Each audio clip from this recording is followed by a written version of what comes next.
Warm in the day, have a good time. Cool in the night, have a good time. That's what I keep on saying till I lose my mind.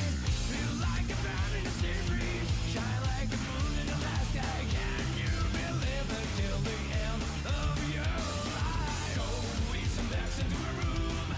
That's enough for satisfaction. Already know how to have fun. No need no explanation. What's it worth of nothing? What's it worth of nothing? Surely that doesn't matter. Storyteller. What's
Doop, doop, doop. All right. Everything looks on. I've got the scoreboard already set up. I'm closing the music. That's not that you guys can't hear anymore. Alrighty, so We just want to hear you, David. we just want to hear you, really? Then you do some talking if you're going to be like that this morning. Good morning, everybody. I'm going to do as much of the play-by-play as possible so that David resists the urge to crash out. Welcome to Sunday Divisional Action of Duck Pins Forever. Let's get this thing started. John Green, Ken Thomas. Huh? That didn't take long, did it? Guess got to test its replays good. Look how good. I mean, that is Sunday best. David Hughes camera angle. Strike for John Green. Darn you and your conditional formatting. Did you at least conditional format the entire sheet? No. What did you conditional format? It is easy to copy and paste the conditional formatting only. Alright, so you just did through there. Alright. I just did the top 4. That's fine. You just did the top 4? You're the worst. And Thomas will leave the 7. I got no ball for ball today. This is still a ball for ball portion of the tournament, yes. Not what I meant.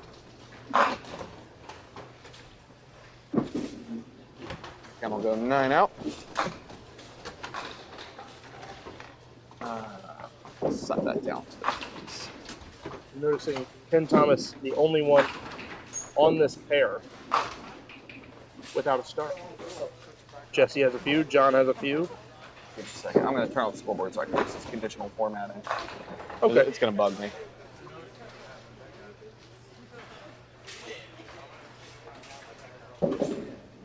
Oh, you just did the rows? Why would you do it like that? Just do the sheet. I guess I could have just done the whole sheet, couldn't I?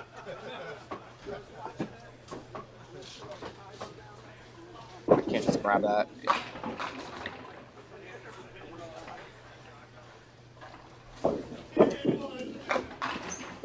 John will go off the side to leave the 1-4. Jesse's also gone off the side. He's shooting the 1-3-6, and he will convert that.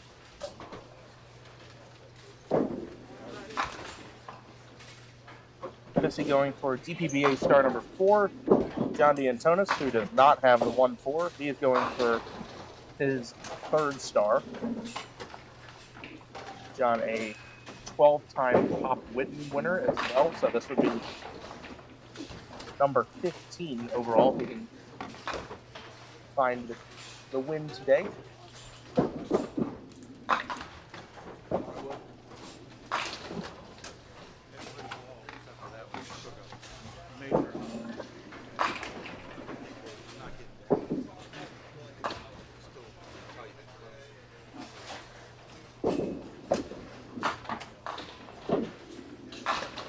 Frame number 2 for Ken Thomas.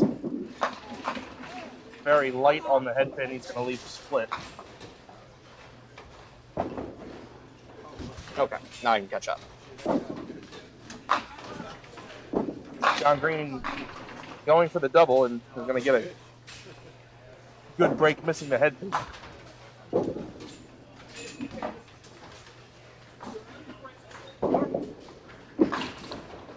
Ooh, good track. Ken got aggressive there.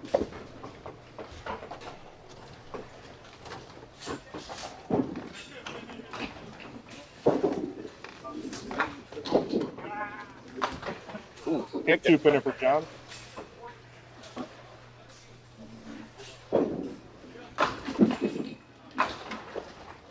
No foul. I saw him looking down at it.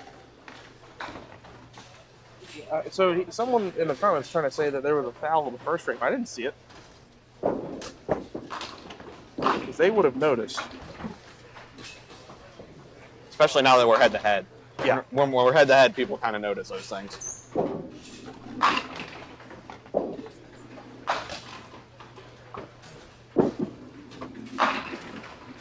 Solid 5 for John.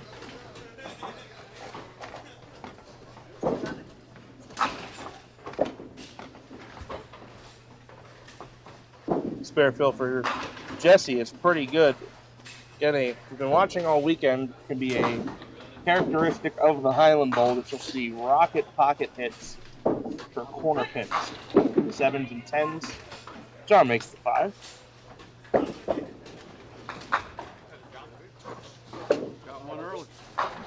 Oh, Nick, you forgot to do something. What did I forget to do? Talk about our sponsor. Oh, don't worry, I'll get to them. Here, you just get in early. Yeah, I'm missing my hat. I forgot to get it out of the car, but Not the only thing you were missing. yeah. We'll talk about it. This weekend's coverage of the Men's Pro Tour on Duck Pins Forever is presented to you by Long Drink, the gin-based canned cocktail company originally from Finland, now in the States. You pull it out of the fridge, it is ready to drink, no mixing required. It's ready to drink, so you're ready to enjoy. Long Drink, sponsors of Duck Pins Forever. All right, Ken, I was waiting for a medic call there. It was close to a medic, close. Comment from yesterday was off the goal.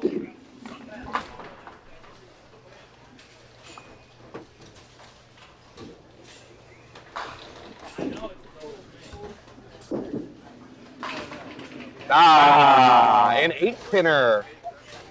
Not a conventional 8-pinner we normally see, but an 8-pinner nonetheless. We'll count it. Messenger 2-4 to make the 8-pin.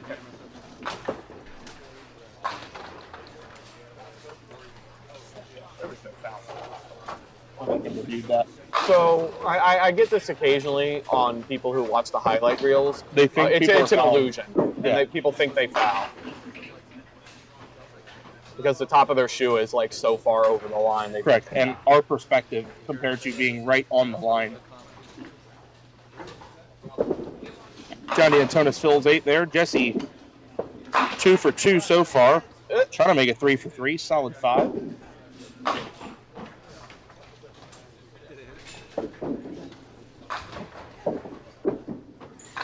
Two-pinner, you got it. 8 on and the spare for John. Nice 38 plus start for a 3. Yeah, Jesse going for the star frame. Would be our first of the day. What would you say in 50 frames, how many star frames are we going to see? There's 1. I'll go with 15. Give me a line. 15. Oh, give me a line. You want the line. The line is 11.5. For this pair? Like this pair that we're covering? 11.5. 11.5. Wow. I think there will be 15, and the line's 11.5. You're going to go over 11.5? Yep. I will go under. We'll go under.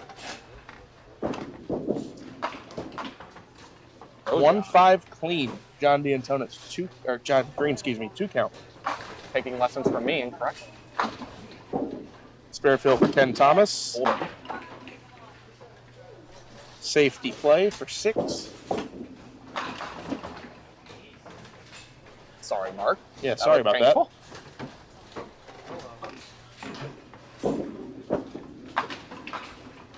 Haley Brown and Tess Wolf and Mark Pettit all checking in. Good morning, everybody. So many people this morning. Thanks for waking up and smelling the duck pins with us. Hey, we got the stream started at 9:30. We can be awake. Oh, maybe. Yeah, this isn't one of those 9 a.m. starts. You guys have no excuse. It's got to be up and at it. It's in the Pop Witten 8:30 start. David's saying if he got to be here, you got to be here. Does David have to be here? I mean, if you are. Tess Wolf going 13 over for star frames. I'll be interested to see how this plays out. We'll have to keep count. Tess has been a consistent over/under counter for us when we do these silly little counts. But we don't have Avery today. Oh, we have Walt Brooks running Deadwood. I'm here for it. Oh my lord! Reaches down, grabs the pin by the belly, gives it a toss.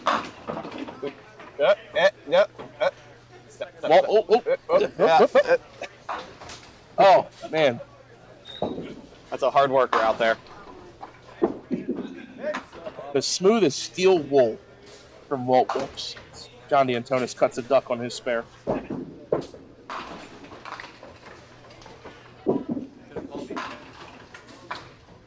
Jesse with the fast 8. I feel like that's kind of common. I didn't have a lot of the corner pins that you saw, but fast 8 was pretty common for me. Like, and it really didn't matter whether you hit the head pin or not. It's fast 8.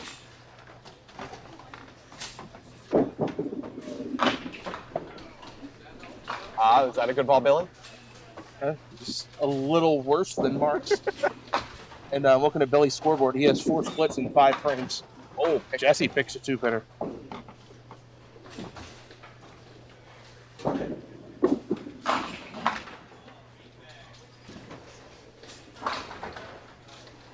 Ray Doherty checking in. Good morning, Ray.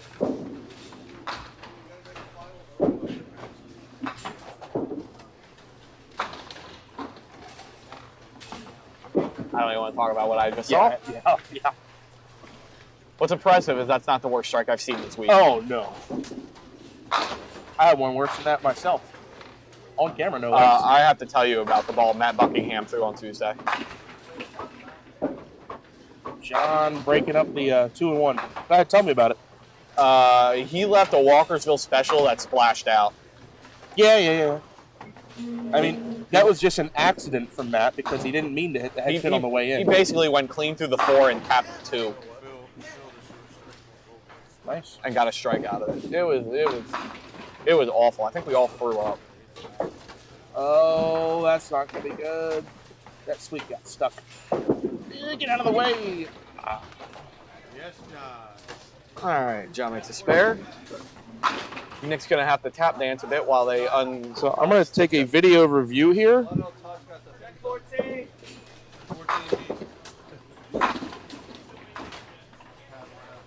Let me get a video review here to make sure I have the correct pin.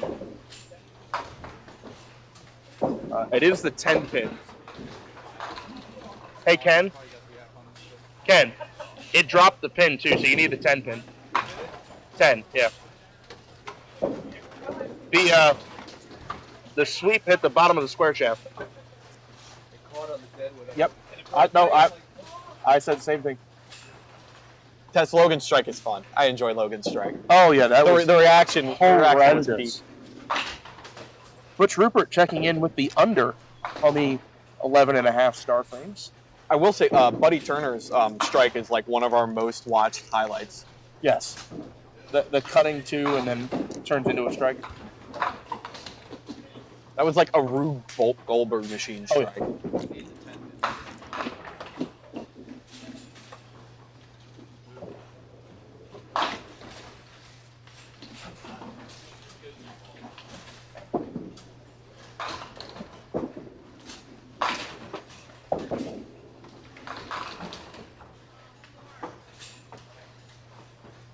All right, we are getting the respot underway.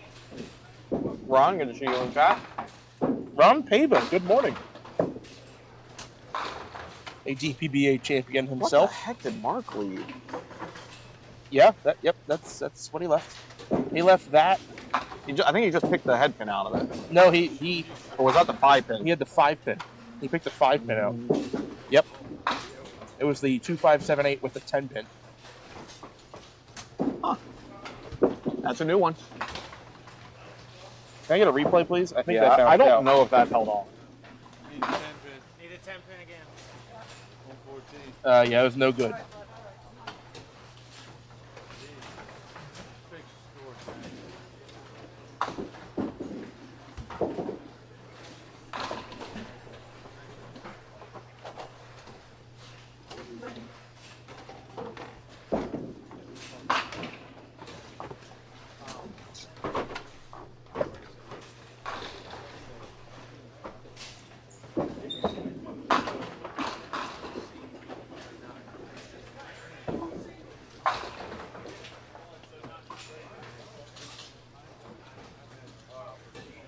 Looking around. More. I got more. I'm running out of taps on my tap dance here.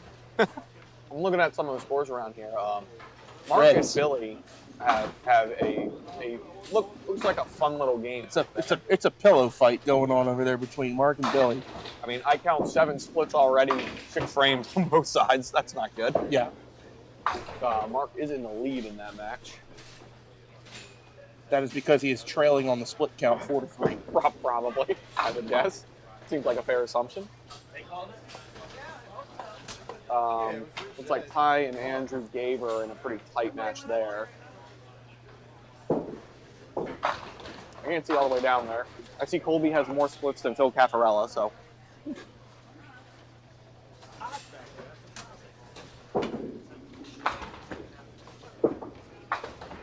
And we see some of the matches on my left. Mac Buckingham is slightly up on James Simon. Oh, no, that's not James Simon. That's Mike Sisk. Brandon, James Simon is slightly up. James has already thrown a double in that match. Looks like he missed a 2-pinner, had a split, double, made a single, and now shooting at a 2-pinner. Or at least not knock it off. Oh, worse where it bounces around. You see any others further around? Any other good scores? I'm just looking for matchups. Who's up? Probably waiting for this pin to get set. I can take a peek. I mean, they're about set to pin. I know. Steve Schulman narrowly ahead of Bernie Hipkins. Roy Kaczewski ahead of Sylvain Bercier. Ken Thomas, that's the one. That's the one he was looking for. That's the 10, and now we can get on with the action here.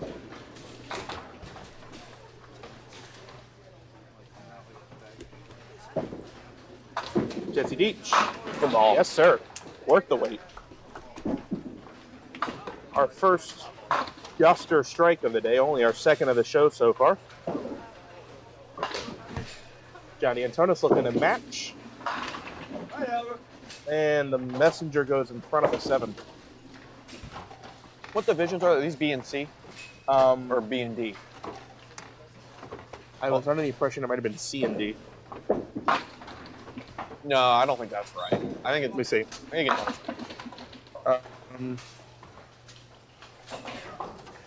No, it's C and D. Oh, C and D. All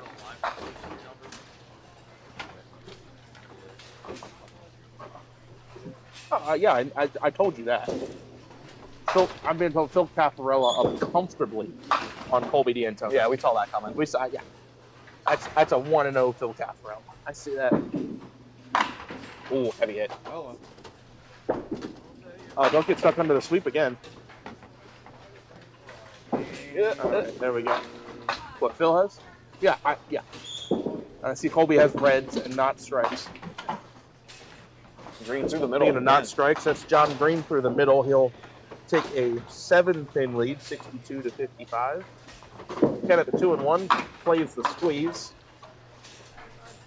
Mark Pettit asking, the big question is, did Nick land one of those Highland sugar cookies? No, I did not. I landed 2 of them. I did not land 1. I landed 2. They were great. Also landed some luxury cupcakes from Sue Grows as an early birthday present. They are top-notch. It might have been the best chocolate cupcake I have ever eaten in my life. I'd hate to know what they cost. But more or less, Sue Gross, thanks for your donation to Duck Pin Strips.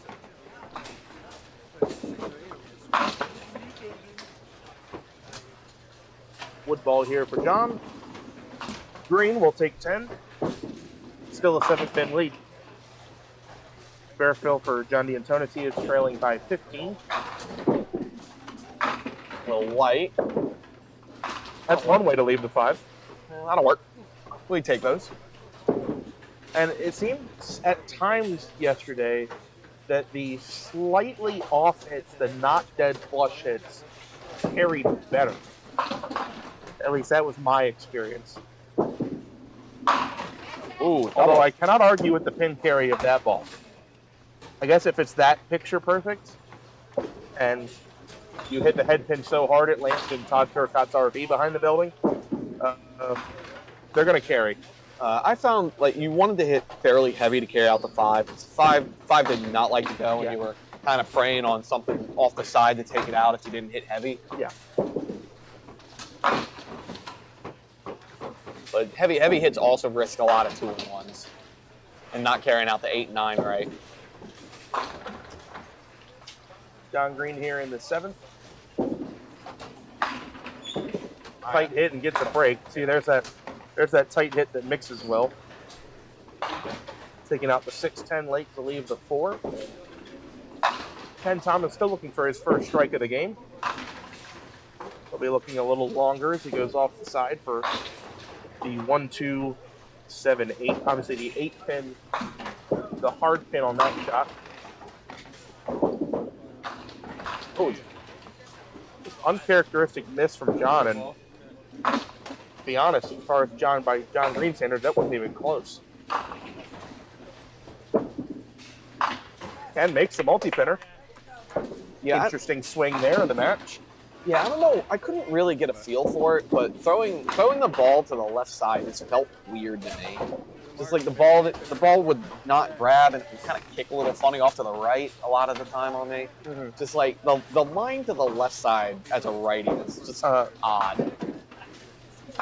So we got 2 comments. I'm going to address them 1 at a 3 actually. Brian Olaf checking in from Carroll County. Hey, good to see you, Brian. Fun fact, I recently ran into Brian Olaf going into the Mount Airy Walmart. He was coming out. He said, "You're not at the bowling alley?" I'm like, "Oh, I'm going there now." See him every once. Ooh, maybe. I see him every once in a while at White Oak. Oh. James Dye, 8473. Morning, guys. I really enjoy watching your telecast, but I can't watch the DPBA anymore. Nice thing about duckpin bowling, no two-handed crap. All right, well, we will not introduce you to Chris Harwood. We're going to have to skip Chris Harwood. Because we do have one, but you do not have a distinct advantage one way or another by two-handed or one-handed or whatever. Do you think he'd change his mind if he saw Gavin Nonamaker? It's possible. See also Tara Cohen. Anyway. Tess Wolf, seen a lot of people leave the 5-pin, and the sideboard's not friendly here. I definitely can't say that. I can't say that. There's almost too much sideboard. Because you'll see, as John gets the 5 out there, you'll see people leave the 5-pin. I think John DeAntonis might have left one earlier. That's a great example of this. You'll see the pin hit 3 walls and miss the 5. Yeah. The pins bounce all over the place here. They just don't always connect. Ken Thomas looking to cover. Oh no!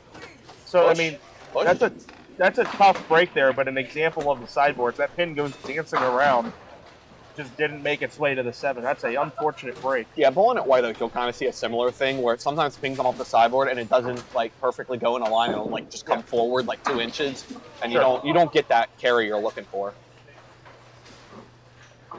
I get kind of 9. I was praying for him. So he leads by 1 pin at the moment, but assuming he holds 1 pin of wood here, it'll be a tie game and it'll be down a hit.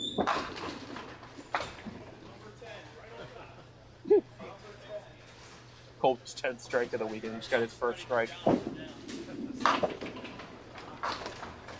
And Woodball takes 9. Tie game. John Green up a hit.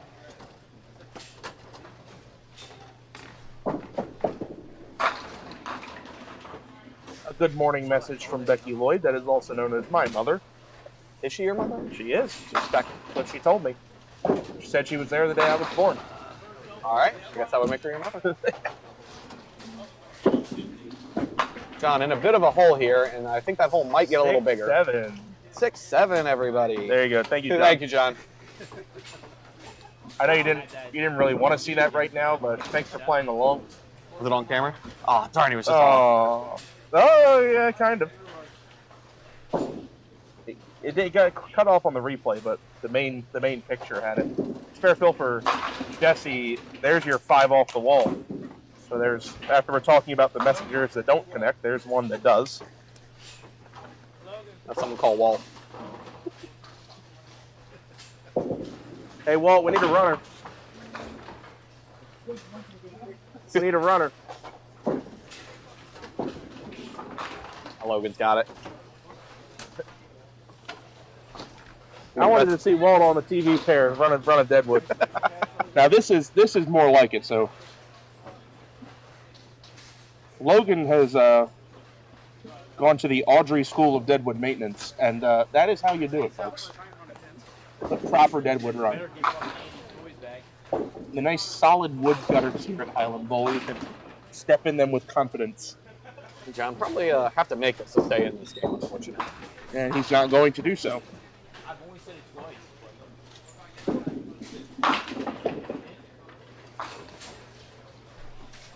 Oh, wow. You see all those pins fly at that 10 pin? Put some energy on that pin. True. He is in the lead, though, so he can defeat Andrew Gaber in the first game. It's on 10 out, down 37 pins with 2 frames to go. That's a tough break. That would be 37 and a hit, by the way. Yeah.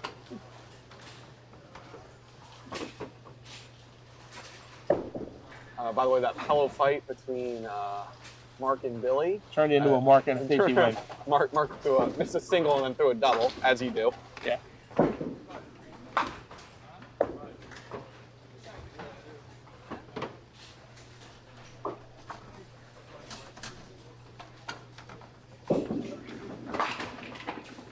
And with some housekeeping to do, is there's a pin in the gutter belt. Well, if he's going to do a reset or a deadwood here. Opts for a reset.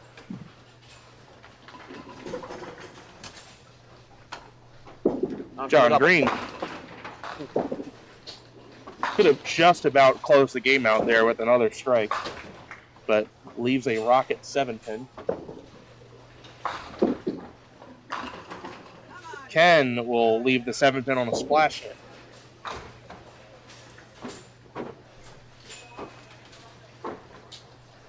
Need some defensive bowling here for John. He can lead by 10 with the spare here.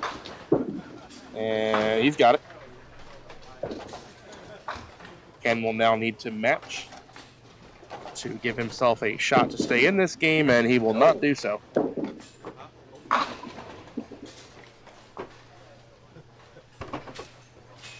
Looking out to our left, Mike Sisk is going to beat Matt Buckingham. Throwing a very good 175 game.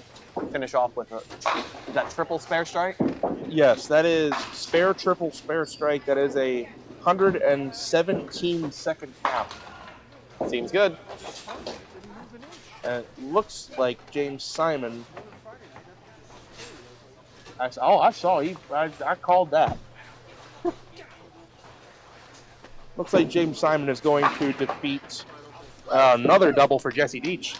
David, we got a shot at a deuce here. Whoa. Shh. You can see those red strikes in succession twice now. John D'Antonis, time to strike. Looking like Joe Flacco down 30 in the fourth quarter. Hey, he's not mathematically eliminated yet. Right. Right. Yeah. So John goes off the sheet for 167. Oh, we have John's score wrong. Fucking Colton. Frederick. 69. Oh, no fill in the 7. Should be 7 spare in the 7. There we go. There we go. He's down 40, so John can strike out for 174, which means Jesse Deach will need 11 pins in the 10th, including 2 counts.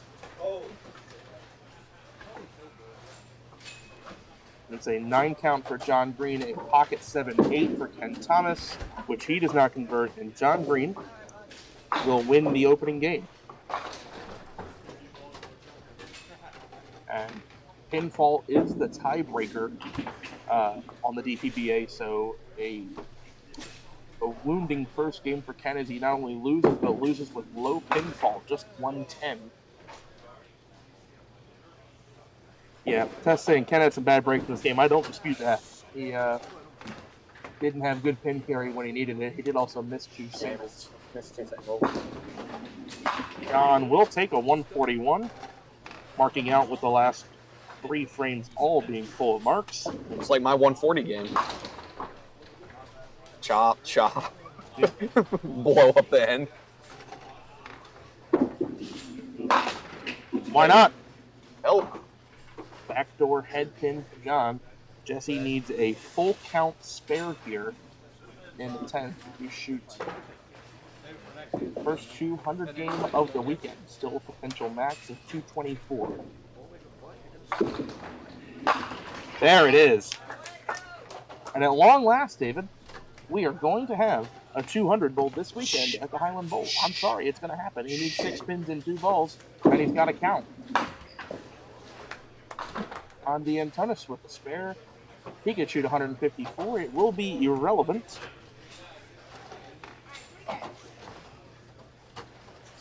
See, isn't this nice for the sea of red at the end of this game here for Jesse Deach?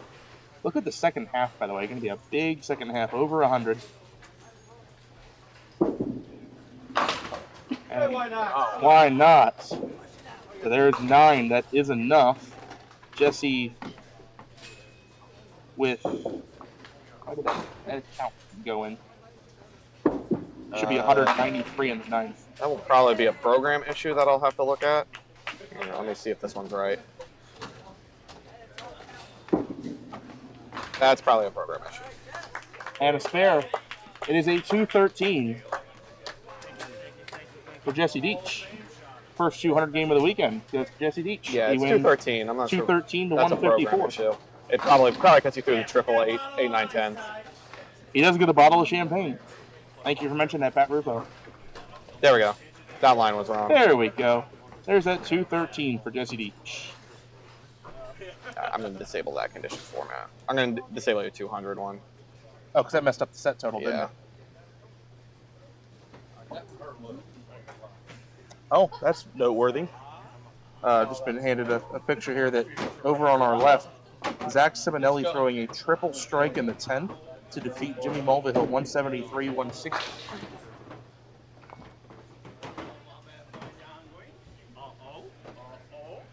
Seems good. Missed a single, then threw a triple.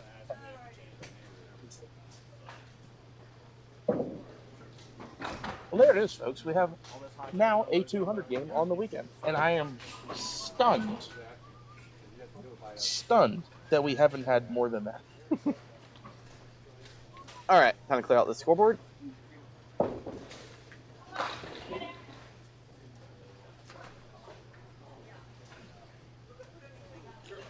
And get ready for game number 2. That's right. Got a whole new crew for this one, I think.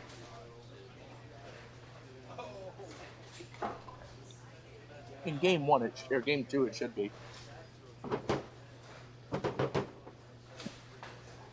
Oh, wow.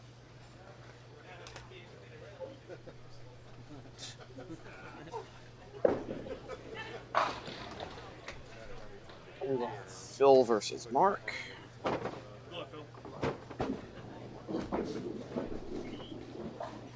We will have. Tell you, Phil Caffer. Oh, No, we're just coincidentally on the same Let's lane. congratulate Jesse Beach with a 213 game. Is that right? That's yours. yep. For Jill? I don't have the records of everybody. I just know Phil Caffarella is 1-0. You can just steal their sheets and get pinfall. I'll do that. I don't think anyone's running a board today. Bring this back. Yours also. Thank you. All right, Mark to fire off first here. That is a 5. Wolf, Thank you. you can't take our power. That's our power. Nope. The key is to say it as deadpan as possible. That's how I get you. All right. Got all 4? Phil Caffarella, 1-0. Come on, David. 160. 160. How many doubles do you think he threw? At least one, if not a triple. Matt Anastasi is 0-1, I thought he was 0-1. 137. He lost to a Phil Dix 158. We have 1 second. All right. John Green, 1-0. I don't have John Green on this pair, Nick. Shoot. Mark Anastasi, I grabbed the wrong sheet. So good. 143. Let Let me go get Ty Turcotte. That was smooth. That was smooth. He's smooth. Hey, Brian, thanks for letting me take John's sheet, even though he's not on TV this game. That'd be great when I try to tell David his record. He's not on there. No. Yeah, how many breakfasts did you have already today? David cut me short to just one today. David cut me short just one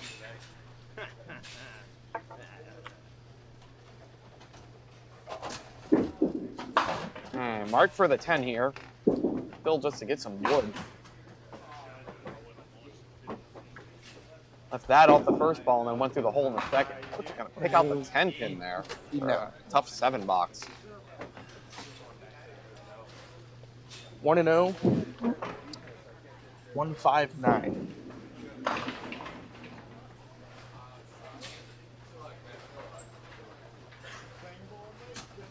All right.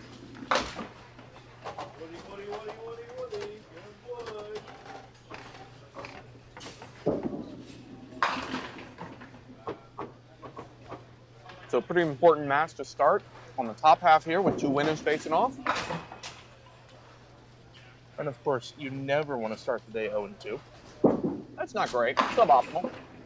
Unless you're John Green, then you can start your day out 1-3. I'd make it anyway.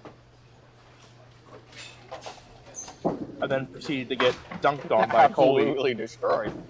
By the way, should come as no surprise, John Green and Colby are bowling each other this game.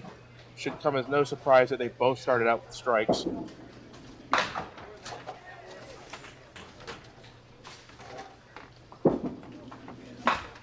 Open frame for Matt. See, Steve Hoover checking in with a coffee cup donation. Ah! Thank you, Stephen Hoover, the Duckpin Stats guy. My summer statistician for the Summer Pro Singles, which we do down south at the Mount Airy Lanes. Oh, gotta hit it a little harder than that. That's not what we mean by 9 and a wiggle. It was a 9-box with a wiggle. When does the Thursday League start? June. Okay, I'm sorry, till June. Don't care. Whatever We're that good. first. John Gorman strike there. Replay, please. I don't think it was, but it That was definitely a strike. Definitely a strike with a ball off the wall. Another messenger. Check out the 5, but the ball went off the right wall and left the deck behind the 8 pin. Mark Anastasi with a nice pitch through the middle.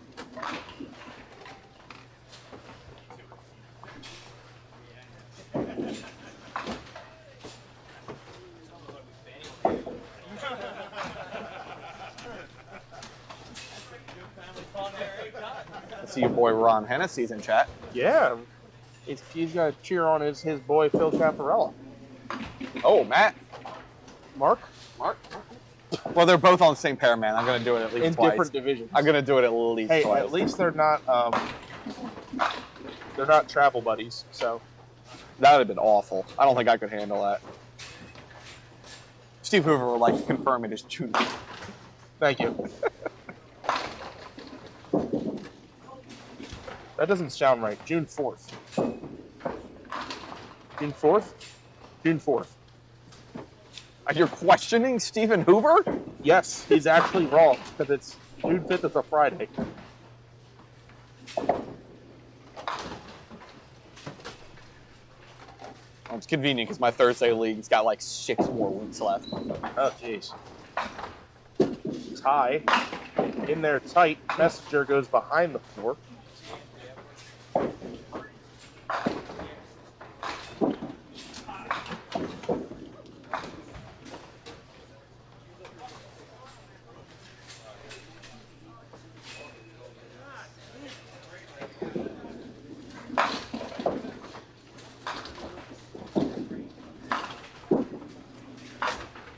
Tie with the spare.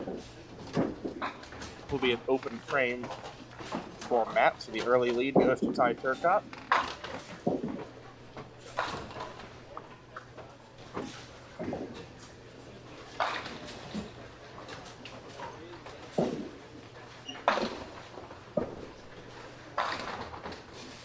Stephen Hoover would like to confirm June 4th is most certainly a Thursday. Yes. And it is called the Thursday Pro Singles. I know that because the Friday senior drop-in starts on June 5th, and we are not them. Not yet. That day will come. John Green with the 6-7. 5 off the wall, no. 5 will stand for Mark. Phil Caffarello going for the double, the lefty from North Chelmsford. Ball. 7-pin stands. Been told by Mary Caffarello that Phil's average is down a little bit this year to about 125. Kills me.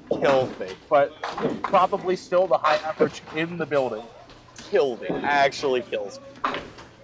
You look at this guy and you go, 120 what? 120 something? Wild to watch. Man would destroy every Pop Witten POA cut physically possible. Oh, he would run him over in the pop win. Put him, yeah. Yeah, there you go. More That could be like that could be a Mount Airy POA high qualifier. If it weren't for the fact that he would bowl so well there, he'd probably make it scratch. Good Deadwood running by Walt Brooks.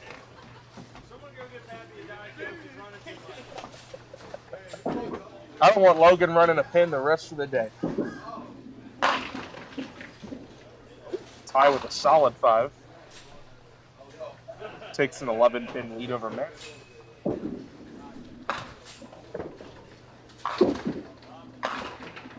little light hip, good break. Matt knows that wasn't a great ball, but he's going to pick up 2-pinner. Tie for 2 marks in a row. Looks good.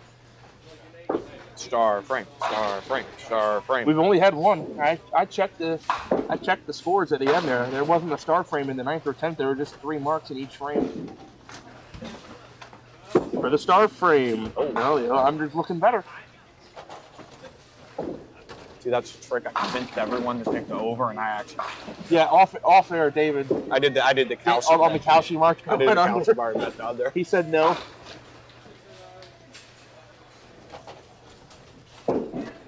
Sometimes you just got to know how to play the game, man. I saw, there was a knew I did something silly. Some person in the U.S. Armed Forces got arrested for betting on a calcium market that that they were going to invade. That we were going Venezuela. to get Maduro, that we were going to capture Maduro, and he bet on yes, and he was one of the arresting officers or whatever. I mean, motivational speakers tell you to bet on yourself and believe in yourself. I guess that's just not allowed. Man didn't pay attention in his ethics class. Trust me. Yeah. Listen, I'm not here to argue the ethics. I'm just saying it's a pretty gangster move to drop 30 grand on. Man didn't pay attention in his ethics class. I'm telling you, man. If he had, he'd known he was going to get called. Yeah. Well, also, if you're paying attention to your ethics class and you read between the lines, maybe you bet $100, not $30,000. This man gets. There's an art to it. I think he won like 400 grand.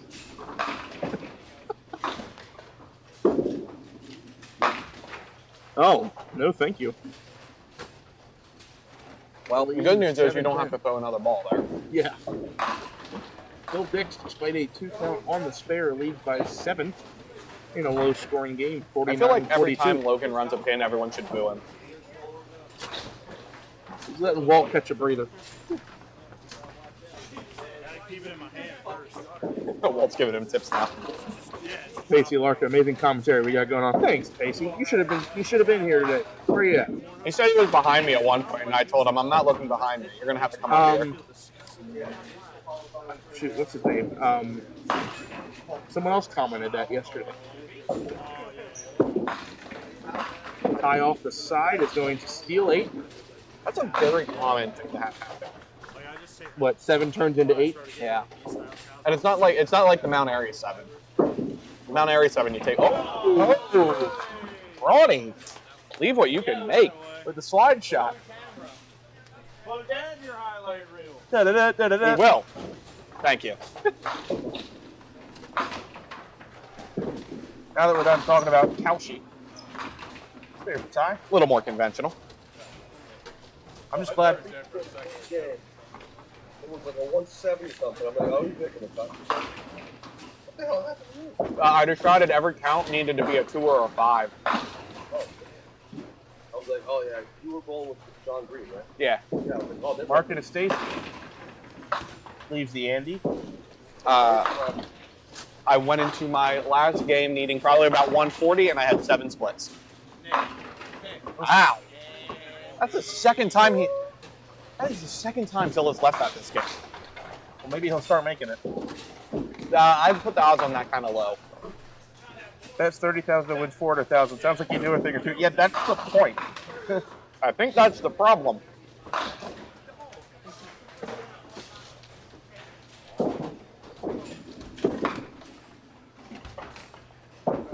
Felt like very aggressive on that. I don't think I'd try to make that and shoot left. I'd probably just Shoot the 5.8, yeah. like the pin side. I mean, your odds of making that are so low. Right. Might I don't as know well that just- they get any better shooting one side or the other. Oh, that's even worse. Then he tries to just lay up for count. Same 6-0-1 sequence he had the last time he left that. He now leads by 4 pins and he's down a hit. Ty Turcotte, meanwhile, comfortably up 21. He leaves the 7. Brian Olaf saying, Matt can't make the 610 but slides to 910, no problem. Yep, that's bowling. That's bowling. If you were paying attention, you threw the same ball twice. It's true. Spare fill for Matt. All right, that's Off fine. the side for the 6 pin. Now that's more Mount Airy like. That's right.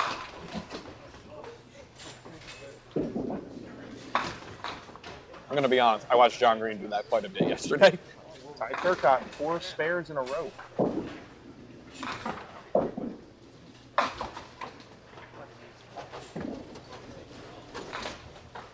Oh, you missed a spare fill in the middle frame for Ty. He's got an 8 spare.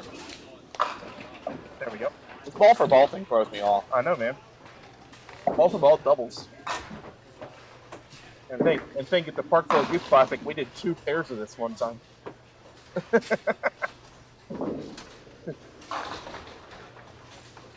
You can't see off air David showing his regret for ever having us done that. I'm gonna be honest. Worst was when we did it at duel. Huh? Worst was when we did it at duel. What, we did 2 pairs at duel? 2 pairs, doubles, pace, ball for ball. Oh, yeah, in the bracket. That was a mistake. Solid 5 for Mark. At least that was only one game of a mistake. Take the lead.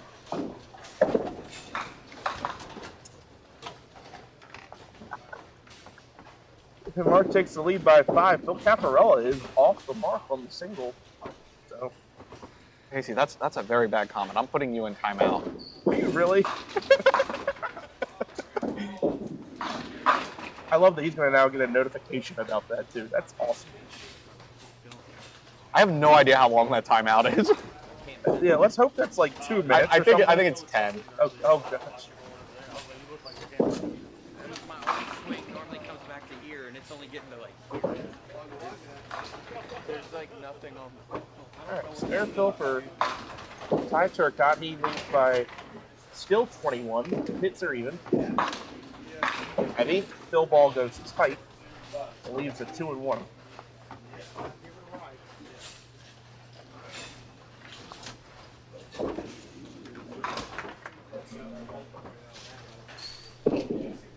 That just needs to keep running, keep up the chain.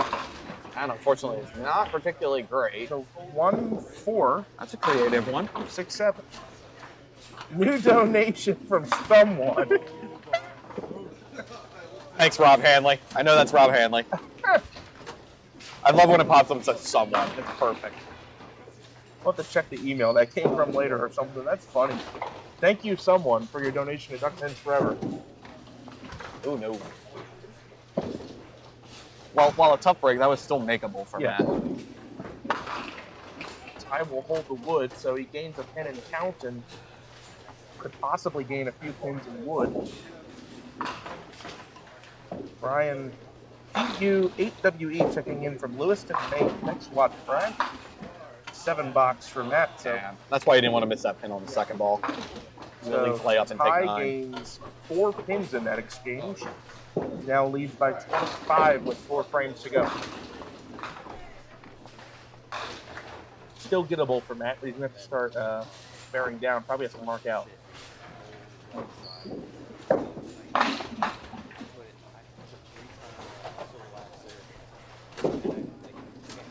Actually, we had a whole bunch of people donate to us.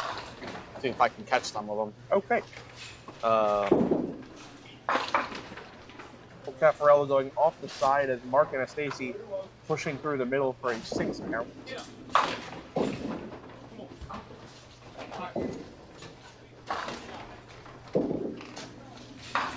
Well, maybe. Oh, yeah, yeah, and Mark has got it. We're going to get way up there. He's got the spare. Maybe. Oh, Caffarello with the 6-pinner right back at him. Yep, I put the spares wrong. 12-pin lead for Mark Anastasi. Hits even. We did see daylight under that shoe after that spare.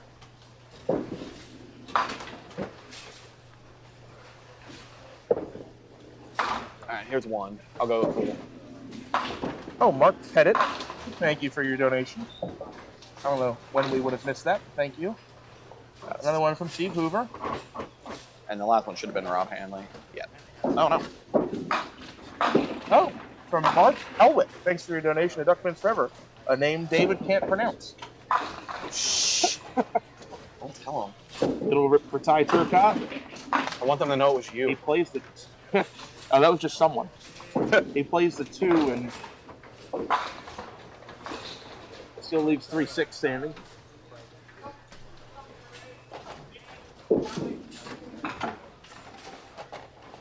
Rip 8. Spare for Matt Anastasi. I'm trying to keep in this game. Yep. Ty is going to go open here, so Matt pulls 1 mark back. 9 box for Ty. Down to a 24-pin lead for Ty, and he is down a hit.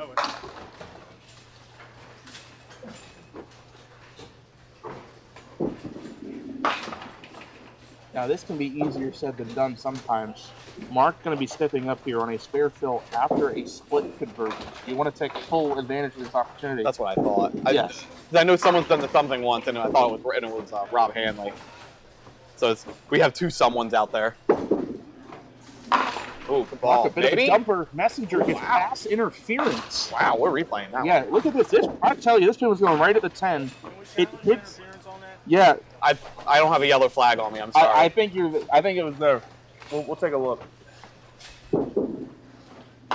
So Caffarello shoots the layup. 8 on in the spare. Corner 10 pin for Mark. That's good. He is all over it. 13 pin lead for Mark Anastasi with 2 frames to go. That is 4 spares in a row.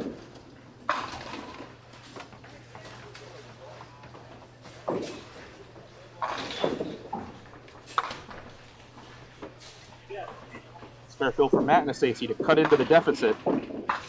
Why not? Makes That's like nice. tingle.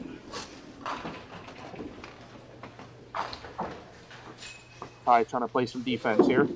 That is left of target. And a nasty break. When have you ever seen a 2-8 pop, 2-8 hit leave a 4-9? Yesterday. That's gross. I did it. You left a 6-8. You're right, it was.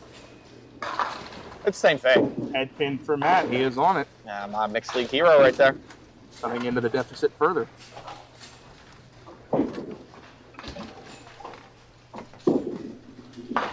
Ty will go open 3 splits in a row for Ty Turcotte. Matt plugs away into that lead. Ty, of course, bowling at his home house, and it can't be any more home house than this. Your dad owns the place. 10 box for Ty. It is down to a 15-pin lead. Matt's still up ahead. 13-pin lead for Mark. Here's his fill. Oh, Messenger to the 7 this time. He wants to throw the challenge flag again. He's going to challenge that should have been a double. Yeah. And I don't blame him. Phil Caffarella to answer. No, off the side for 6. He dribbled that one in.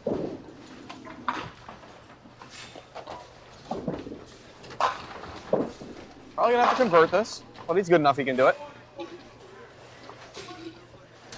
He's got a good ball speed to make this. You shoot this outside. You can even shoot it inside. Its angle's good. There you go. There you go. Beautiful shot from Phil Caffarella. David's going to give us another look at it.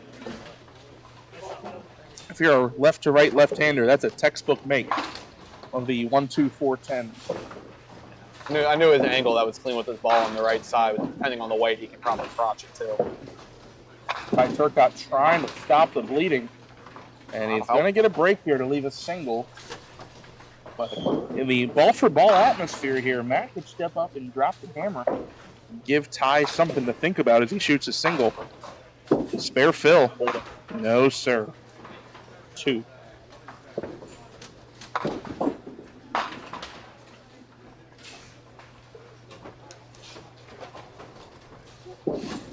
Ty is right on it. See the fist pump there because he knows how important that was. Basically forces Matt to have to convert this. Yeah. Chance. The ball. Ow. Hello. That's rough. Got marginally better as the 7-pin falls, but an open frame's an open frame.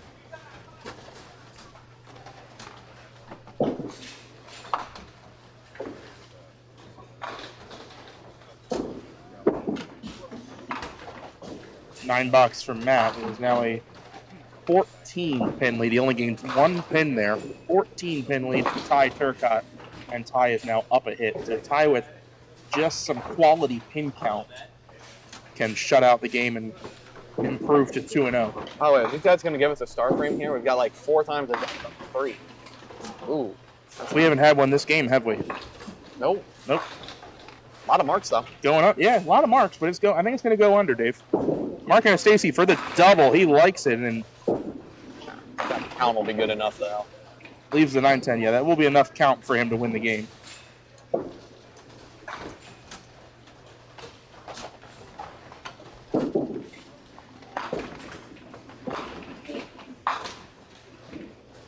Open frame for Phil. He'll be in the 120s. 8 count for Matt. Mark, excuse me. Oh, man. Got him. All right, we're even. We're even. Hello, Walt. Well, Brooks doing his best. Look at him go. All right, so Mark will take that game. He will go up to 286 for 2. Not bad. Phil will go down Hey. to 1-1. I want you to notice something, Dave. What did he shoot this game? What did he shoot last game? Familiar score. If he does it again, does he get a triplicate? I don't know how that works because it is 143 over his average. But this is a scratch event. Ooh, that's a good question. It might not. And I'm sure because this is a 5-game set, they're going to make him need to. He's going to have to It's throw like that all 2 more. 5. Yeah. Is that a different triplicate award? It's not even a triplicate at that point, is it? It's a quinticate. Quinticate? I don't think that's a word, but we'll go with it. We're making it. If my mom's watching, she'll correct me, I know. She a grammar teacher? Yes. Grammar teacher and you can't spell names? You for real? Yeah, no joke. No joke, man. Diane, right? Yeah. I'm so sorry, Diane. I don't know where he went wrong. She doesn't know either. All right, Matt will go off to the right of the 5-pin to shoot a 117. Tie with a 2-2. Wins the game with a 146 to get to a nice total of 305. More importantly, he's 2-0. Or only in the 9th frame on lane 17 and 18, David. So I'm suggesting that we might take a short pause. What do you think? Yeah, all right. That'll give me time to clean up the scoreboard. All right, we're going to go on a quick break, unless you want to go around and talk scores. I can do that for about 30 seconds and then still go on a break. Sure. All right. I'll start with 7 and 8 because that's what's closest to me. Bernie Hipkins about 12 pins ahead of Zach Simonelli in the 8th frame. Cameron Jackson ahead of Sylvain Bercier. On lanes 5 and 6, it is Jimmy Mulvihill out in front of Matt Buckingham. Jimmy is gonna win that game. And Eric Villeneuve, I think is how you say it, is going to defeat Brandon Dominique. Let's go all the way down to 3 and 4. We're just gonna tape going stop. Oh, it didn't count. Oh, So sorry. 3 and 4. Roy Kacheski Jr. is feeding it to James Simon. Wow. Way out front. And a close game between Steve Schulman and Mike Sisk. Steve Schulman, after 8 frames, leads by 4 pins.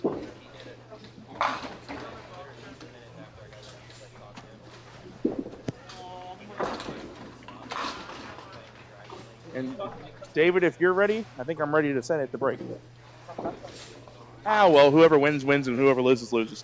Colby did beat John Green with a measly 153. No 200 game this time.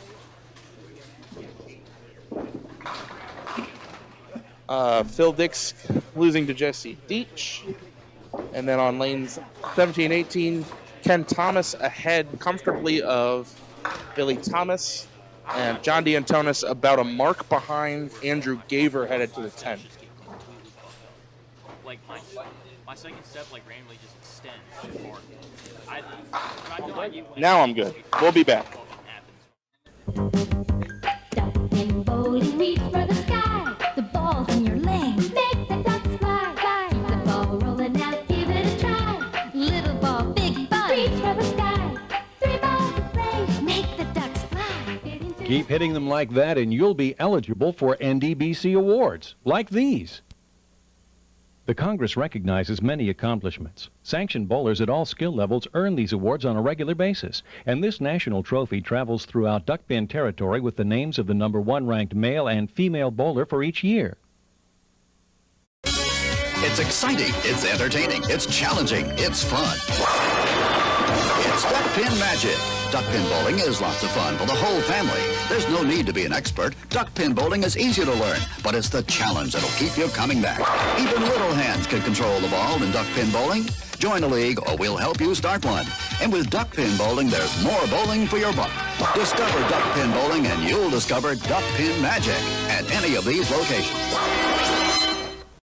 Break the cycle of boredom at Highland Bowl. Duckpin bowling at its best. Highland Bowl features disco ducklow bowling, bumper bowling, leagues, and more. Plus, Highland Bowl can host your next birthday party or corporate event for even more fun. While you're there, enjoy delicious food and drinks from our snack bar, or have fun with your friends at the arcade. Highland Bowl in Hartford offers unlimited games up to 2 hours, just $7.99 per person, including shoe rental. For family fun, it's Highland Bowl on the Hartford West Hartford line. Updated hours and more info at cthighlandbowl.com.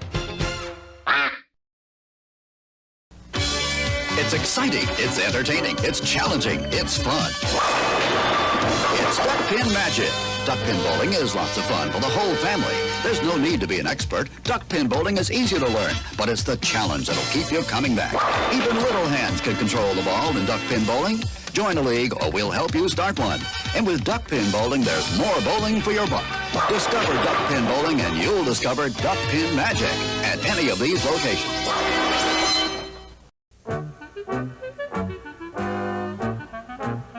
Bowl with Barney at Barnum Recreation and Duckpin Bowling. A place for the entire family. Great for Grandpa and for Grandma. Marvelous for Mom and for Dad. Super for the kids. Leagues are welcome too. After bowling, enjoy the newly decorated lounge. Live entertainment on the weekends. A place for the entire family. Barnum Recreation and Duckpin Bowling. And tell them Barney sent you. It's exciting, it's entertaining, it's challenging, it's fun. It's Duckpin Magic. Duck pin bowling is lots of fun for the whole family. There's no need to be an expert. Duck pin bowling is easy to learn, but it's the challenge that'll keep you coming back. Even little hands can control the ball in duck pin bowling. Join a league or we'll help you start one. And with duck pin bowling, there's more bowling for your buck. Discover duck pin bowling and you'll discover duck pin magic at any of these locations. It's exciting, it's entertaining, it's challenging, it's fun. It's Duck Pin Magic. Duck pin bowling is lots of fun for the whole family. There's no need to be an expert. Duck pin bowling is easy to learn, but it's the challenge that'll keep you coming back. Even little hands can control the ball in duck pin bowling. Join a league or we'll help you start one. And with duck pin bowling, there's more bowling for your buck. Discover duck pin bowling and you'll discover duck pin magic at any of these locations.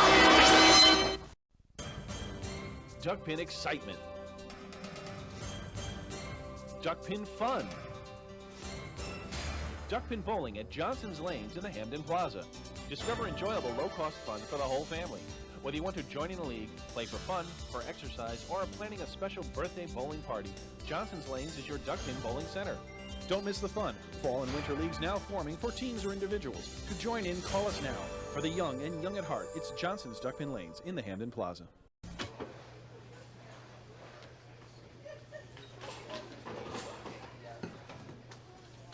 All right, my mic on? All right.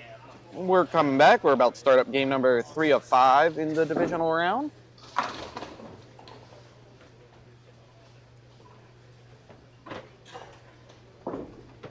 Let's see, it looks like we have John Green coming back. Billy Thomas and Andrew Gaver, first time on camera today. Yeah, they fucked it up. Sorry, I don't.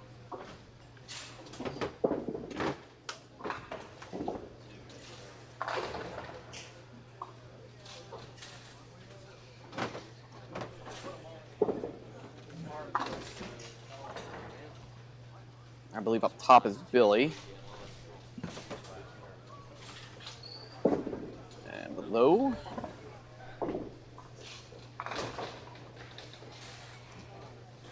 There we go. Hurry up, Nick. I'm not grabbing people's sheets for them.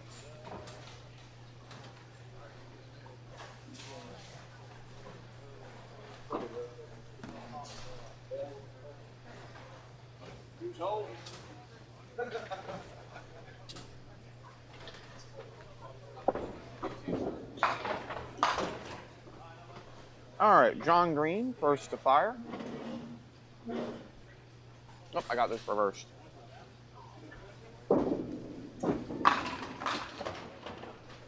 Jesse's fine. John needs to swap with Andrew.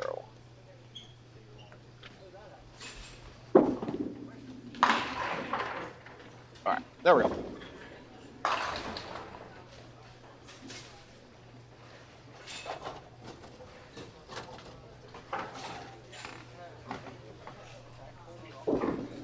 John off the side for 7 on his first ball. That's another common move here. And it's probably a lot of times I'd probably try to shoot that on the 3 side, but I think here it's a lot easier to shoot that outside. Billy will convert his single for an early spare. And 10 out for John. If Nick is off to my left, I'm going to be angry. If he's off to my right, we're fine.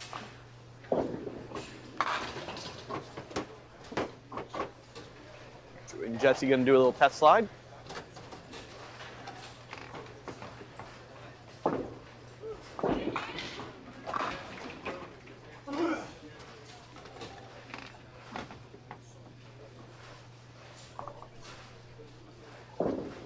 All right, Andrew's first ball on camera today.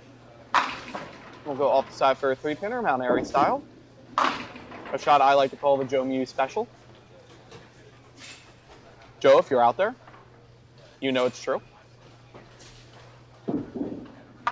Jesse, ooh, that's an ugly one. Oh, it got worse.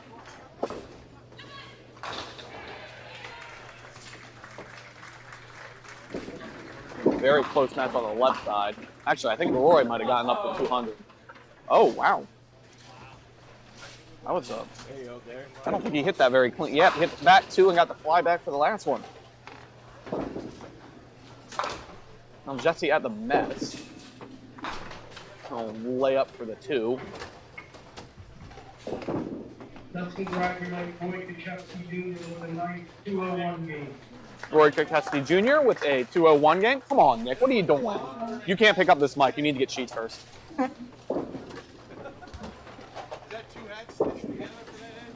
Jesse will go 9 out.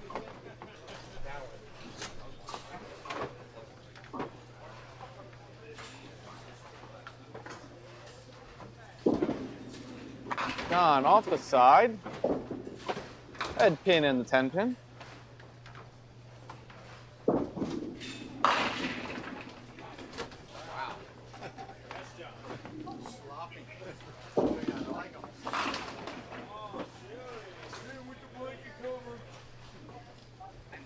Billy, spare fill. Through the middle for 3.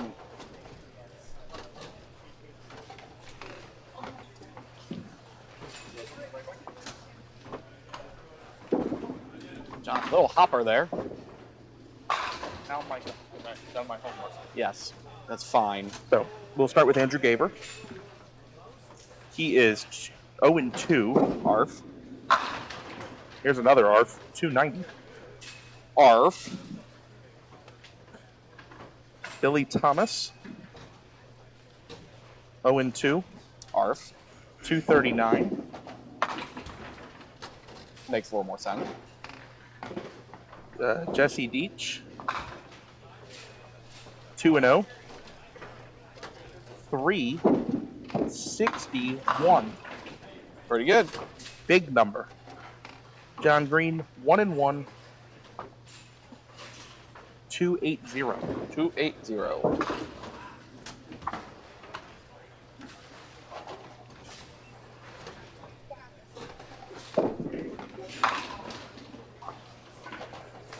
Oh, I put the wrong card in the wrong spot. Each there. Green there. Billy Thomas there. All right, Andrew will count on his spare fill here. Then you can run through all the comments if you'd like. Oh. Yep, got it all. Yep, fair enough. Everybody heard y'all. Another mention, though, the nice game was by Roy Kuchevsky. He set a 201, a 9 spare 9 in the 10th to get there. Needed 8 on the last ball and buried it in the pocket. Oh, by the way, if you want food, I still have the rest of my $25 gift card that we're just going to burn because we're never going to use it. Oh, we're going to burn it. I've used up exactly $3 of it. Oh, we got room.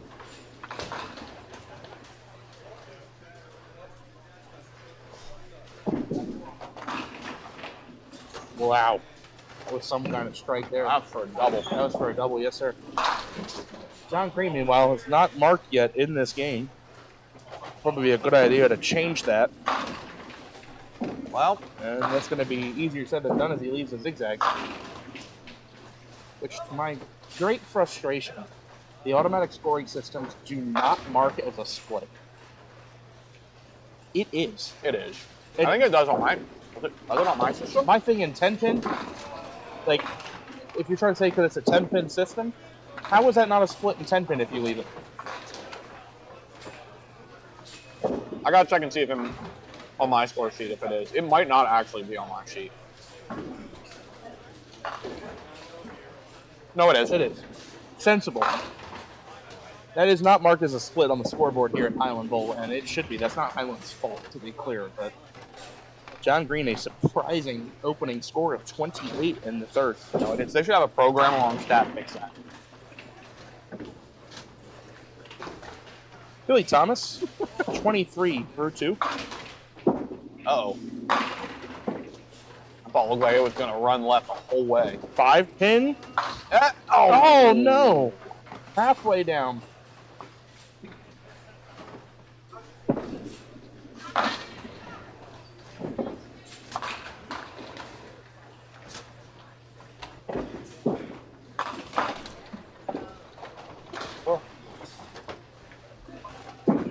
Billy's on the 5. Hey, Billy. Trying to keep his hopes for the day alive. I think that 239 total he has right now is probably going to be the hard part.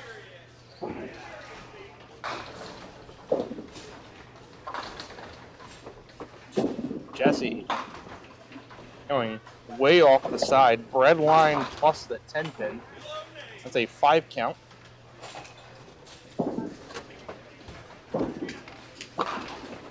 Billy Thomas's approach, is he just walking with a little jump at the end? Yeah, kind of. pretty much. That's how I describe it. And if you think that's weird, you should have seen what it used to be.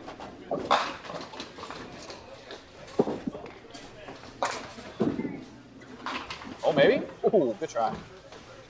We got some score being put up to our right. Seeing 2 triples. Ah, nice shot, Andrew. Yeah, we'll give you a replay for that. It's a very technique-heavy shot. The 1-3, 8-10. That's beautiful. 3 spares in a row for... Yeah, Brian Olaf saying exactly what I said. You've seen his old approach. John Green looking in on the board here. Ball. He leaves a rocket 10 pin.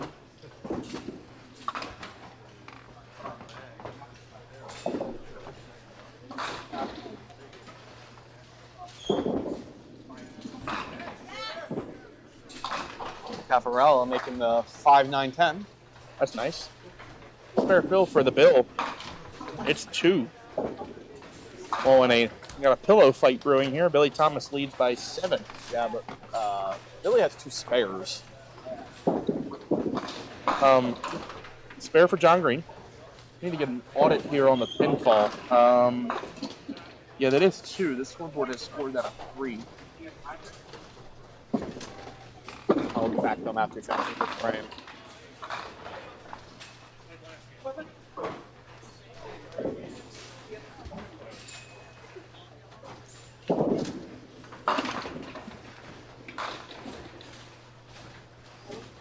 Billy will have the 5 pin remaining here for the wood shot. Unless the 7 No, pin. I checked on the deadwood cycle when it came back down. It was definitely 2.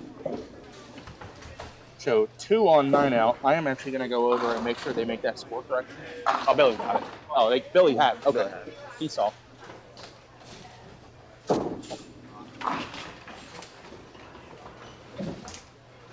There we go. 2 on 9 out, 44. Scoreboard in-house matches the one that you all can see at home.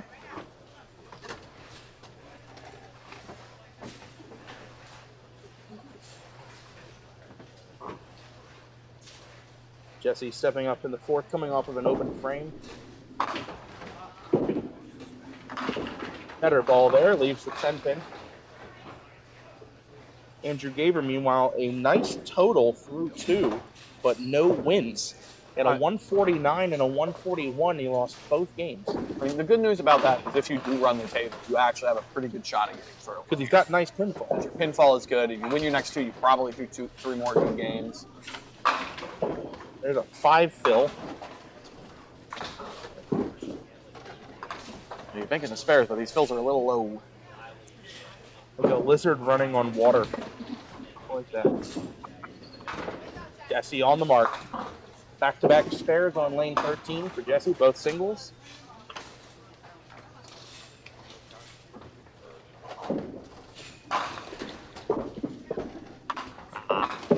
Right idea.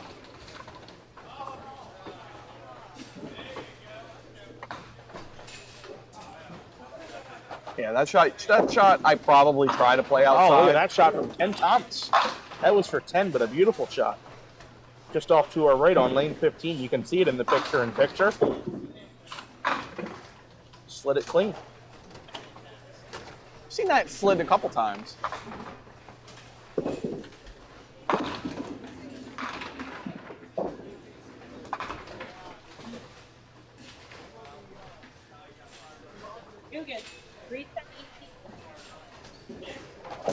Oh. Did you see the... I'm too busy watching John strike. Did you see the duck pin trivia submission from Steve Hoover? If you want to run with it, we can. I like it. I really like it. I trust him to have good one. Come on, John. Keep it on your own lane. I'll give you guys a replay. If He you actually didn't see sent the that. pin into the other lane? Yeah. Wow. Yeah, Amy, you got to dig real deep into YouTube, but I'm sure it's there. You got to get down past the 2010s, I'm sure.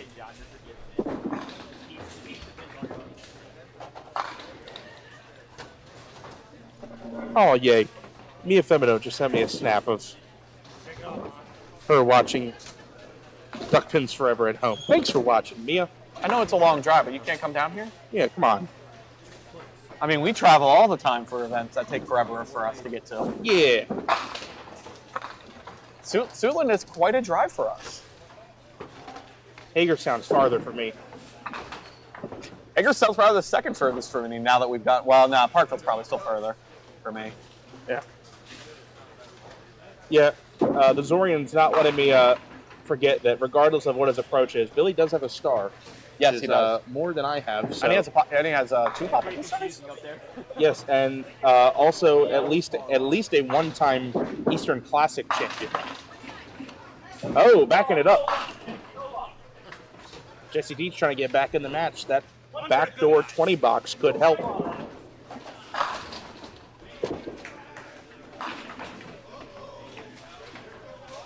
Andrew at the single 7. Stay even on hits. He does not have it, and Jesse Deach is going to be in a position to take the lead. Another one of those adventurous 7 pins for a right-hander. Mm-hmm.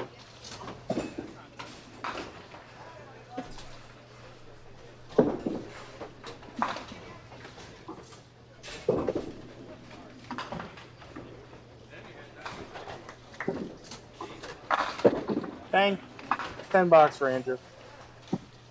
Star frames in this game so far are 0. Bet the house on the under. Well, they've got two of them every frame. Come on, guys, just put them together. Well, let's see if John Green can get us started with a double attempt. A little light. That's a 9-10. Gonna make it hard to have a star frame.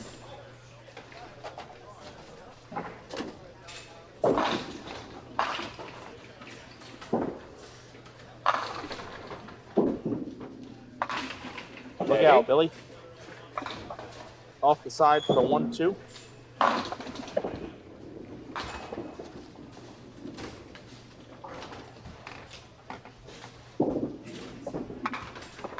John takes his count.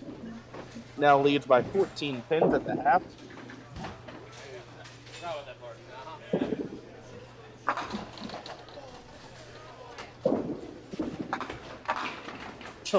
How fast did that pin come off the wall for Matt? I just saw that. Let me see the scoreboard. Billy unfortunately misses that 2-pinner. All right.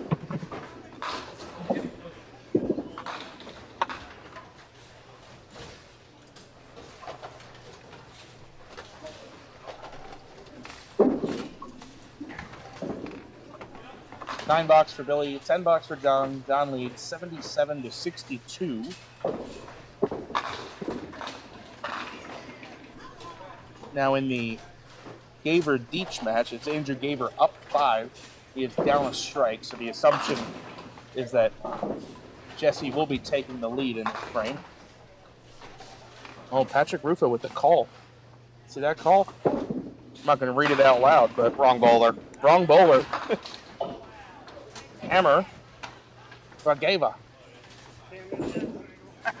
You cannot miss that. Guaranteed mark every time you throw a strike. Jesse Deach for the double. Off the side. Wrong bowler. Told you. 4. It's the 1-2-4-8 on the left, 6-10 on the right.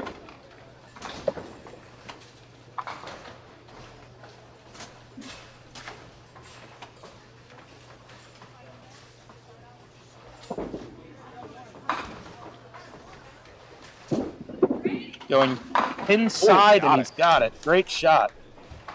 Yeah, you have to go. You really do want to go pin side on that one because you have that back pin. Yep. You want the ball to push through. Yeah, so you got a close game there now. 5-pin lead, which is the other direction now for Jesse Deach. John Green, that is back to back 9-10s. Plus, that one again. That was an ugly one. That ball looked clean. Yeah, that looked in there to be in there nicely. That's one of those balls we I think normally expect to be like the rocket corner pin here. And the corner pin has a friend. Unfortunately, it's not the 6 pin, it's the 9. It's something that I find you see a lot on houses with like really electric sideboards. Because you just don't get that, the pin just doesn't always go backwards off of it. Right.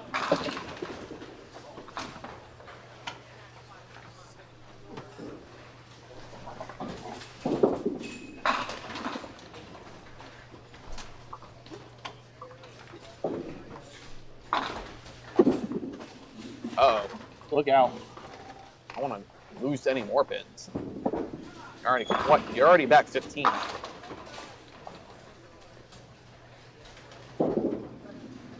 Down with a 9 box. Par on this shot for Billy would be 8.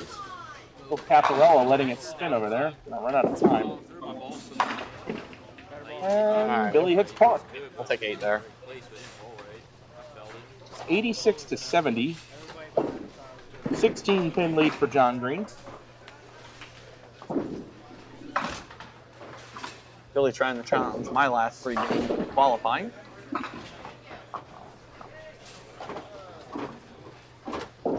It's important that Jesse throw up a good ball here because Andrew has the opportunity to double. Especially after that last ball Andrew threw. He threw a good ball last time for a single. That's it.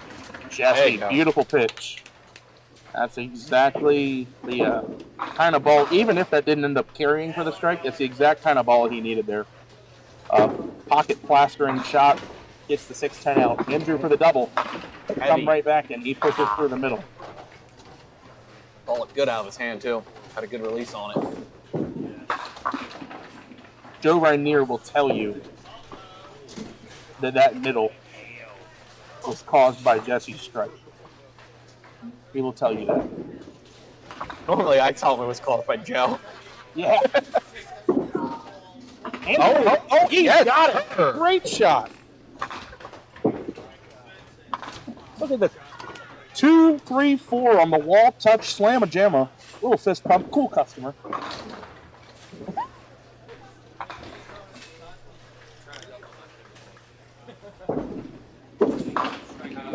Billy, good ball. Hey. Billy Thomas with the 5 off the wall.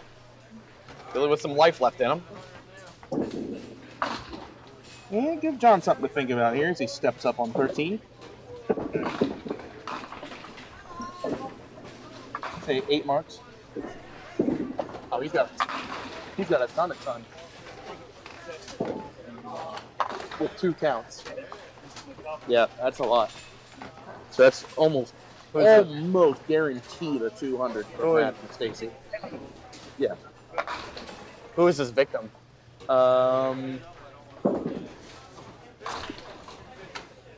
John? That's his 0-2 that he's bowling on. John Green with the spare. I think it's John D'Antonis. Getting way out in front. You might be right. I think you are, yeah. I think it's John D'Antonis. Nothing like eating 2 200s in divisions in one day? Yeah. John D'Antonis with 134 plus in the 8th, which isn't bad, but... All right, Andrew. Andrew Gaver taking full advantage of that split conversion. Dumps a strike in there, 5 off the wall. And keeps the pressure on Jesse Deach. He's going for the double here on 13. Hold it. Tug job, and he's going to get away with it. Oh, brutal. Let's show that one again. Brutal result. Don't replay that. We will. Too late. Jesse harnessing the power in the top of that man bun to throw the double. Take the lead, 5-5, and a hit. By the way, star frame. Star frame. That's number 2.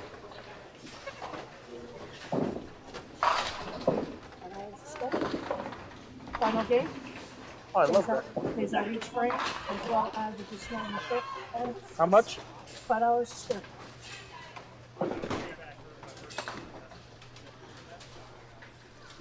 David, you want to take it? No, thank you. I'm good. Billy. Oh, okay. That's a little better.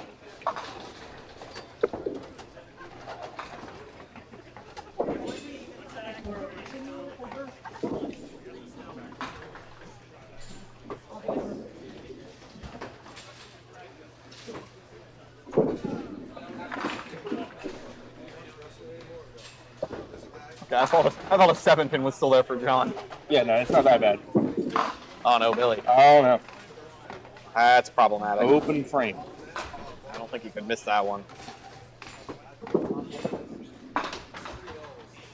John Green will take his punishment for the 9 there.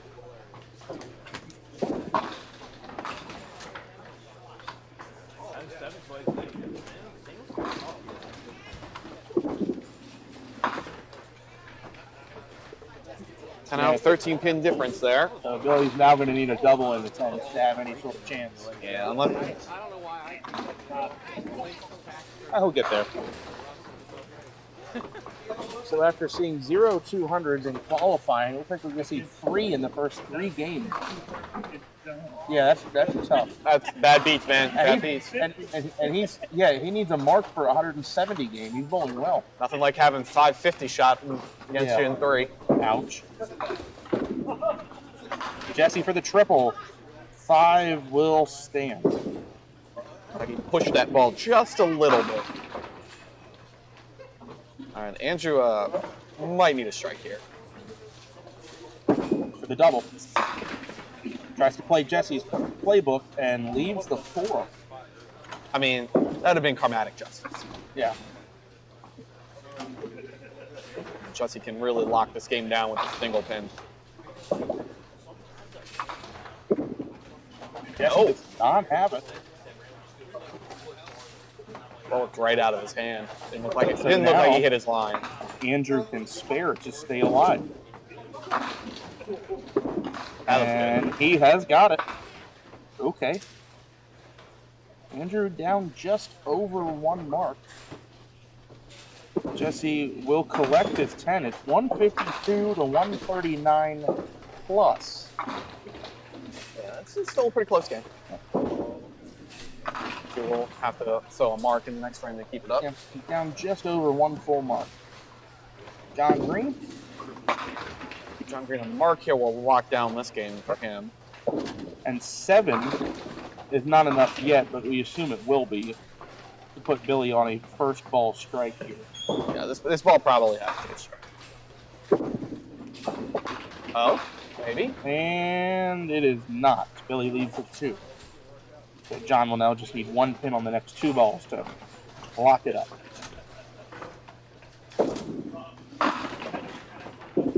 That should do it. That is it. Matt Anastasi has his 200, by the way. He's firing on 15. He's 196 through the 9th frame after going all mark through the first 8 with 2 triples.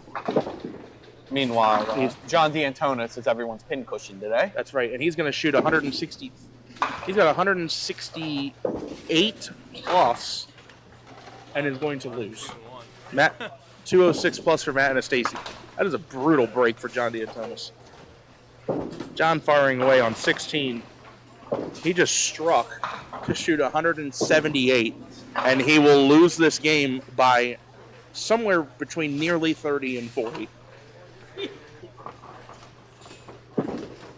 And again, John shoots 178 in a tournament where through qualifying 0 200s were shot, and now 3 have been shot this morning and 2 are against him. Should we interview him?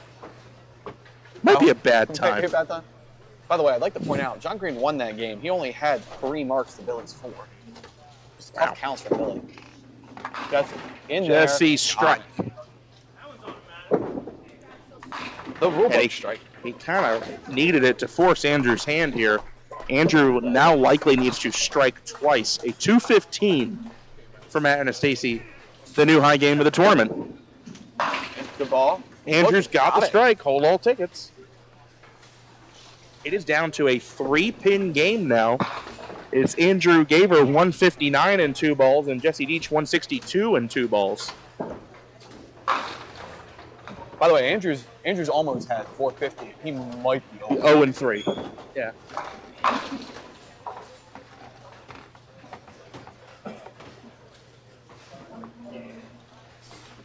Now, this is Jesse's ball here, so assuming balls have been returned, yes, he is going to fire first.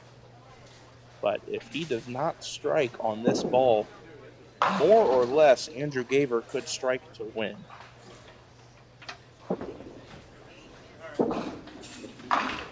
Light hit, and it's the 3-7-10. That's an interesting number as it relates to pin count. Yeah, Jesse will have to get one more pin. Yes, to force Andrew to throw another strike. So consider it strike for the win for Andrew Gaver. 5 off the ball. Congratulations, Matt and Tommy with the 215 game. Big 10-frame double for Andrew Gaver to take the lead in the match.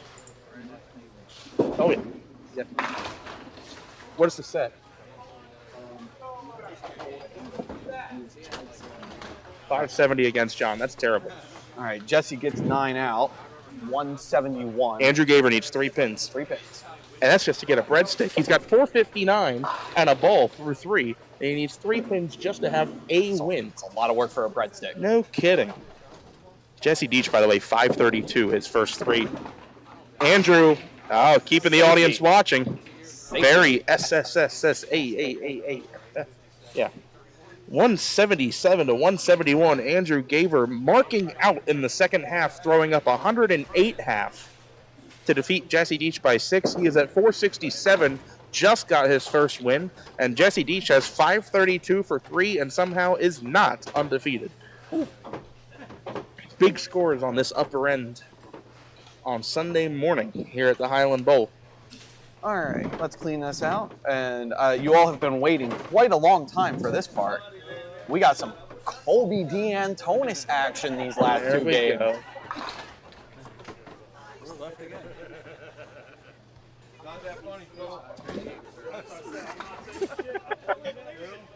I'm going to go get scorecards, Dave.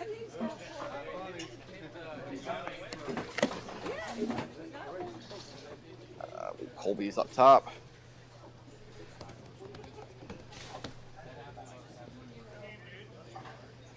Oh, he's on the other side. He is followed by Phil Dix. I believe John D'Antonis. And who is up top? Throw the towel. Who's John's partner? Is it Ken? I think it's Ken.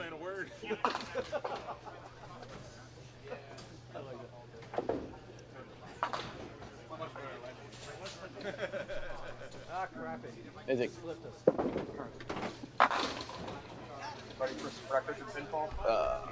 They've got the wrong side, but it's a question of how much do they care, because I usually don't. What, they put them on the wrong side? I think they put them on the right side, but it flipped after the game, I assume. It's like they put them in and then they swapped.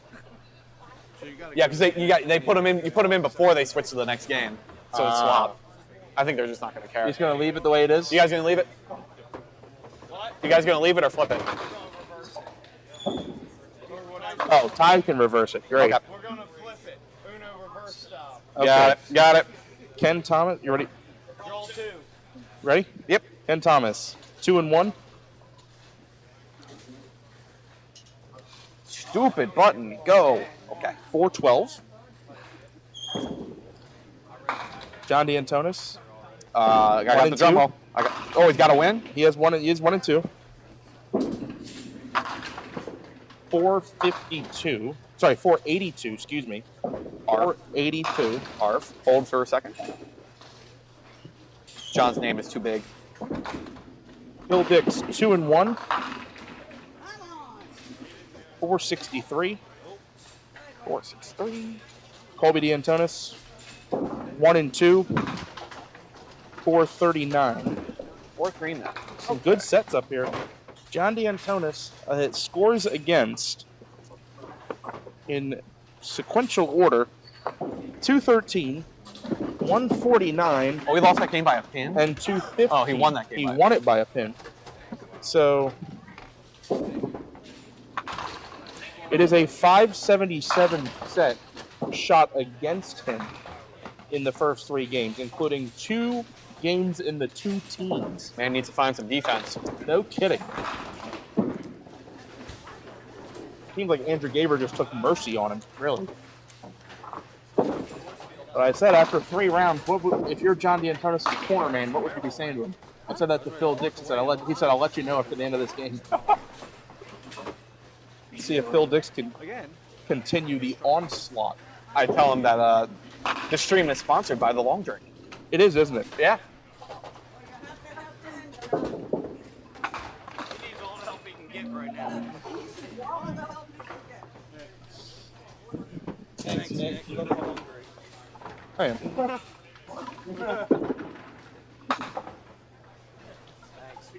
Thanks. Thanks. Thanks.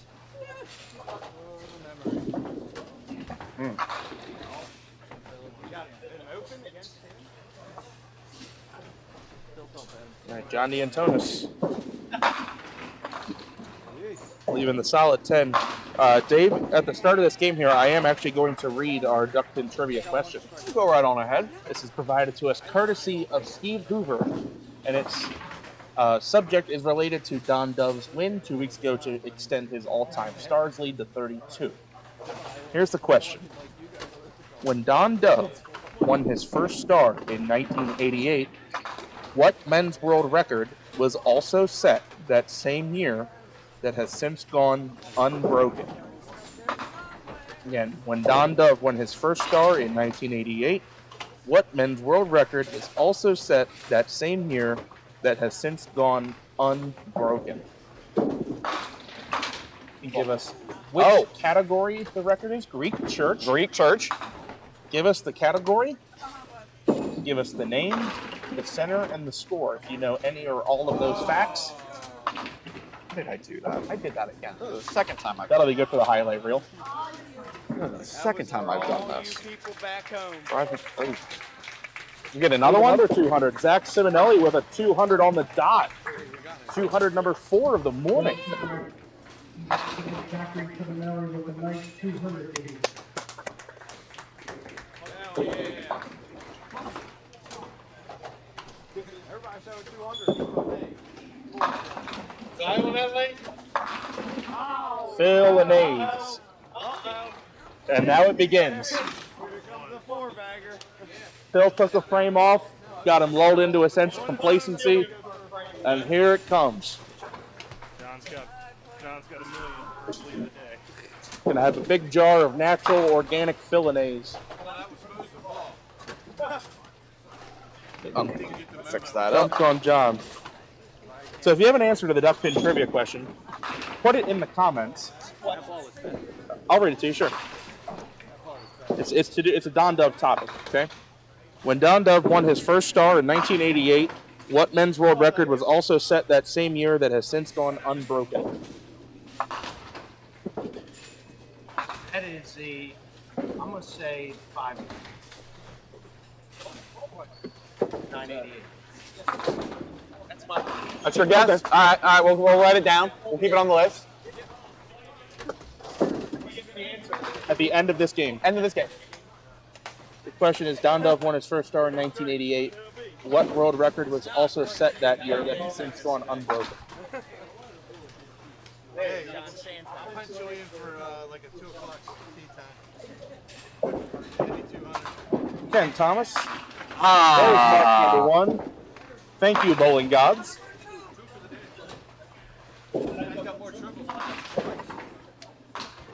Colby D'Antonis showing us the miss of 7-pin. Probably the 5-game 988 Bill score. Brooklyn handicap class of 4, Greenway. All right, we'll write that one down too. That's what I just did. I heard. I saw. He shot 200. I shot 200. Nick's like, I also shot 200. It took 20 boxes. Ooh, John, arf. All right, I'll hand you back.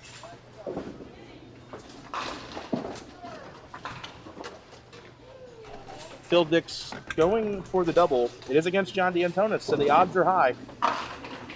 Baby. Yeah. Make a great clip. That will make a great clip. I'm proud of that one.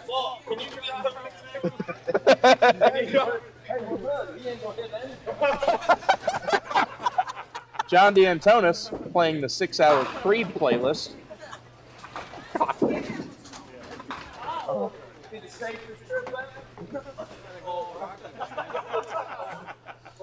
I was so bad I dropped that M&M. I have no idea where it went.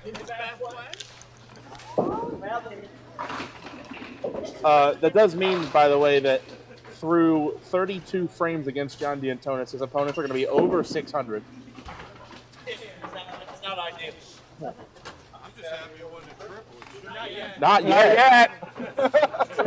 Hey, we're gonna clip that out, and we're gonna play it in about 90 seconds when he gets up again.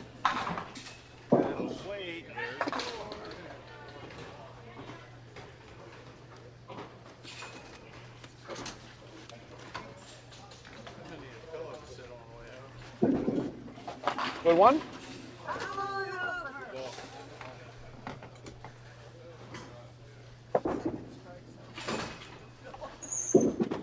Well, got it. $20 for Colby. Hey, I got a good bounce there. Hey, you can have two. I'd rather have 2 strikes than be 2 and 1. 3-6 tripped out. Ken Thomas got the $20. So he treads water there, still trailing Colby D'Antonis by 11 pins. Now, Phil Dix, I hope John isn't going to get jinxed himself here. Phil Dix going for the triple. John said he hasn't had a triple thrown against him yet. That's a good ball. Oh, pins.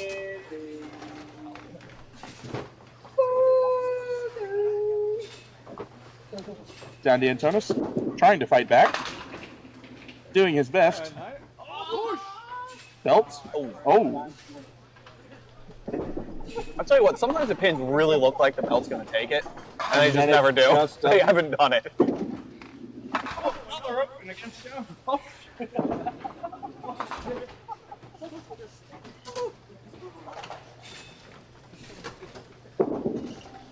It's great to be John D'Antonis, except not today.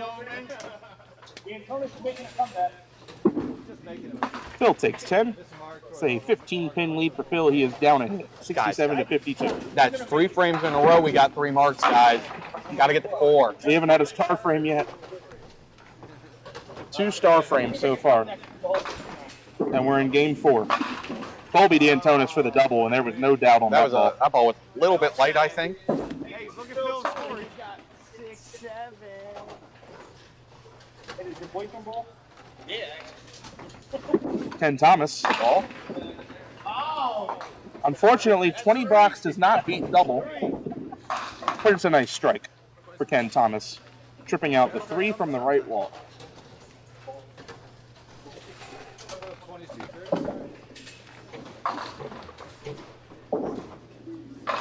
Phil Dix trying to pick up right where he left off. He leaves a solid 8. Oh, wait, we got great viewership out today. We're almost up. We're just over about 180 people. Let's get to 200. We got 180 screens going. Let's get to 200. You might have to do the question again for all the people that just came in. Yeah, let's do that. Just for fun, because they might need a reminder. Get a We've had a couple guesses penciled in so far. Some people took a long bathroom break. That's right. Got it? So, folks, your duck pin trivia question provided to us by Steve Hoover is this. When Dom Doe won his first star in 1988, what men's world record was also set that same year that has since gone unbroken?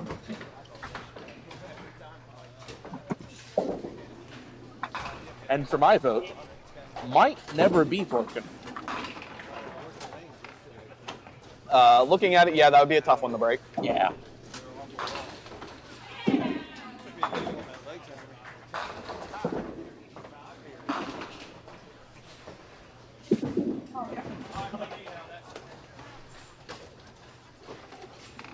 Phil Dix leads by 9 pins, 77 to 68.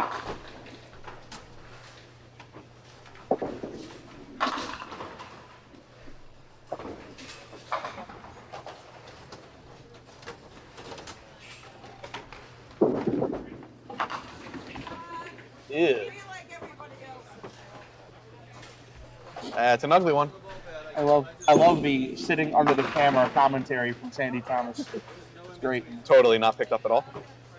Unfortunate. Oh, housekeeping. Maybe able to reach it now. Yeah. Oh.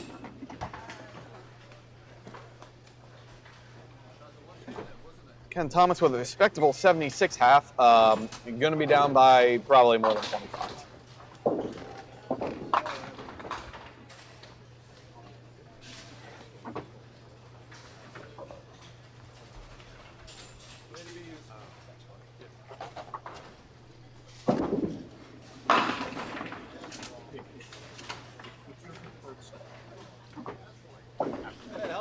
So, I was told that you were going to use 2 pairs for the ladders, but that the ladders would swap between those pairs each round. And then probably putting the final, like, don't put the ladders directly next to each other, but also not way far apart. Yeah. Just leave one pair, and then use that pair for the final. Yeah. Looks good to me. Yeah.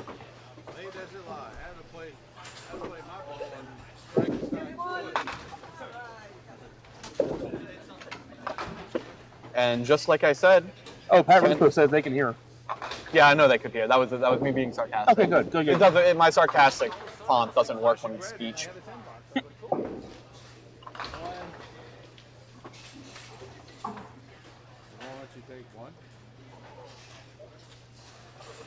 There we are.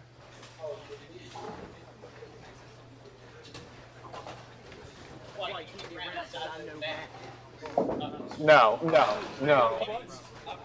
Yeah, the computer does the math, Colby. You just push the button. Thanks.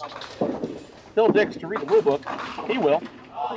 Quality reader. Quality reader. Scheduled programming.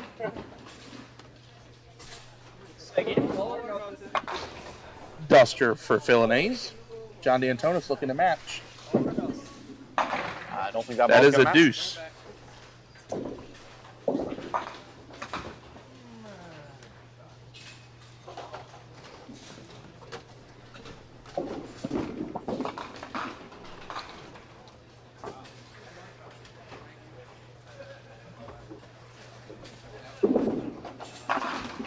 A pinner?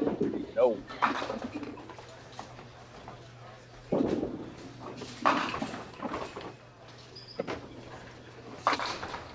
Let me see if they update standings for game 3. They were pretty late. Oh, they are running standings. Okay.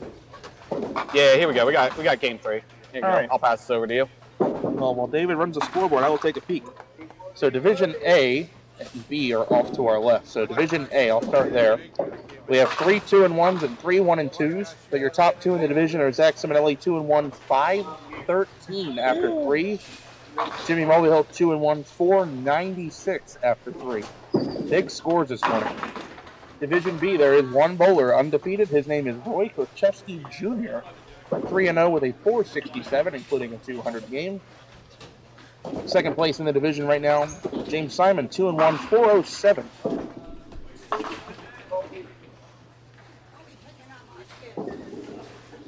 Division C, we have an undefeated bowler in Mark and Stacy, 3-0, 447. Second place in the division is the man there who just missed a single pin, Ken Thomas, 2-1, 412. Division D, your leaders is 3 2-1, 3 1-2s. You have Jesse Deach, 2-1, 532, and Phil Dix second, 2-1, 463. Those are your division leaders after 3.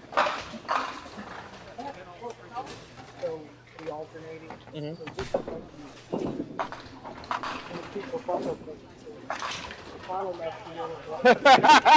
I would use the pair of sleeves then.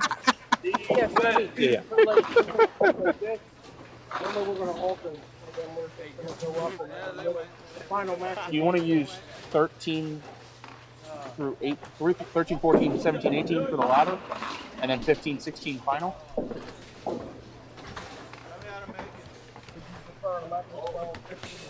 I don't want to use 11-12 because it's a pain to put the camera on here. The camera is harder to mount here, and when we hit the table, it shakes it. It's fine. 13 to 18? Yeah, that's fine. Yeah. You do like 13, Then I don't 14, have to move the 13, camera to the 14, finals. 14. Okay, yeah. Yeah.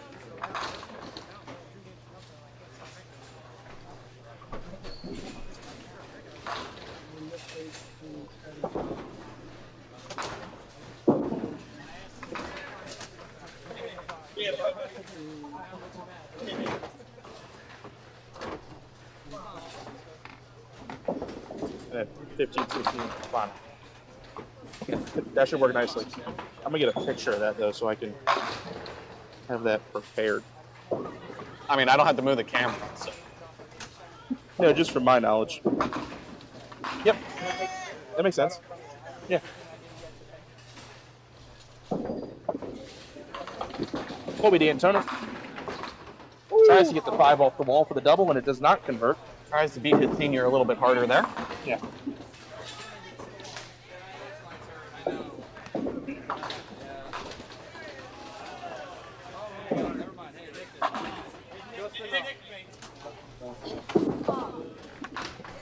Fair for Ken Thomas. Oh, fist pumper there. Got a little more work to do. Gonna need a few more of those. I don't think those will help much. Yeah, you got a point. Because Colby's got a 20 bucks. Extends the lead out to 45 pins with 2 to go.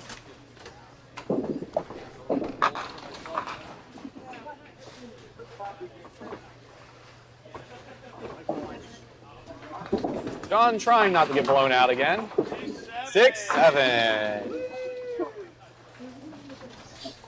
I think John's tired of seeing that shot. You know what he's also probably tired of? Getting triples thrown on him. There it is. Bang, bang, bang. David Hughes and Nick Lloyd, ladies and gentlemen, we are the trained professionals on the first course. Why we're here. That's why we do what we do. Filling A's, dumping it on John. Hey, he felt bad. He missed 2 singles, too, for the guy, you know? Ty's over there licking his chops. Oh, yeah. Ty's got 200 next game easy. Ty's over there looking his chops. Ty bowls John D'Antonis next. I'll set the over-under on Ty's game at 168.5. I'd also like to point out, Phil has missed 3 spare breaks this game. And could still shoot a massive number. His lowest first ball is an 8. He's missed 3 breaks. Ken, I think you had to start throwing strike. Yeah, I think you had to start throwing strikes here. Even then, that might not be enough, but it has to strike just in case. It will not strike. I don't think that was there. Colby D'Antonis is going to win this game. Colby's going to have a nice game. Nice total. Why not 10? Why are you begging, Colby? Come on. Calm down. You're going to have over 600 for 2, for 4. Washout for Ken Thomas. Hey! Yeah, nice shot. I'll give you a replay, Ken.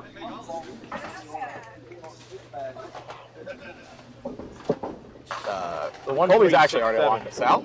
Colby up 8 pin, he's got it. That is a lot of marks in a row. Count them. That is 8. Strike spare, double spare, strike spare, spare. David over under 9.5. Oh, I'm not ready for this. I'm not ready for this. Oh no. Well, it can't be an 8-bagger because Phil only has room for a 7-bagger. Again, Colby the math guy. Phil is going for 4 here, and the chances are higher than average. Ah! Higher than average, folks. Higher than average. Insane.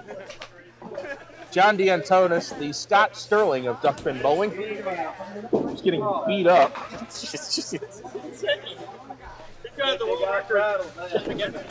How many strikes has he had thrown against him?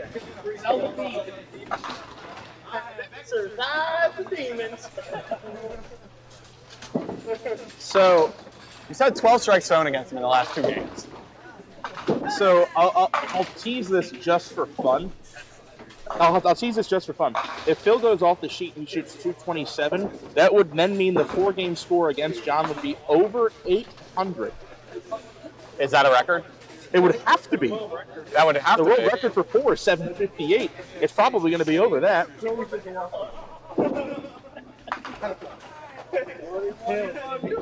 Good 9 for John D'Antonis, trying his best. Now the crowd beginning to gather around behind the pair as Phil Dix has a chance to shoot a mammoth number, but he is still going to need a mark to shoot 200. He has not spared yet in the game. He's missed 3 spare breaks, and other than that, he has struck in every frame. Kenton Thomas with Just one of in his time. own. A little late for that. So I'll remind you folks, as Colby 9 counts to spare there, he had a shot to shoot 200 if he doubled. John D'Antonis has 577 against him so far. If Phil were to double and get 6, it would be an even 800 shot against John for his first 4 games. But the world record is 758 for 4, and there's a very high chance that the score against John for 4 will be ahead of the world record. Normally we say it's great to be John D'Antonis. I don't think it is today. I think he feels like Scott Sterling right now. It's great to be bowling against John D'Antonis today. And again? Ah, look what we found. Why not? Colby D'Antonis for 197. I'd like to point out every bowler on this pair has 4 strikes, and John doesn't have a single one. 195 for Colby D'Antonis. Phil could strike, or excuse me, Ken Thomas could strike out here for a measly 160.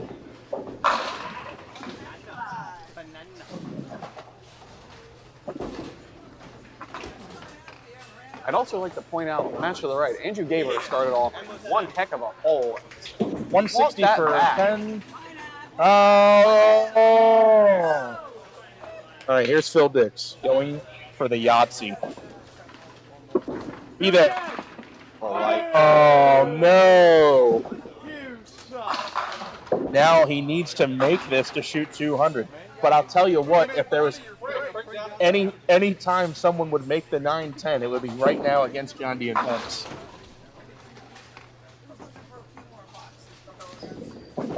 Big scores here on Sunday at Highland Bowl. Phil at the 9-10. Going for it. Oh, you weeping me. He shook the 10 pin. Look at this. Zoom in at home and look at this. He shook the 10. It wiggled.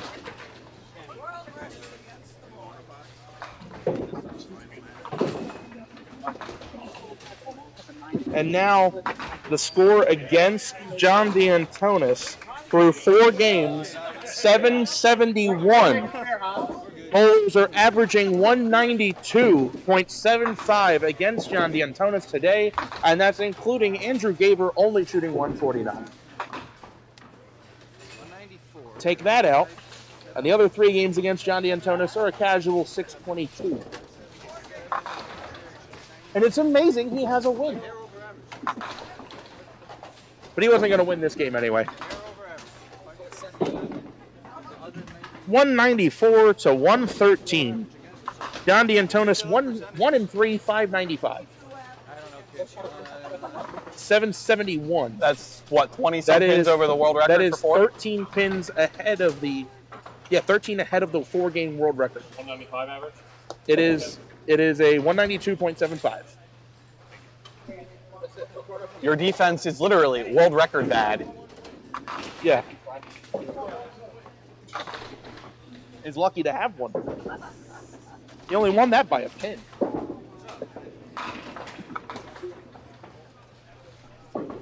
So they do like in like soccer and whatever, they do like the goal differential. John's pin differential right now is not great. It's minus 176. All right, Nick, you want to give people another world record fact that you know of? Speaking of world record, yeah, that's our duck pin trivia question for the day. Let me pull that back up, even though a bunch of people have already said the answer. Question was, when Don Dove won his first star in 1988, what men's world record was also set that same year that has since gone unbroken? The answer is the 5-game men's set, which was shot by Bill Schwartz at Greenway East in 1988. His score was 988 for 5. And I hate to say this, but if Ty Turcotte were to shoot a 200 game against John in the last game, we could have the 5-game world record, which is an insane number, that's a wild broken number. by being bowled against John D'Antonis. Can we combine that? Like 4 bowl? Yeah, five bowler world record. Ty Turcotte to break that record would need to shoot a 218 game. What's the average? 771. He needs 218. Yeah. 771 is 192.75 average. John has 2 200s and a 90 game thrown against. It's brutal. It's not like he's bowling bad. Yeah. Bruce Smith at home right now has the biggest smile on Laughing his face is because now he laughing. knows that someone else knows what he feels like. Because Bruce has been the perpetual punching bag of the Mount Airy Summer Singles League. It's just dunked on year after year. Hey, you get me again. Good. Yeah. You start on 14? Yeah, they'll be on the other lane. Wow. Some bowling. I mean, this is okay, but this is the pace, David. Like this is the pace I expected through Friday and Saturday. I'm just shocked it took this long. There have been multiple 190 games, including 2 on that pair. It falls, but I just no 200s. It blew my mind. The north. Of the north? The north.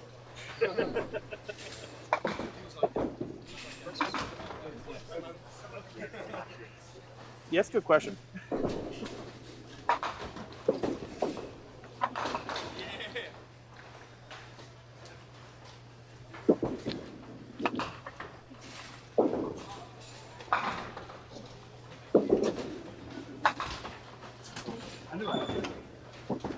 Yeah. All right, John D'Antonis here on Duck Pins Forever. Just got off the phone with his defensive coordinator. John, we think it's a gameplay decision error, strategy error. What has gone wrong for you today? My defensive coordinator has been banned from the bus on the way home. He's never to be seen in our clubhouse anywhere. He's done. What am I doing? I am I'm so just silly gonna put 10 today. more frames, and then I will Get rid of that. take my shirt off and watch bowling the rest of the day. I am not very good at this. Is there any way to salvage your pride in these final 10 frames? Absolutely not. There we go. Going. Also, I'm not sure how I managed to pull that off. That was kind of impressive on my part. Thanks. All right. Let's see who we've got last over here. We don't know what defense is.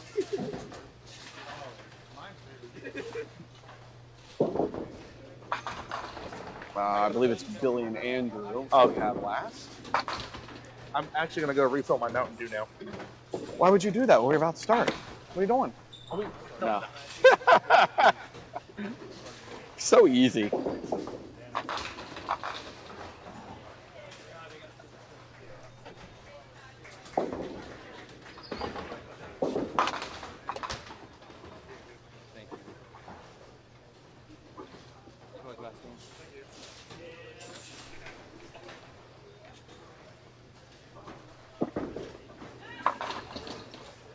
Greg, I like that. That's funny. I'm getting a good laugh out of that.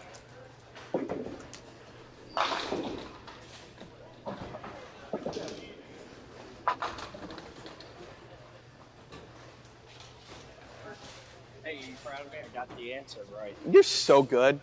I'm almost certain you completely guessed that out the top of your head. I will say I was impressed. Walt knew the tournament and the house it happened in.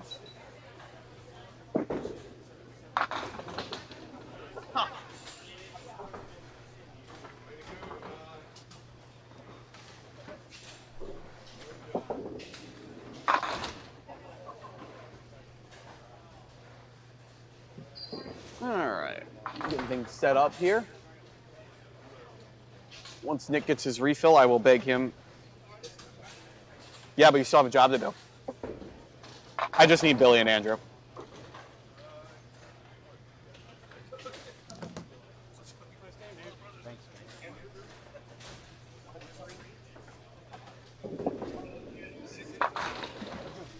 Tough.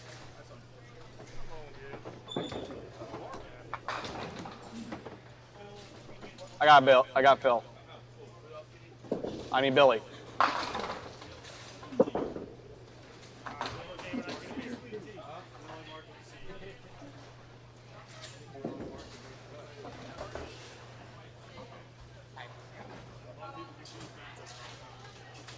still love you. Billy has to pay. Oh, no. He didn't win that last game? Nope, and he has an interstate for a set, $4.95. You as well? Where do you stand right now? After 4? Okay. That's tough. That's David bowling his last 4 games of qualifying. From Red Sox Nation, just another John blaming his coaches. I was laughing. That was love good. That was so good. It's funny because in the Smash community, they also have the phrase "No Johns." Yeah. All right, Billy, got some work to do there.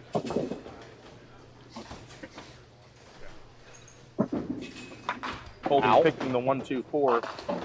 Colby needs to win. He needs to win. I don't know what the pinfall looks like. We'll wait till they.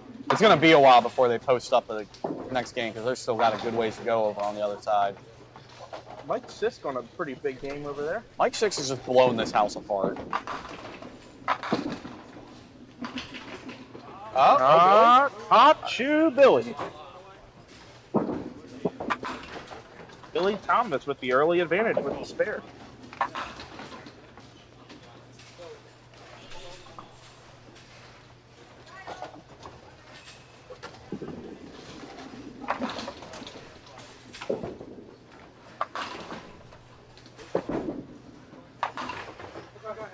Opening 2 chop for Andrew.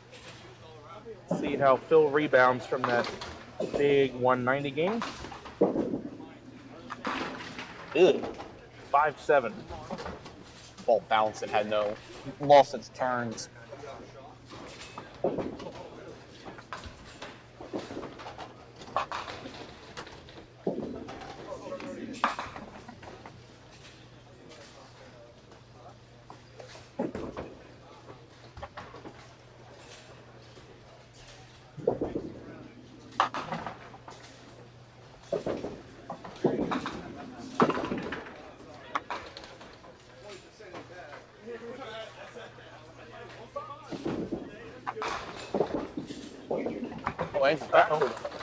You got to throw it somewhere different, Andrew.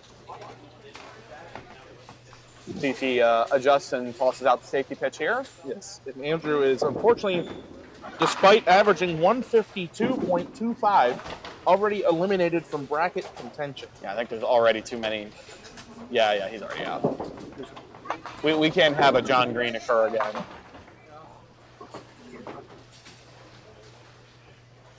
Well, Andrew, this looks familiar. Hey, where have we seen that before? Where have I seen that before?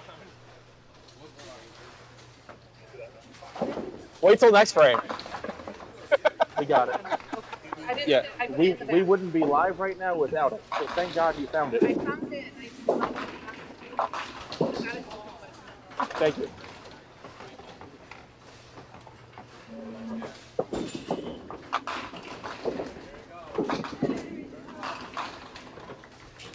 Yeah, I used to have 2 of those, but the cable on it got funky, and I bought a new one. I kept both for a while and finally threw it out. Probably should buy another as a backup because that thing's a little funky, but it does the job. Billy for the spare. No, maybe? He got it.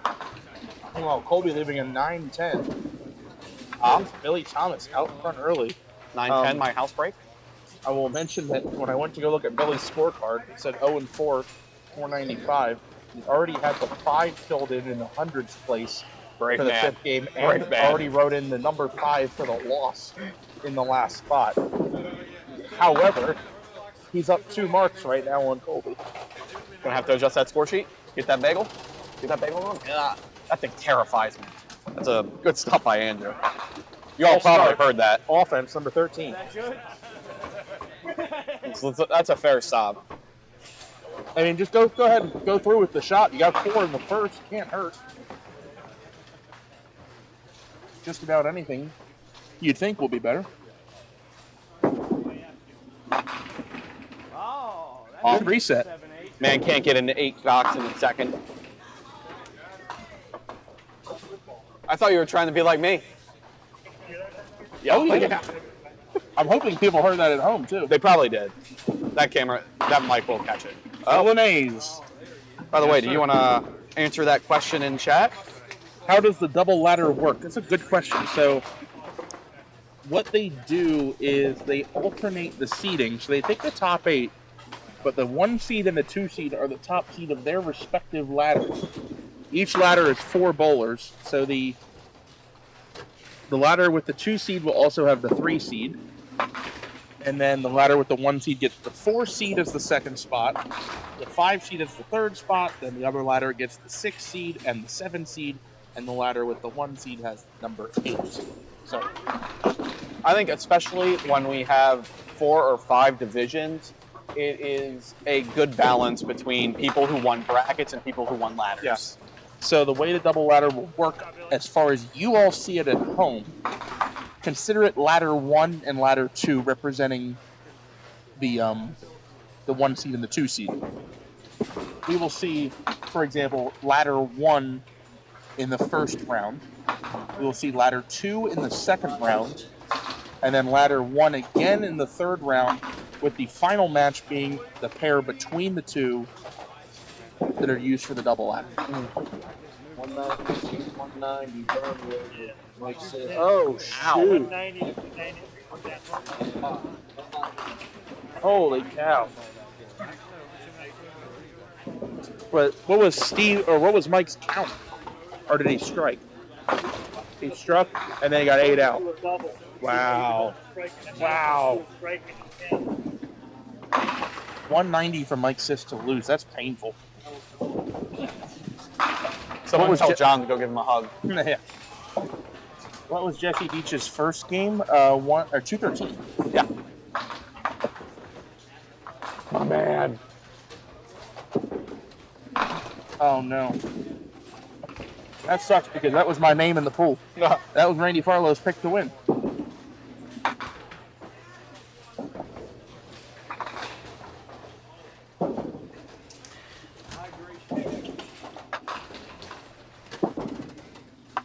Oh no. Don't worry, Andrew, that's better than I did. 4 on 5 out, 23 in the third with a mark. Phil, 9 box.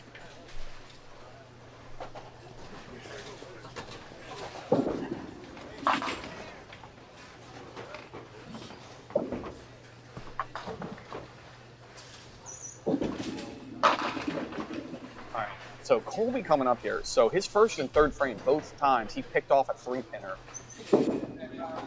And he needs to win this game. Split. Jeez. Billy Thomas Colby's at 30 with no marks. Billy's at 49 plus 3 marks.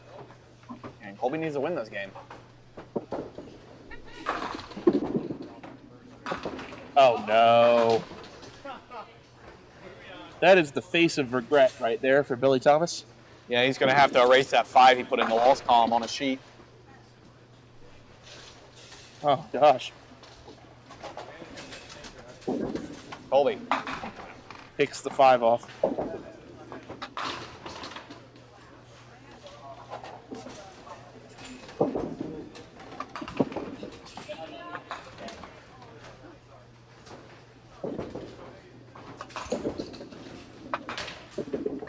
Ty Turcotte starting out with 3 consecutive spares against John D'Antonis. Those aren't strikes. Pretty pedestrian start.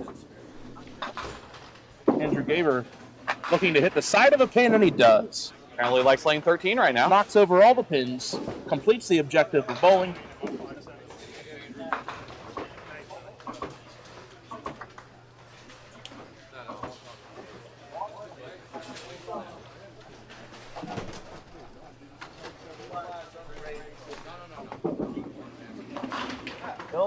Phil leaves triangle.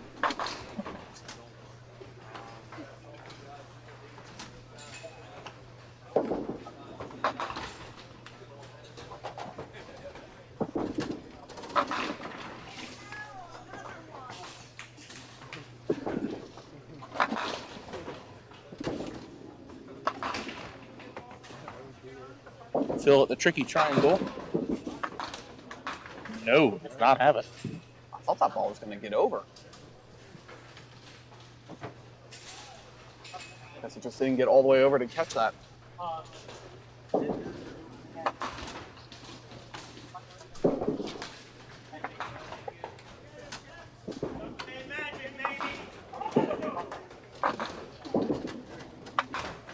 It'll be a 10 out for Phil. Give him a 15-pin lead, down a hit. Now Colby already down 30 and 2 hits after 4 frames. Suboptimal. That's work to be done. See if they can get started on that work here in the 5th. That's a ball change and a middle rip. Ty Turcotte deciding it is time to start striking against John D'Antonis. That is 4 marks in a row to start the game for Ty.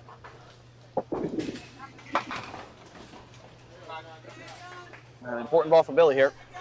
On the double. For the triple. Off the side. Again. This time not a strike. Just 7.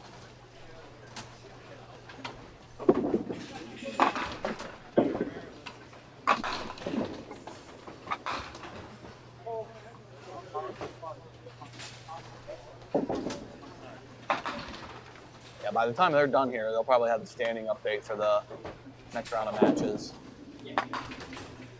Or the 5th match over on the left side. 9 on the second strike for Billy. Colby takes 10 for a all-wood 49 half.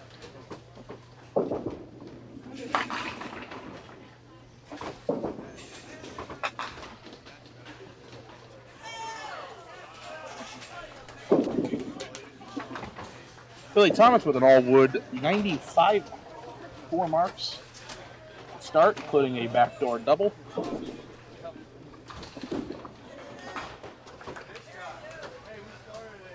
Villainese.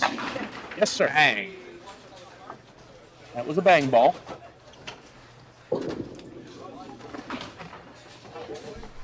Sets that ball down into that 1-2. Crushes him. And you notice Phil can get the ball out. His taller height and long arms, he can easily get the ball out on the lane 15, 20 feet if he has to. You notice on this surface, he is not doing that. He's laying it down very early. That's to try to take the what is known as the Highland hop out of play.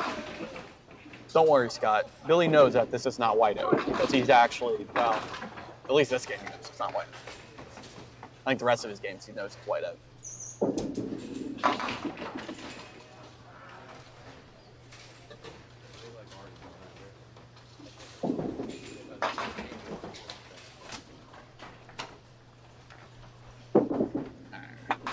Andrew goes 9 on, 10 out. Putting him down 6 pins and a hit. Billy Thomas starting the second half. Hold it. Oh, my goodness. Just pure tragedy.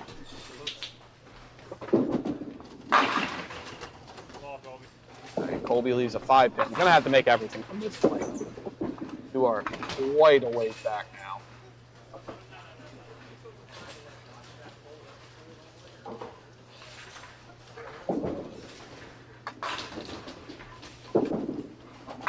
All right.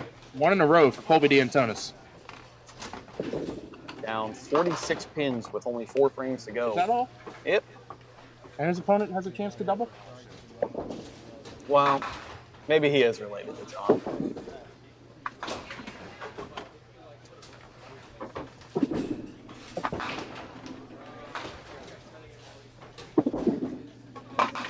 Andrew off the side for a bit of a mess.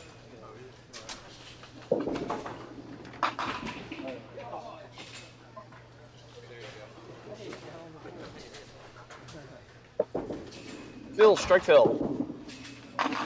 Yes, sir. All strikes in this Dix Gaver match. No spares yet. But as a double for Phil, he will take the lead. Shot. Wow. Still no spares. Ball kicked off that head pin hard. I wonder if because of the bounce it had That's earlier what in the I'm lane, wondering, that too. took the rotation off. That's probably correct. Because it was placed well enough to take that out.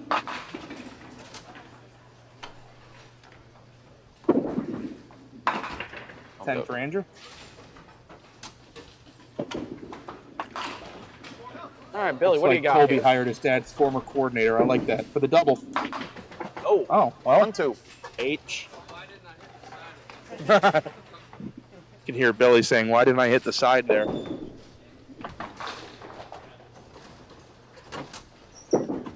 Holding the ball. Another Colby with a 5 solid 5.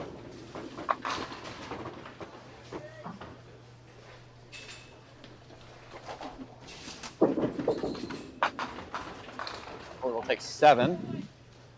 Plenty of count.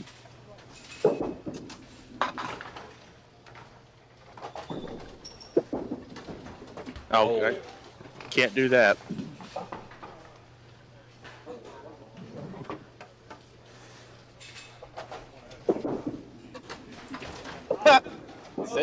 Six, 7. 6-7. 6-7.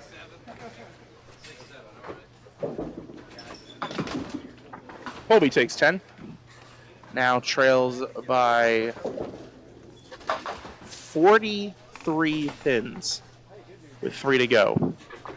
John Gorman was once in a familiar territory. I believe that was 45 pins.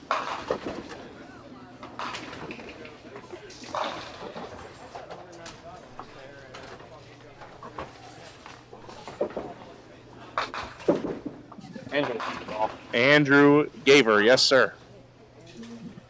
Still no spares in this Phil and Andrew game. Phil is going to go for another triple. He liked it. Messenger, yes. When are you two going to throw a spare? All red marks on our scoreboard for Phil and Andrew. Messenger to the 10 for the triple strike. Don't say that. I'll make Nick's head bigger. I love him.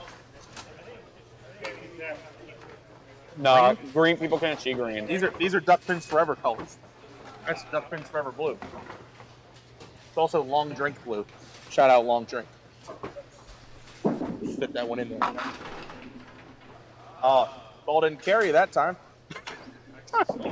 Still got 9 though. Billy's last 3 first balls on 13 are backdoor strike for a double, backdoor strike, and backdoor 6. I think he found the line. It's not bad. Yeah, he has found the groove. Definitely better than his previous 4 games. No kidding.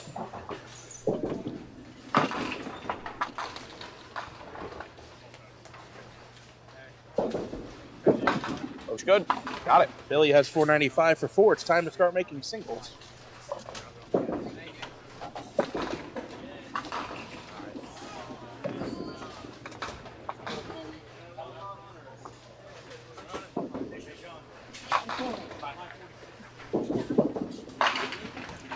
Phil caving him in for 9 on the triple.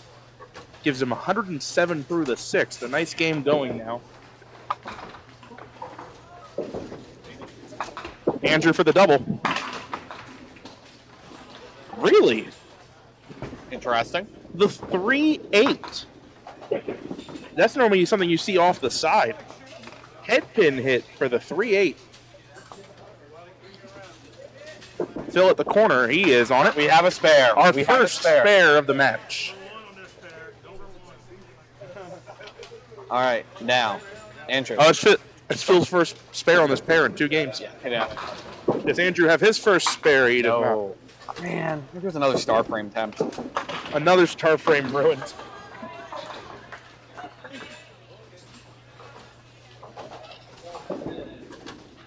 Oh, wait, you have an absolute fire fence over there between Ken and Mark.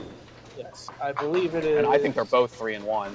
Yeah, it is almost dead even. If Mark spares in the 8th frame, he just left a single. If he spares, Mark leads by 1 pin with 2 frames left. All right, let me see if I got standings up. Yes, game 4 is up. Here you go. Okay.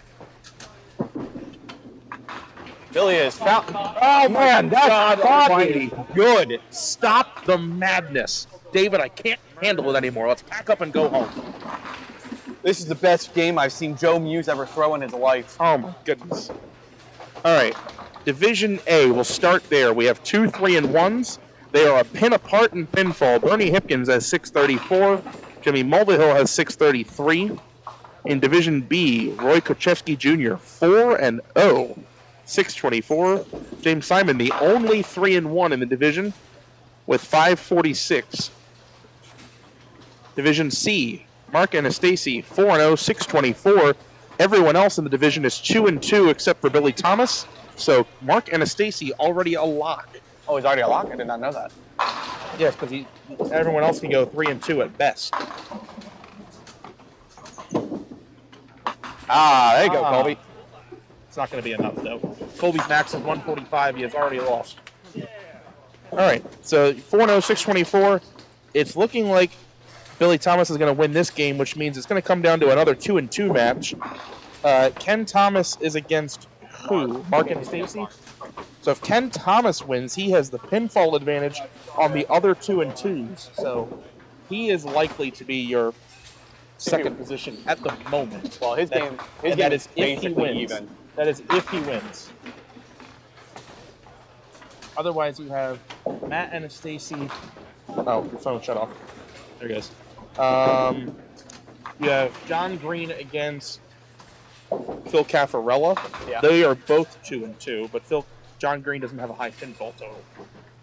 Anyway, Division D, Phil Dix at 3-1, 657. Ty Turcotte 3-1, 629. Both bowlers are winning their games right now by comfortable margins, which means Phil Dix is guaranteed a spot. And it's looking like Ty is a win in, so if he wins, he is in as well. Ties up a decent chunk on John. Yeah, so assuming Phil and Ty both hold their leads, which Phil is now already in because he has mathematically shut out Andrew Gaber. Looking like it'll be Ty Turcotte from Division D plus Phil Dix.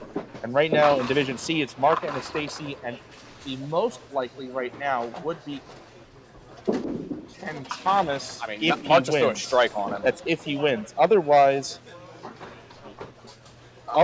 you could have where Ken's pinfall is over. John Green? Ken's pinfall is over both John and Phil.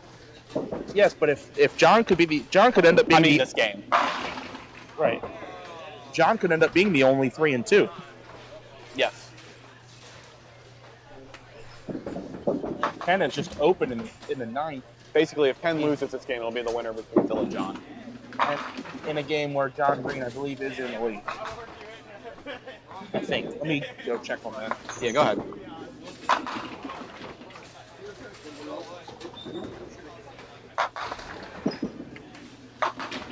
John Green has just doubled to go up 4 pins and 2 hits.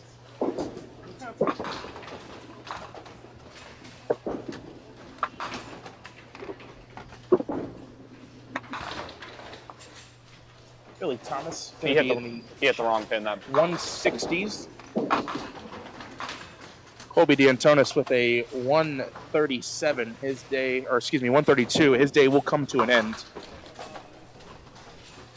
Double check, make sure that score's right. I don't know where you got the 37 from. No, I was wrong. It's 32. Okay. Billy, we'll find his breadstick today, right in that 2-4 pocket. 1-4, 662. Sounds like a typical 1-4 set. Unconventional route to get there. Maybe one of the worst 167s we've ever seen on Duck Pins forever. I watch Joe Muse a lot. It might be one of the worst I've seen ever. Yeah. Not gonna lie. Phil Dix. Leaves the triangle. But said Bernie still has the worst 500 set I've ever seen. Now, in a stepladder scenario here, seeding matters. True. So Phil wants to still get as many pins as possible here in case it could make the difference in seeding condition on the ladder. You want to get that first or possibly second round bye. By the way, with that open, it looks like Ken may lose this game.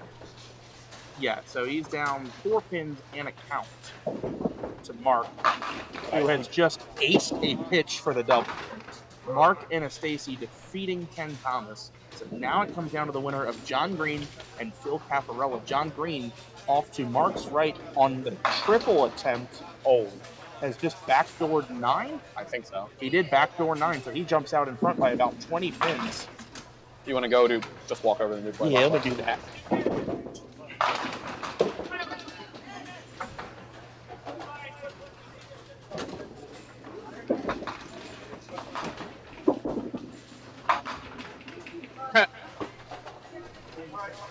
So, Phil Caffarella has left a washout two-pinner, the 110. John Green has just spared the head pin on a double. John now up 23 and a even hits if Phil spares, which he does. So it's 23-pin lead for John with a frame to go. John has all but locked it up as the second bowler to make it out of his division. It'll be Mark Anastasi and John Green. And then in the bottom division,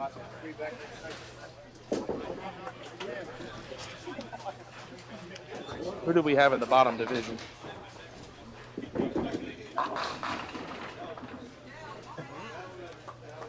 Good last 3 games. Good time to warm up. 5:45 last 3. Good grief. What did you finish with, 30? So we have Phil Dix in the bottom division.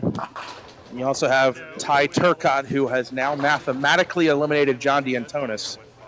So Phil Dix, Ty Turcott, Mark Anastasi, and what looks to be John Green will be your 4 bowlers from this pot of 6 lanes advancing into the step ladders. I know through 4 games, the number 1 seed was Roy Kochevsky. I believe he's the only 4-0 in the building.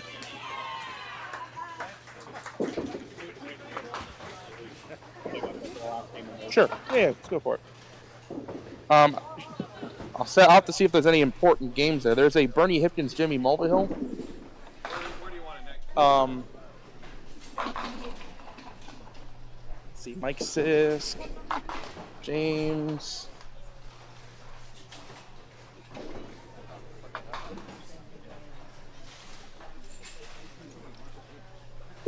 Yeah, let's go here. Yes, because Zach needs a win. And Roy's currently going for number 1 seed. That's a good spot.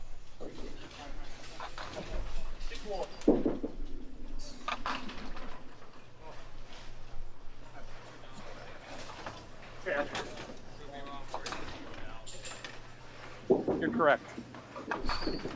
That's a high trick.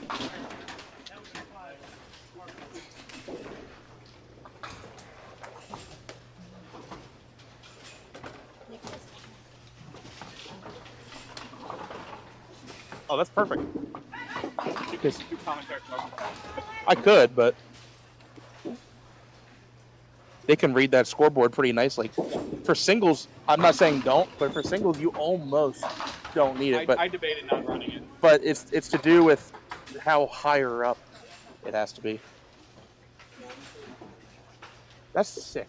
World record. 943 for 5 games, shot against John D'Antonis, a 188.6 average. And somehow he find a way in there to win a game. But again, like I did before, what was it, 940? So 943, take out Andrew Gaver's 149, 794 in the other 4 games shot against John D'Antonis.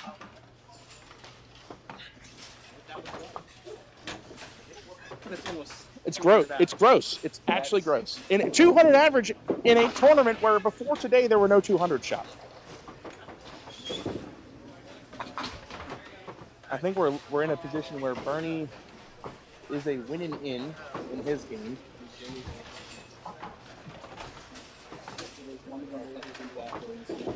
Yeah, Bernie is against Matt Buckingham, and Bernie is actually trailing in that game.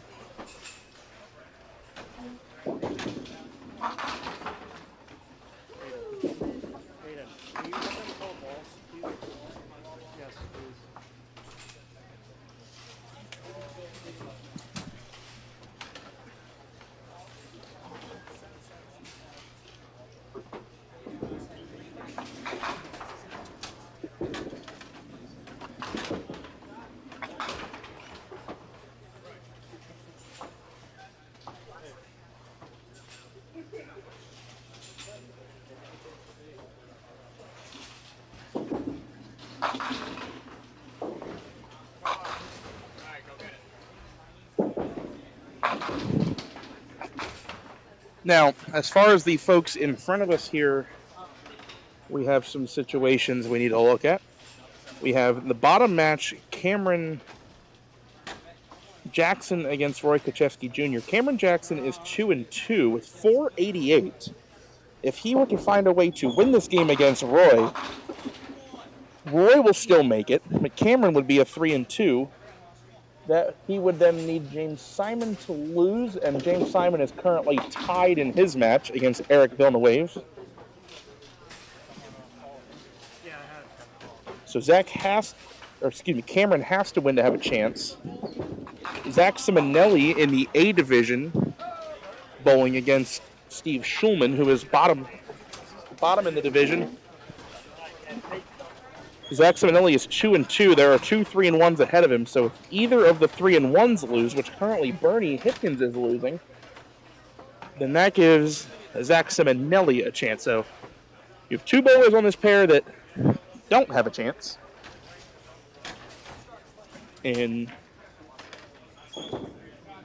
don't have a chance to have anything change. So Steve Schulman doesn't have anything to have a chance to make it.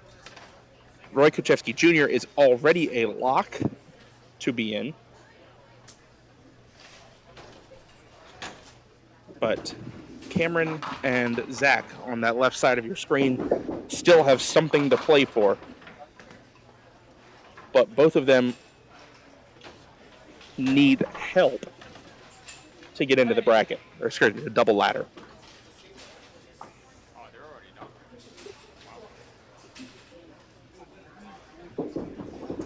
It's just silly. And then you take out the game he won. The games he lost, they had 794 for again.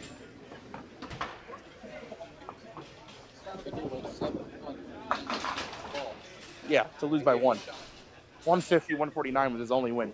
It's pretty wild. And by the way, his 4 losses, they average almost 200 against him in a tournament where until today, no 200s have been shot. Yeah. Pretty wild. Pretty wild.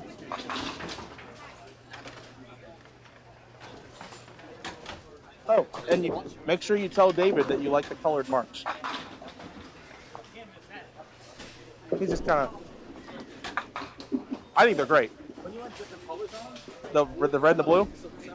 it makes it easier to, like, notice Yeah. what they have. Yeah, I like it. It's, like, harder to type in, better than the red marks. Yeah, these are good. Those red marks are good red marks. Lloyd, you're back again? I am. Once our glow lights went on, Yeah. I was watching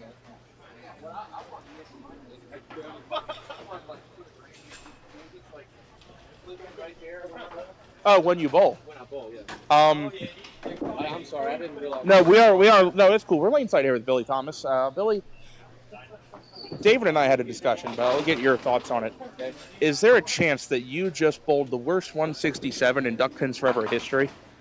I don't see why it wouldn't be. How many object pins did I hit? Well, I can tell you, you had a 3-frame stretch on lane 13 that was in frames 4, 6, and 8, where you went backdoor strike for a double, backdoor strike, and backdoor for an 8 drop that turned into actually a 9 drop. Right, 9. In a game where you haven't won all day, and a game Colby needed to win, how does it feel to pull off that miracle? I mean, I feel bad for him. I didn't throw the ball particularly well, but I had definitely the better breaks that game. He sucks. He is going to give me some great McGillicuddies, though, for every backdoor strike. I said I'll give him one for every backdoor I had. That sounds fair. I guess it just took a while. The clock had to shift to PM for me. Colby, you entered Game 5 with a chance to make the double bladder, but some viewers at home were questioning why you hired your father's newly fired defensive coordinator. Your thoughts? Well, first off, the double ladder is too difficult for me to understand, so that's why I didn't make it. I have no idea what that is or how it's going to work, so it's going to be interesting to figure out, watch other people I'm familiar with the double whopper. The double ladder is a new one for me, too. Yes.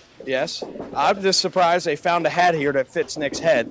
Thank you guys, though, for coming up and doing this all weekend. Yeah, that. Thanks, Colby. Yeah. Speaking of the hat that Colby just talked about, This weekend's Duck Pins Forever action is presented by the Finnish Long Drink. It's a gin-based canned cocktail that's now made its way to America from Finland. It's bartender in a can. Pull it out of the fridge, crack it open, and enjoy it. Long Drink. 6 different flavors, sugar-free options. It's even gluten-free, and I don't gluten-free anything. But it's a nice beverage. You should check it out. Long Drinks, served here at the Highland Bowl. Proud sponsors of Duck Pins Forever. Try the generic flavor. Hey Nick, next time you change, put the lights on. What I wanted, I didn't pour it in Blue. talking to him, but his fire defensive coordinator. Fire defense Yeah. Had 171. Yeah. Well, the 171, man, his opponent average went down. Right, of course it did. So, you take out the game that John won, his opponent average against was almost 200. Right. Honestly, it's impressive that he won the game. 150 to 149. Yeah, he won by a stick.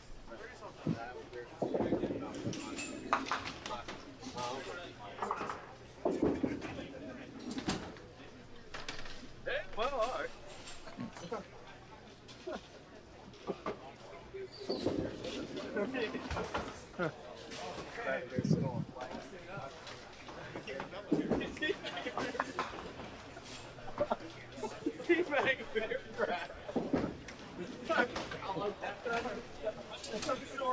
All right, we're gonna leave this camera rolling, folks. On the end of this game, the permutations have been explained. Zach Simonelli and Cameron Jackson both needing wins in this game to have a shot, but they're also going to need help from outside of this pair of lanes.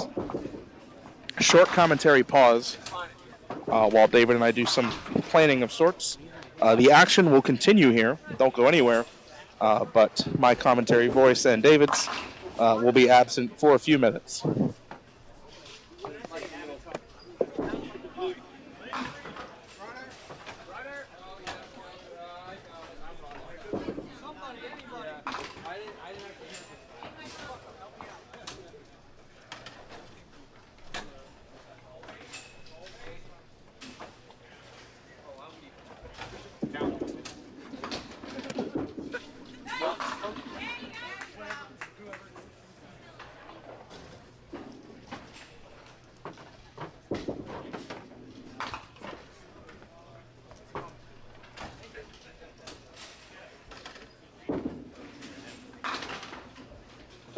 You're good. All right, guys, we're here at Highland Bowl. This is Colby coming in live. What's their record? Anybody know? That's why I had Nick have the mic. All right. All right. Well, we're just gonna say all of them are 4-0. And all right. Well, Roy's 4-0. It's a little home house here. He's up 14 and a hit in the 5th. Here's Zach Simonelli. The guy had a 200 game earlier today. One of like 4 that happened so far. Hey, oh, it's a good ball. Is he old enough for the champagne? Yeah, I think so. I wanted one of them. I was going to pop it right here and just go crazy, like winning a Stanley Cup or something. I won the Piston Cup. You did what, this cup? Yep. All right, guys, I'm done.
should have. Those are splits. They would have won 2 games ago.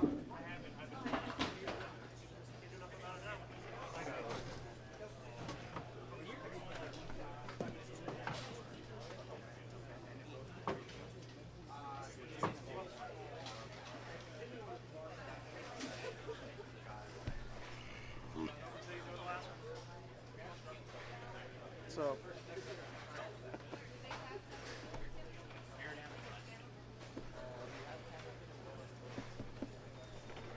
Oh, that's what he was waiting for.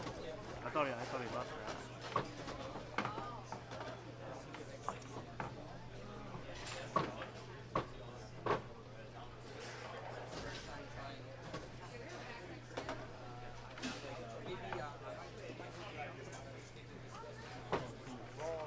Balls aren't coming back.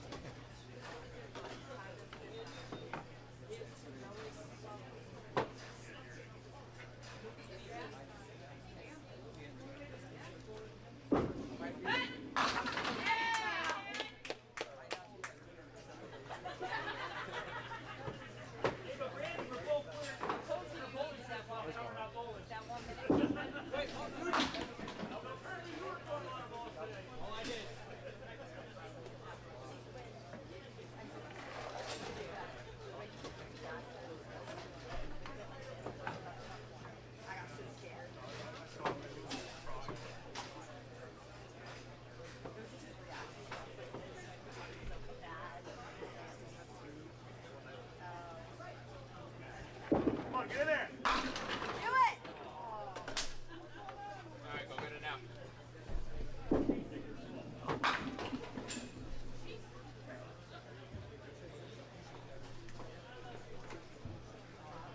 Go over it, Zach.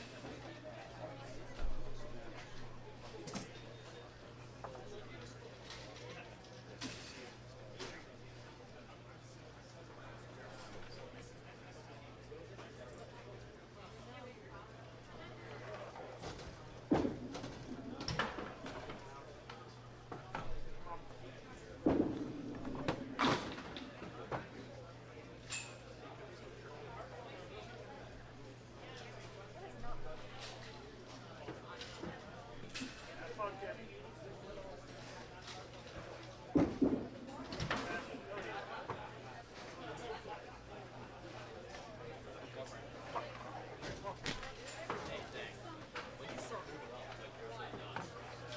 When?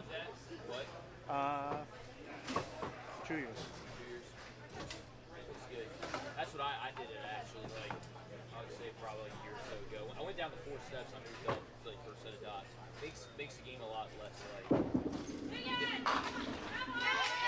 I think it was right before Febs 2 years ago, or it was right after. Well, you're almost on time because of it.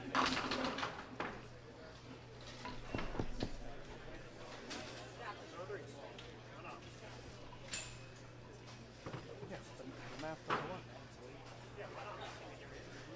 Doesn't work.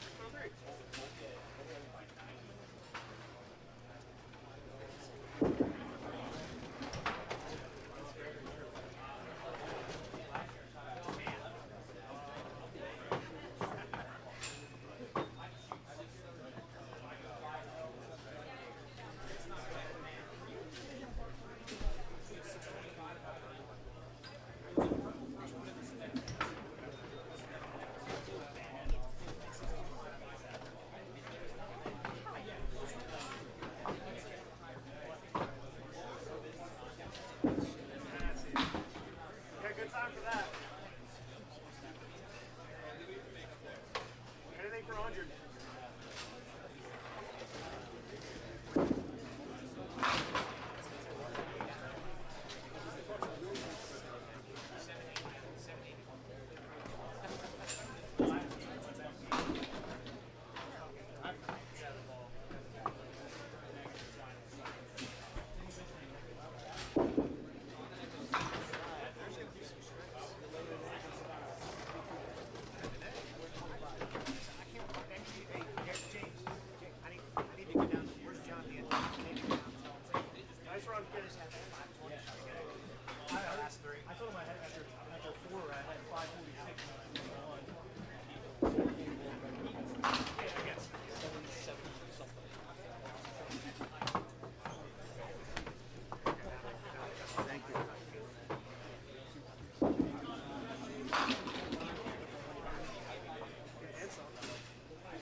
Yeah, I'll bring it up.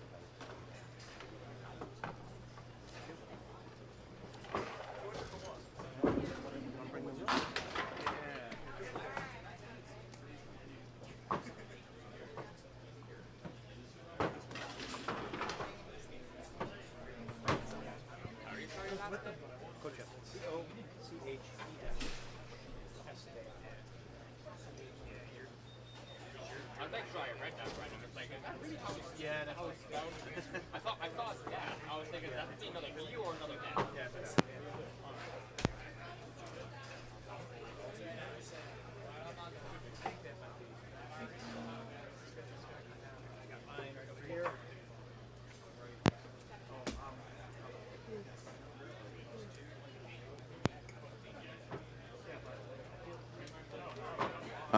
All right, folks, we're going to go on a quick break while they get the ladder set up. We will be back in probably about 10, 15 minutes, probably closer to 10 minutes. So stay tuned.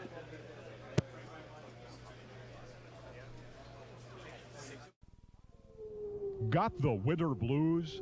Tired of sitting around the house watching reruns on the tube? Get in on the action and go duck pin bowling. Grab your family and grab your friends and find out how much fun and excitement you can have duck pin bowling. Be a part of the action and head for your local duck pin bowling establishment. There are plenty of lanes available and you won't know how much fun you're missing until you give it a try. Duck pin bowling, the cure for the winter blues. It's exciting, it's entertaining, it's challenging, it's fun. It's Duck Pin Magic. Duck pin bowling is lots of fun for the whole family. There's no need to be an expert. Duck pin bowling is easy to learn, but it's the challenge that'll keep you coming back. Even little hands can control the ball in duck pin bowling.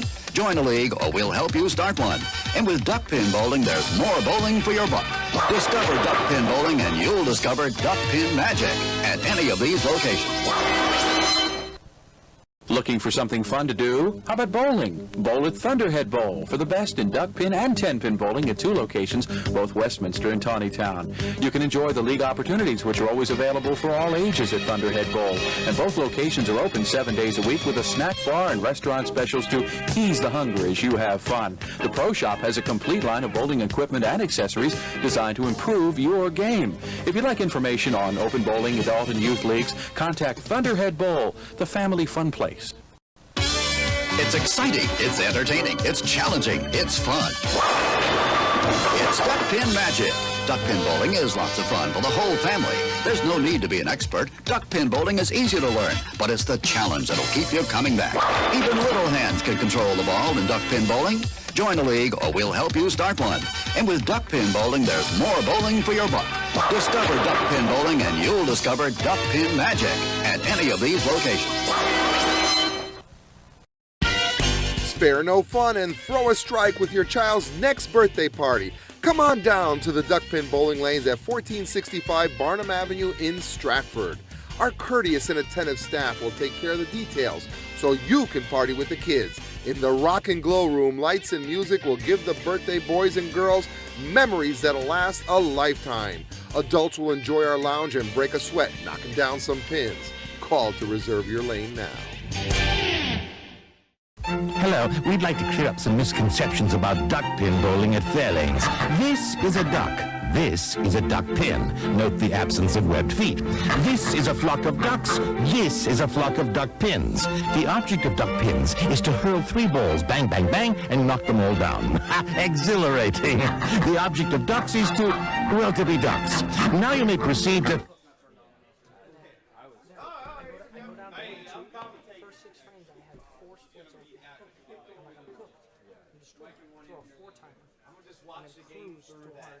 Because I made a couple of splits.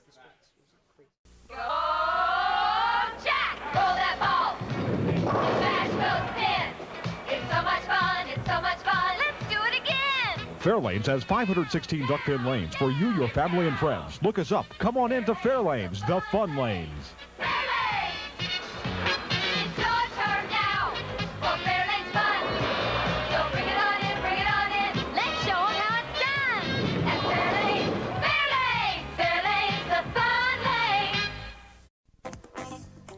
Make your own duckpin magic happen this season at Fairlanes. We have the times, the leagues, and the people to give you the best duckpin bowling experience possible. Fall-winter leagues are now forming at all Fairlanes bowling centers. Come in and reserve your spot for the most magical year ever. Get in on the fun, the excitement, and the action of duckpin bowling. There's no trick to it. Just visit any Fairlane center and pick the league that's best for you. You'll enjoy the experience. We guarantee it. It's exciting, it's entertaining, it's challenging, it's fun. It's Duckpin Magic. Duckpin bowling is lots of fun for the whole family. There's no need to be an expert. Duckpin bowling is easy to learn, but it's the challenge that'll keep you coming back. Even little hands can control the ball in duckpin bowling. Join a league or we'll help you start one. And with duckpin bowling, there's more bowling for your buck. Discover duckpin bowling and you'll discover Duckpin Magic at any of these locations. Hello, we'd like to clear up some misconceptions about duckpin bowling at Fairlanes. This is a duck. This is a duck pin. Note the absence of webbed feet. This is a flock of ducks. This is a flock of duck pins. The object of duck pins is to hurl 3 balls, bang, bang, bang, and knock them all down. Exhilarating. The object of ducks is to, well, to be ducks. Now you may proceed to Fairlanes. We're quite sure you'll find duck pinning everything it's quacked up to be. Sorry. It's exciting, it's entertaining, it's challenging, it's fun. It's Duckpin Magic. Duckpin bowling is lots of fun for the whole family. There's no need to be an expert. Duckpin bowling is easy to learn, but it's the challenge that'll keep you coming back. Even little hands can control the ball in duckpin bowling. Join a league or we'll help you start one. And with duckpin bowling, there's more bowling for your buck. Discover duckpin bowling and you'll discover Duckpin Magic at any of these locations.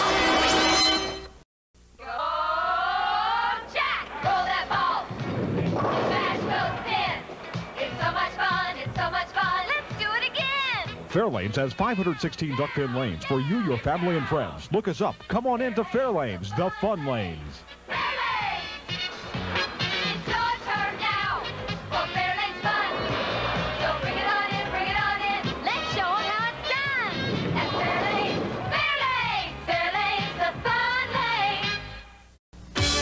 It's exciting, it's entertaining, it's challenging, it's fun. It's Duckpin Magic. Duckpin bowling is lots of fun for the whole family. There's no need to be an expert. Duckpin bowling is easy to learn, but it's the challenge that'll keep you coming back. Even little hands can control the ball in duckpin bowling. Join a league or we'll help you start one. And with duckpin bowling, there's more bowling for your buck. Discover duckpin bowling and you'll discover Duckpin Magic at any of these locations. Duckpin bowling, reach for the sky. The ball's in your lane. Make the ducks fly, fly. Keep the ball rolling out, give it a try. Little ball, big ball, reach for the sky. 3 balls to play, make the ducks fly. Keep hitting them like that and you'll be eligible for NDBC awards, like these. The Congress recognizes many accomplishments. Sanctioned bowlers at all skill levels earn these awards on a regular basis, and this national trophy travels throughout duckpin territory with the names of the #1 ranked male and female bowler for each year. It's exciting, it's entertaining, it's challenging, it's fun. It's Duckpin Magic. Duckpin bowling is lots of fun for the whole family. There's no need to be an expert. Duckpin bowling is easy to learn, but it's the challenge that'll keep you coming back. Even little hands can control the ball in duckpin bowling. Join a league or we'll help you start one. And with duckpin bowling, there's more bowling for your buck. Discover duckpin bowling and you'll discover Duckpin Magic at any of these locations. Make your own duckpin magic happen this season at Fairlanes. We have the times, the leagues, and the people to give you the best duckpin bowling experience possible. Fall-winter leagues are now forming at all Fairlanes bowling centers. Come in and reserve your spot for the most magical year ever. Get in on the fun, the excitement, and the action of duckpin bowling. There's no trick to it. Just visit any Fairlane center and pick the league that's best for you. You'll enjoy the experience. We guarantee it. Duckpin excitement. Duckpin fun.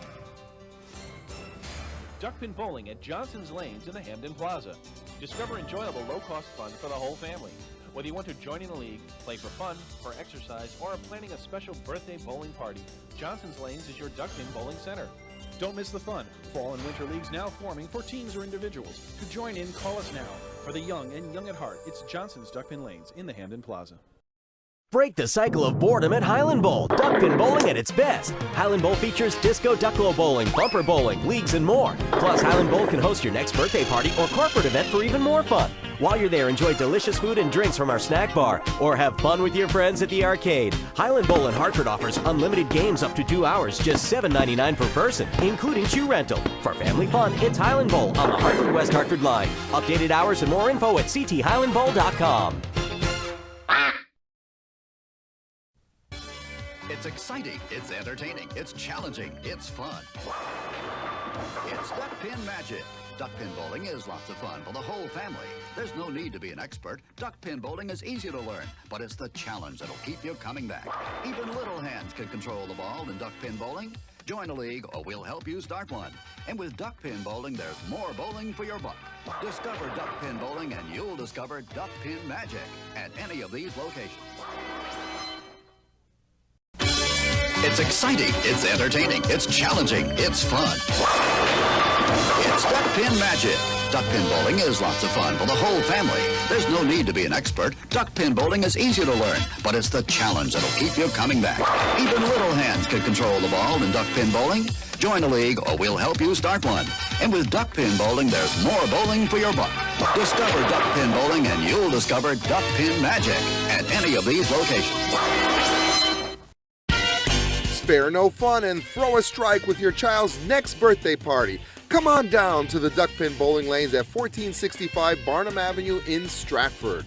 Our courteous and attentive staff will take care of the details so you can party with the kids. In the Rock and Glow Room, lights and music will give the birthday boys and girls memories that'll last a lifetime. Adults will enjoy our lounge and break a sweat knocking down some pins. Call to reserve your lane now.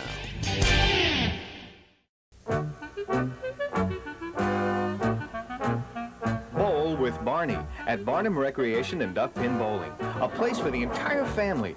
Great for Grandpa and for Grandma. Marvelous for Mom and for Dad. Super for the kids. Leagues are welcome too. After bowling, enjoy the newly decorated lounge. Live entertainment on the weekends. A place for the entire family. Barnum Recreation and Duckpin Bowling. And tell them Barney sent you. Got the winter blues? Tired of sitting around the house watching reruns on the tube? Get in on the action and go duckpin bowling. Grab your family and grab your friends and find out how much fun and excitement you can have duckpin bowling. Be a part of the action and head for your local duckpin bowling establishment. There are plenty of lanes available and you won't know how much fun you're missing until you give it a try. Duckpin bowling, the cure for the winter blues. It's exciting, it's entertaining, it's challenging, it's fun. It's Duckpin Magic. Duckpin bowling is lots of fun for the whole family. There's no need to be an expert. Duckpin bowling is easy to learn, but it's the challenge that'll keep you coming back. Even little hands can control the ball in duckpin bowling. Join a league or we'll help you start one. And with duckpin bowling, there's more bowling for your buck. Discover duckpin bowling and you'll discover Duckpin Magic at any of these locations. Looking for something fun to do? How about bowling? Bowl at Thunderhead Bowl for the best in duckpin and 10-pin bowling at 2 locations, both Westminster and Tawnytown. You can enjoy the league opportunities, which are always available for all ages at Thunderhead Bowl. And both locations are open 7 days a week with a snack bar and restaurant specials to ease the hunger as you have fun. The Pro Shop has a complete line of bowling equipment and accessories designed to improve your game. If you'd like information on open bowling, adult and youth leagues, contact Thunderhead Bowl, the family fun place. It's exciting, it's entertaining, it's challenging, it's fun. It's Duckpin Magic. Duckpin bowling is lots of fun for the whole family. There's no need to be an expert. Duckpin bowling is easy to learn, but it's the challenge that'll keep you coming back. Even little hands can control the ball in duckpin bowling. Join a league or we'll help you start one. And with duckpin bowling, there's more bowling for your buck. Discover duckpin bowling and you'll discover Duckpin Magic at any of these locations.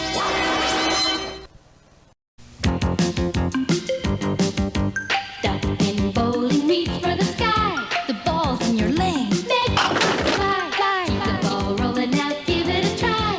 Little ball, big fun. Reach for the sky. This This weekend, reach for the sky and make the ducks fly for only 50 cents a game at these Duck Pin Fun Unlimited centers. Reach for the sky. Duck pin bowling, reach for the sky. My oh my. Hello, we'd like to clear up some misconceptions about duck pin bowling at Fairlanes. This is a duck. This is a duck pin. Note the absence of webbed feet. This is a flock of ducks. This is a flock of duck pins. The object of duck pins is to hurl 3 balls, bang, bang, bang, and knock them all down. Exhilarating. The object of ducks is to, well, to be ducks. Now you may proceed to Fairlanes, where...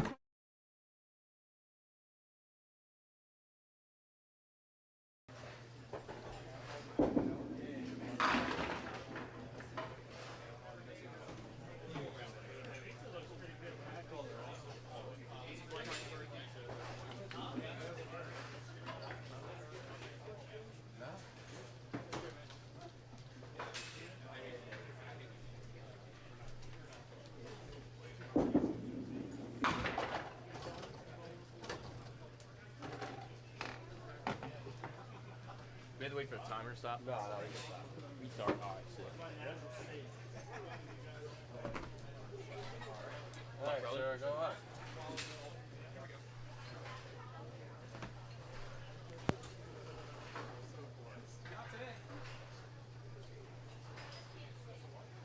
I take the rest of the time they had to practice.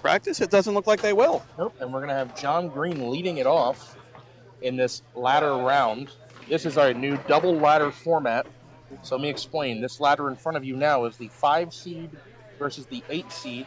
The winner will play the 4 seed, and then the winner will play the 1 seed. That's ladder 1. Ladder 2 starts out with the number 7 versus the number 6.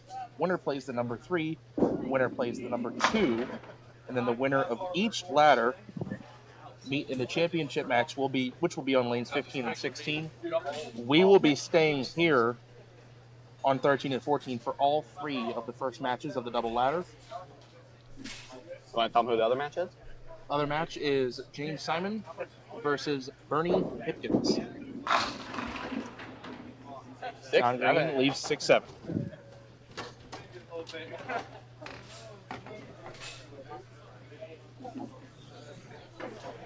They were disordered. I didn't realize Ty was in the second.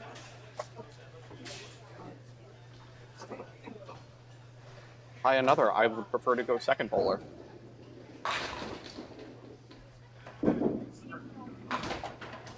$9 for John Green.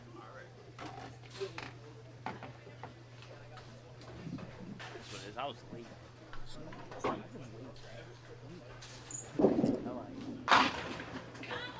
All right. All over now. It goes without saying that Ty Turcotte will have a cheering section behind him, given that the Turcotte family owns this bowling center. How many Northerners do we have left? 2? I'm trying to remember the... We have Roy as well. Roy was the other one. Ty starts out with the lead. Roy and Mark are the highs. The next round should be Phil. Jimmy Mulvihill also is. Jimmy Mulvihill, right? Yes.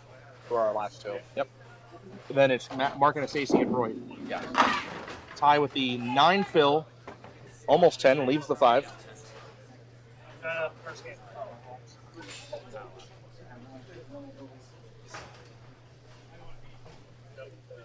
Yep, thank you, Pat. We got there.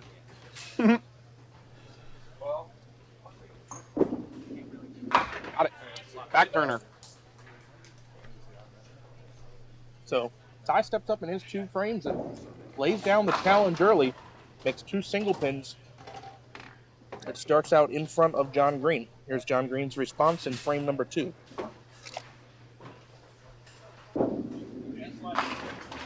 Right, tight hit to leave the 2-pin. John going for DPBA star number 4. Is current standing 2 or 3 on the Pop Whitten, Dave? Somewhere in that ballpark, right? I want to say 2, both at Suitland. Thank you.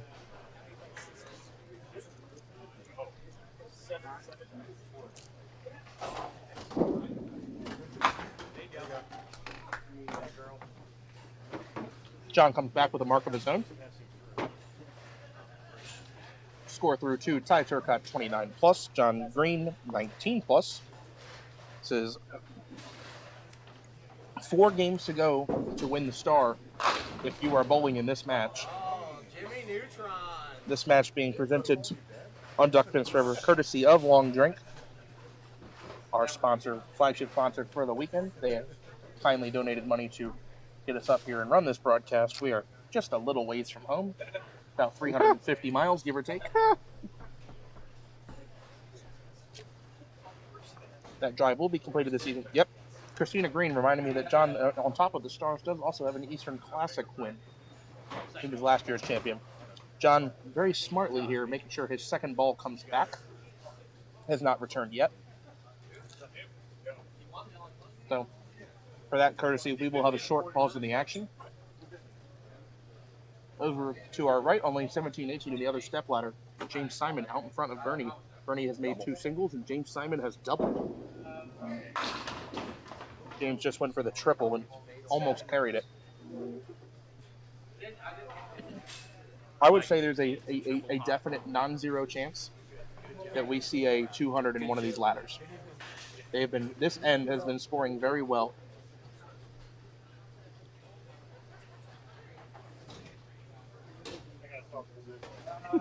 Todd down there working on getting the ball back. Here it comes.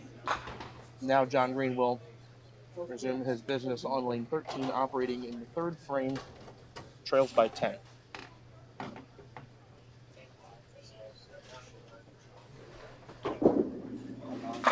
Left of target, and he's going to get away with it.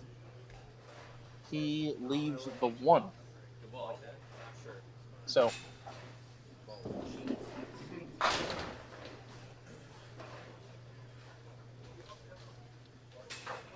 four single pins so far left in the match, 2 of them the head pin. John at the head pin, and he is on it. Oh, yeah. I did the pose there, man. Way to hold the pose for us.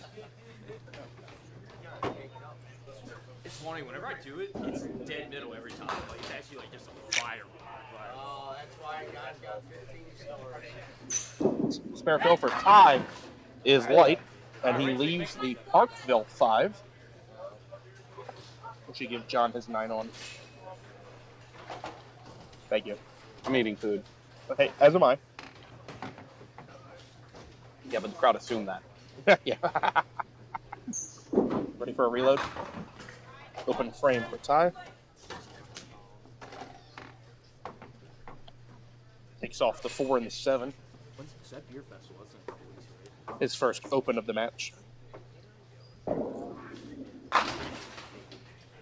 I activate it yet? I don't know if I did. I'll figure it out Friday. Nice shot for 10.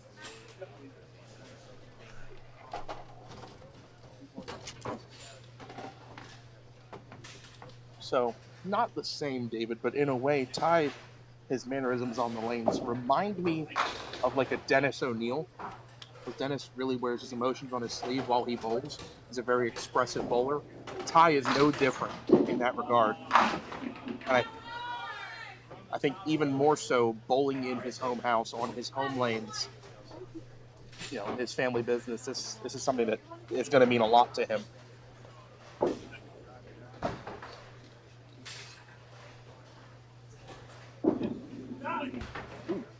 Tried to slide it, just sliding by the 9.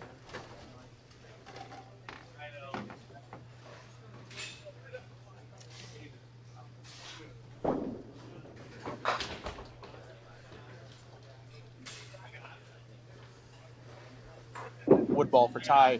Plays safer on the 9 for the 53 total through 4 frames. John Green wasting no time on the approach, in position to take the spare fill and potentially the lead. Tight hit for 7. Leaves the 2-3-6.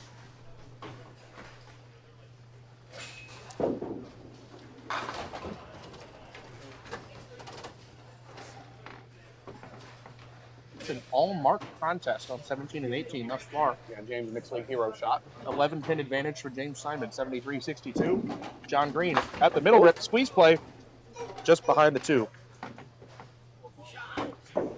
will be a single-digit lead for John Green through 4 frames. Trying to lock in. What are you doing?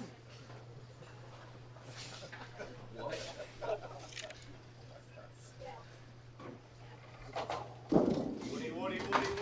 Good wood. That's what Colby said. 10 for John. Again, the crowd probably picked that one out. Yep. They will.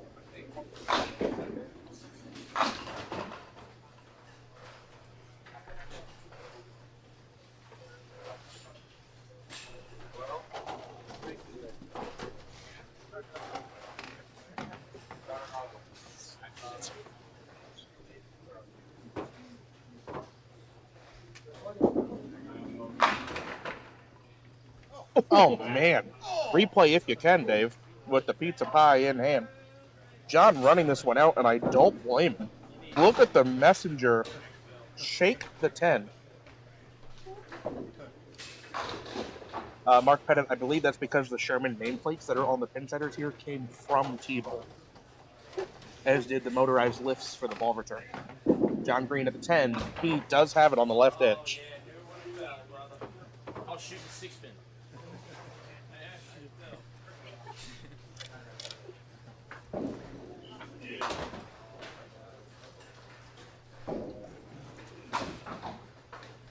Fifth frame for Ty has not marked since the second and blows the middle out for 4. Now your voice came up?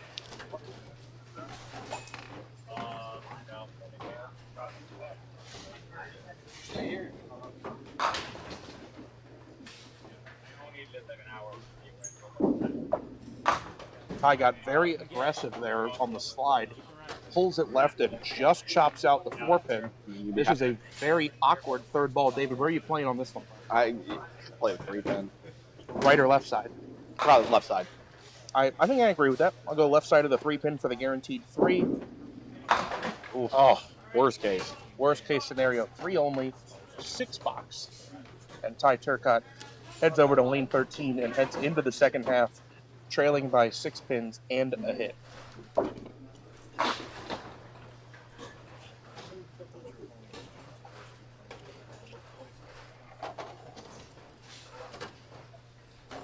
Looking to rebound. Off the side and does not get a favorable break. Testing shot, the 1-9.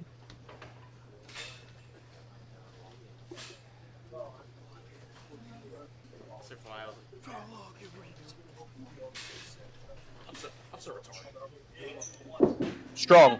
Nice and strong, and he's got it. Straight back. Use the head pin to dispatch of the 9. Can do it either with the pin or the ball. But a professional conversion of the 1-9. Tyzo throws up a mark before he takes a seat. Now John Green operates in the 6th. Beautiful ball. First strike of the match. Yeah, I'm so strong now. No doubter there. 10 in the pit. 8 of them, but 10 in a hurry for John Green. In between frames here, I'll answer a question. Speed sometimes a bad thing. Just seems like quite a few that throw fast only end up chopping. I assure you, you can chop at any speed. But it's a good question. You know, a lot of the bowlers remaining have a higher ball speed, but they're also very accurate. Higher ball speed will get you more strikes here. Yes. Still got to know where to place it. John for the double. I think he liked that. He really posted the shot well. Left the fast 8.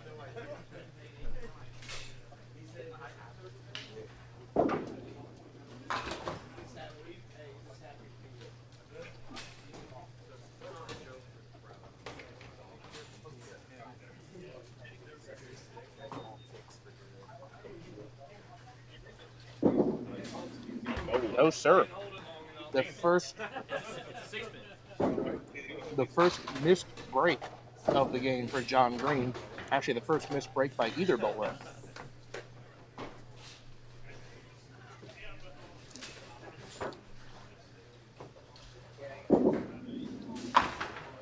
John takes 10, 103 through the 7th.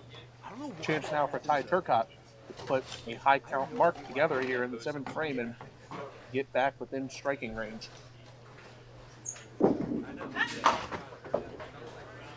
Wrong time for that. 2 count. There never is a right time for a 2 count, but that was not helpful. Over in our other match, James Simon through 6 frames leads Bernie Hickens by 26. Oh no. Ty through the hole. I think he's operating a little too fast there. He needs to slow down and hold some pins. You don't want to fall too far behind.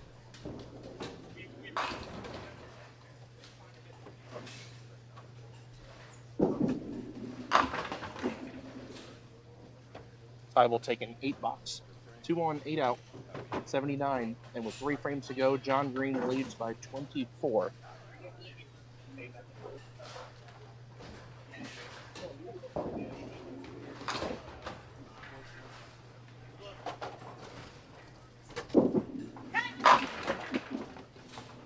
That's the ball he was looking for a frame ago. Fast 8 for Ty leaves the 4-7.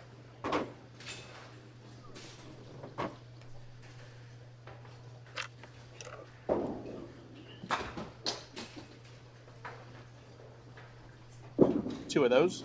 Ty's got it. Spare in the 8th for Ty Turcotte, his 4th mark of the game.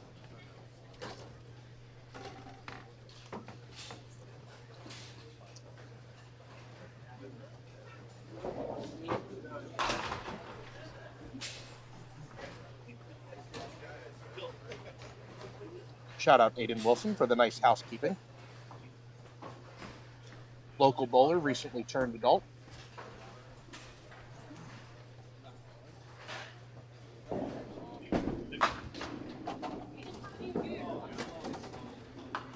Just when you hyped him up. That's what I get. That's what I get. Ready for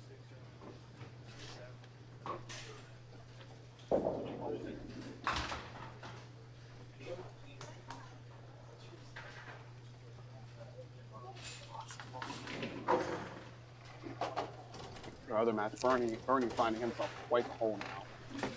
101 in the 7th, taking down a frame and a hit from James for 118. Yeah, James in a great spot right now. As is John Green with that strike. What happened last frame, John? 2 strikes in a row on lane 14 for John Green.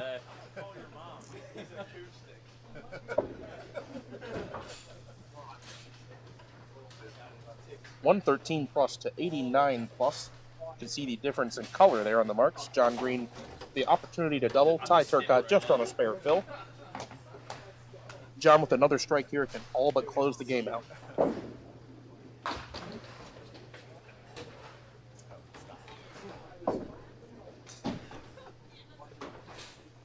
Foundation 9th for John Green. Wide right. 3.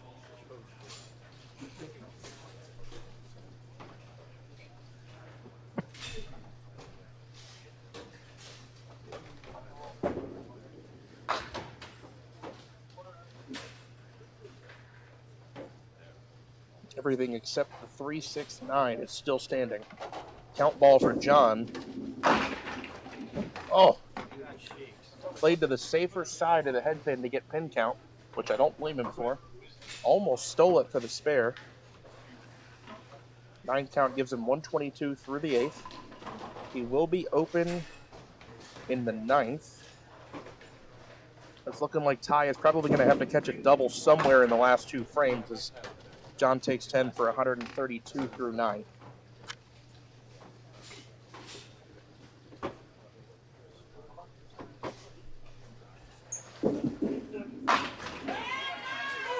Right when he needed it, Ty's got it.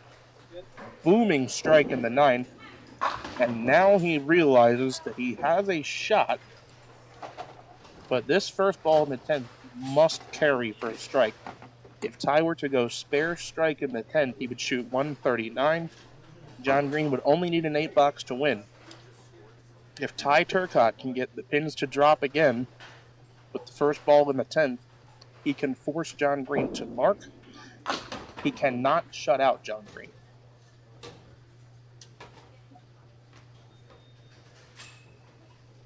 waiting for his ball to return. I believe I just heard it hit the ball return track.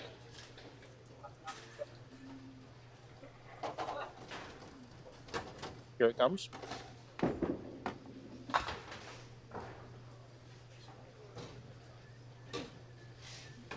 The most important match of this ball so far is in Ty Turcotte's right hand.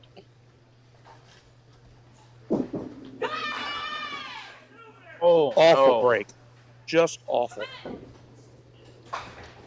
4-6. Even pulling off a conversion here, John Green just needs a wood box. That is a awful break. Hey, we're the two boys who watched me yesterday. They be here clapping it up. They be shooting ropes from the arcade.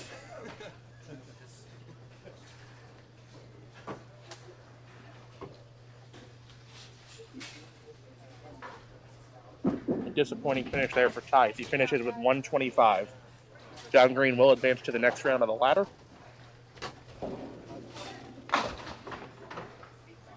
Facing, I believe, Jimmy Mulvihill, right? Yes, this matchup will face Jimmy. That match we'll have next will be James Simon versus Phil Dix.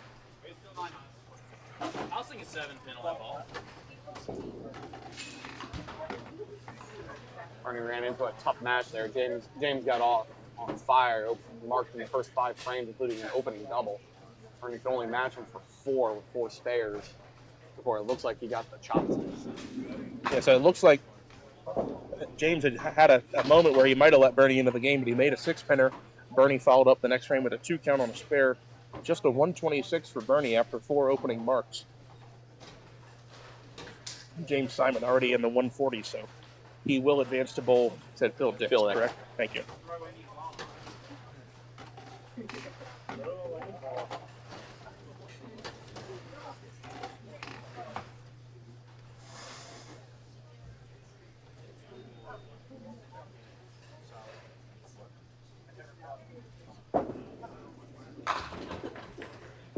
For 152, it'll be an even numbered 150 for John Green over Ty Turcotte's 125. John Green advancing to the next round of bowl against Jimmy Mulvihill. Pacey, glad to see you got unbanned. Pacey, I had nothing to do with that. All right, let's clean out the scoreboard and we can get into the next round. Will be Phil Dix versus James Simon. James throws his, I believe that was his last ball. He'll have one more still. Who am I bowling to?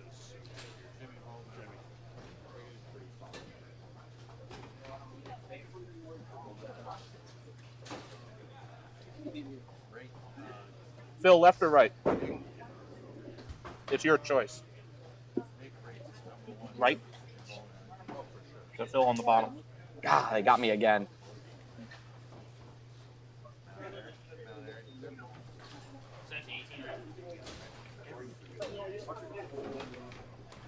I think it's just the interesting sometimes the game within the game there. I asked Phil that question.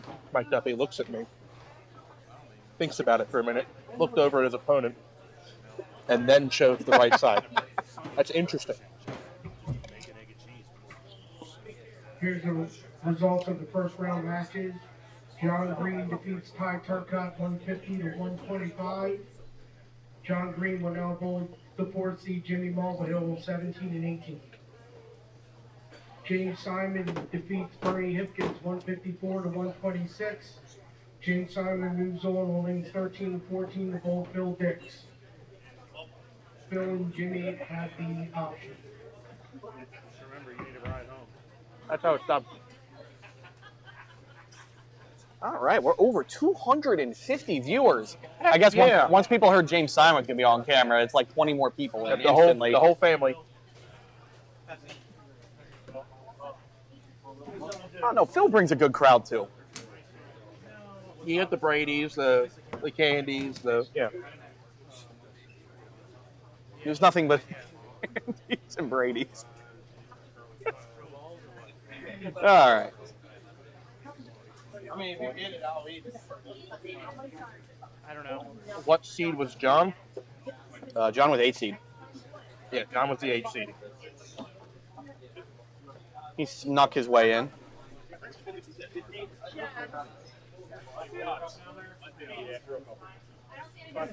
Pizza again? No, I had help. That's like just 2 ago. Hope he had a slice. And a bite out of one of my slices. I don't think it starts. At least he finished it. Huh? At least he finished it. Yeah. We can throw a ball without accounting, correct? No. No, I don't think we Start can. automatically. No, once you throw a ball, it'll score. Don't do that.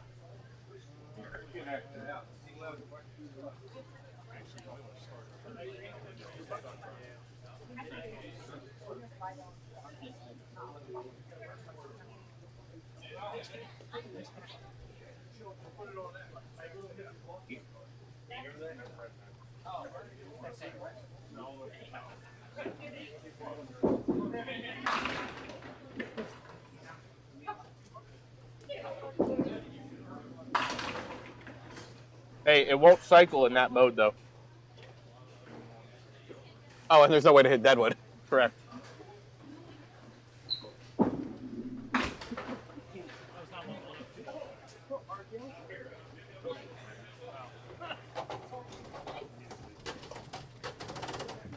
Oh, man, got angry. I'm good. Okay. So you can reset from the machine, but you can't. I think you can do a Deadwood sweep from the machine. From the machine, yeah. Right. But Or they're from the console, yeah, not from that menu. But not from this menu. You'd have to get out of this menu and then get back into this menu.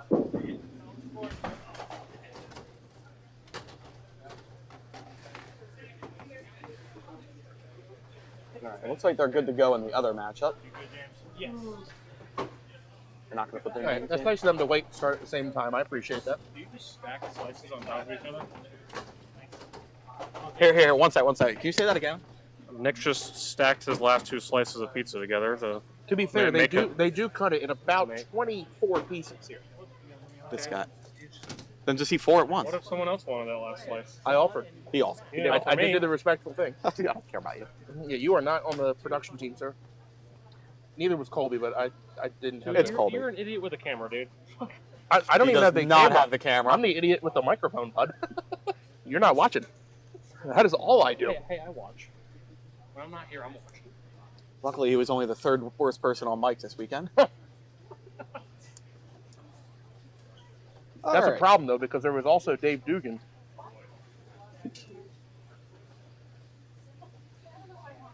All right. They hit stop start, and they are good to go. Let's bowl.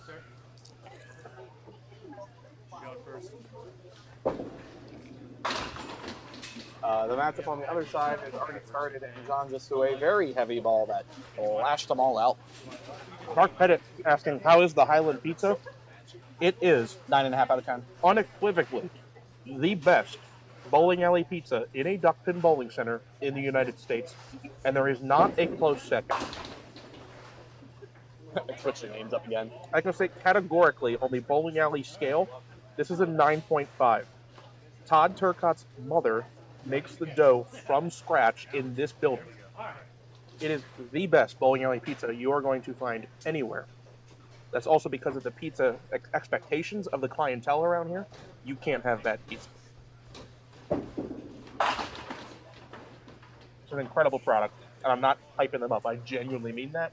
James Simon, getting us started. Oh, Missile Tente.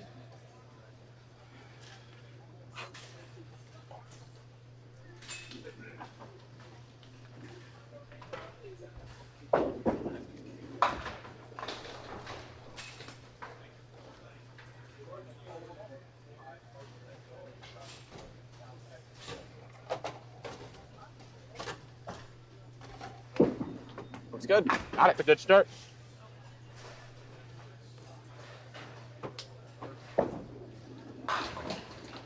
One bite, everyone knows the rules. I'm pretty sure I had my first bite of it last year, and I was sold. I'm like, I will never eat. I've never had anything else in this building except the pizza. It is, as Tina Turner would say, simply the best. Better than all the rest. Oh, hey, got it. Still an A's with the 5 off the wall and the early advantage. tie game as Phil carries that 5 off the wall. Phil is on that red strike, James on that blue spare. Well, multiple people agreeing with me. It is an incredible product. It's a great tie.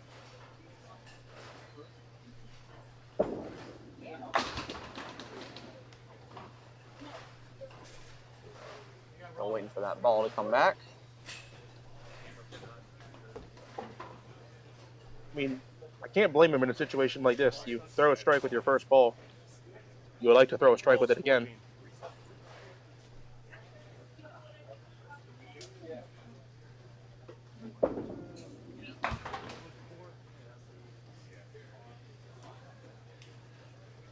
John Green opening double, 9 spare against Jimmy Mulvihill, who has opened with strike and 9 spare.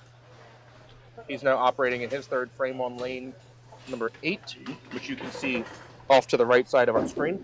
I believe he broke 9. Yes, he did.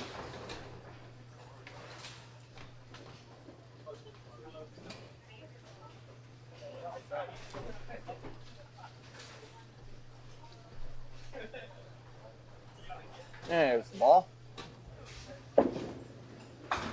Ball has returned. The action will resume now. We can see the pins, but yeah, and we're giving updates as the match progresses. Phil going for DPBA star number 3 today. His last DPBA win, I believe, was at Southside Bowl last year for the double. Through the middle for 3.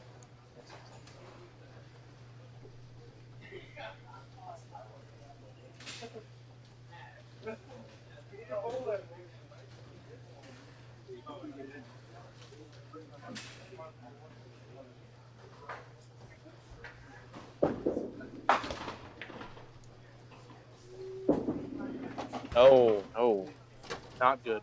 3 count. And an ugly wood ball coming up for Phil. David put the par on this shot at 7. Well, here sometimes you can push 8, but 7 is general par on this break. There's ways to get under par badly on this shot. Phil gets 6, opening 19 through 2 frames.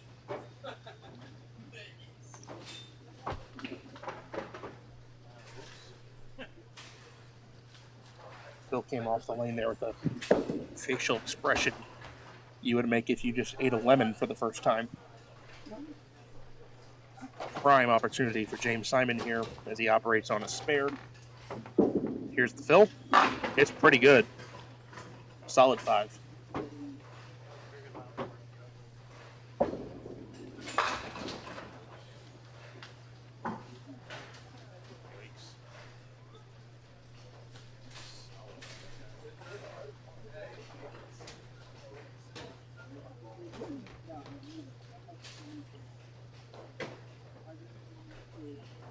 James Simon at the single 5. Oh, I thought he missed that, David. It looked okay to me. I don't think James knew he had it until it fell.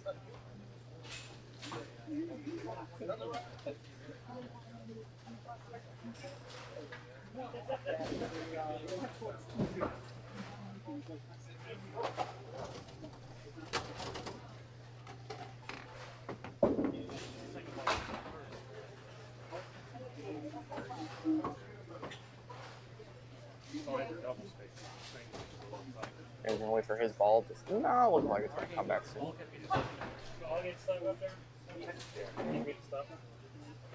Ball's 114 again.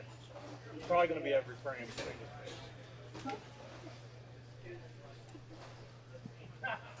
Dave, this does seem like a good time since we're in a new game now, which will be a new video on YouTube when we upload this later on. That this weekend's coverage, as you can see on the bottom right corner of your screen, is sponsored by the Finnish Long Drink, the gin-based canned cocktail from Finland, now in the States. Multiple flavors to choose from, including sugar-free options. It's ready to drink so that you're ready to enjoy the Long Drink, sponsors of Duck Pins forever.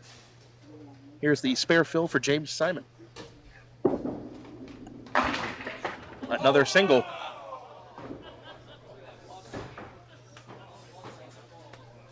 I have no idea what John just shot. He made a single. Oh. Did you replay it? No. Okay.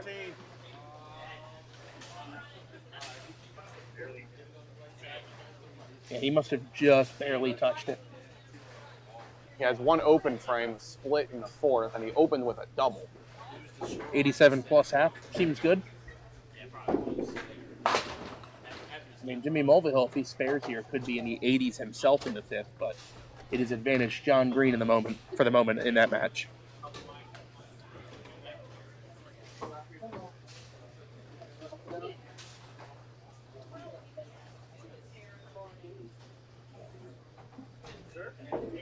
Single 10 for James Simon.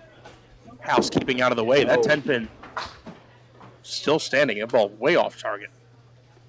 That ball hit the front edge of the sweep. And these sweeps stick out a little farther than the typical Sherman sweep. That missed by plenty. And James knew it the second he let it go. Is there anyone left in the finals who hasn't won a Pro Tour? The only one is Mark Anastasi, who is top seed. He does not win a Pro Tour. He has a Pop Witten win now.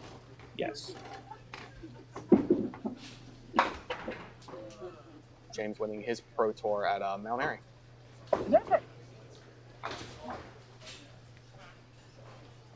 Phil Dix looking to bounce back.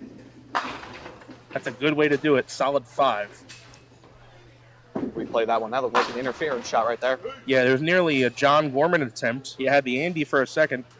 Ball came off the wall, ended up just behind the 5.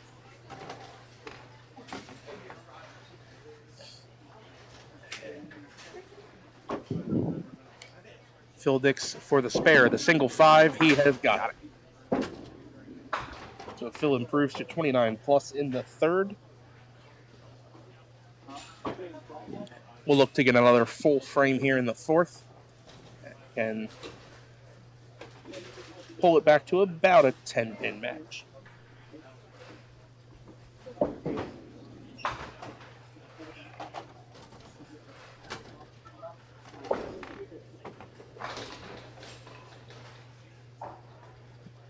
Winner of this match in front of us will go on to bowl against Roy Kochevsky. Spare Phil for Phil. Very tight. He's going to get a great break. Replay, please. Middle rip for 9 for Phil Dix. It's 5, 6, 7, 8, 9. Leaving just the 6 behind.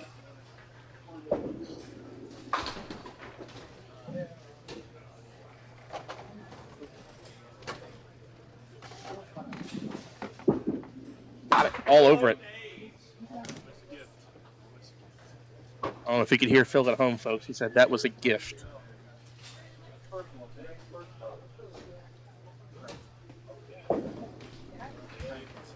Through 6 frames in our other match, it is John Green up 19 pins, 102 to 83. That is through 6 frames, neither bowler on a mark. James Simon now in his part of the 4th frame. Maybe. Roller. Oh. Leaves the 5.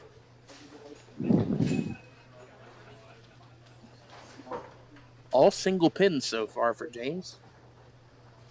Missed the 10-pin last frame.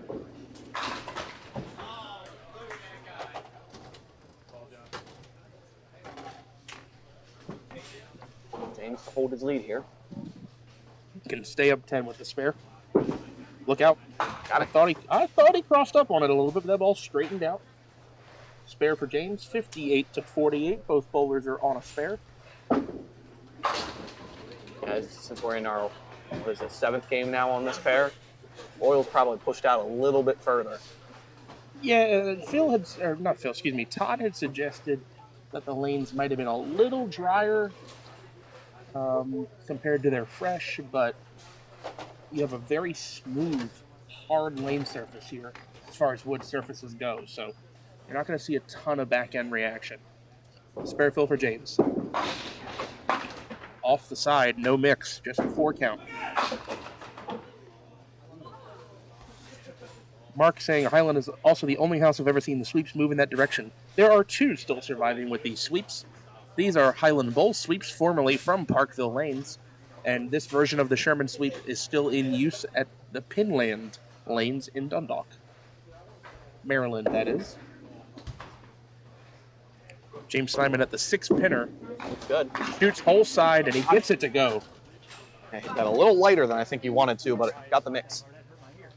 It's a slap out there because he understands the importance of keeping the mark on the board despite the low count. Also a big frame there in the other matchup. Jimmy with the missed single going. He threw a good ball for the double, left a single, and missed it. He was opposite a strike from John.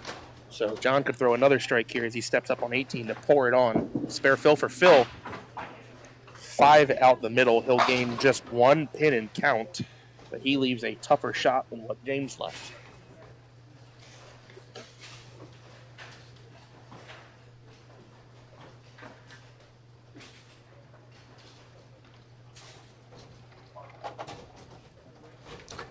Two, 3, 4, 6, 10 for Phil. Goes for the slide shot and catches a little too much of the 3-pin.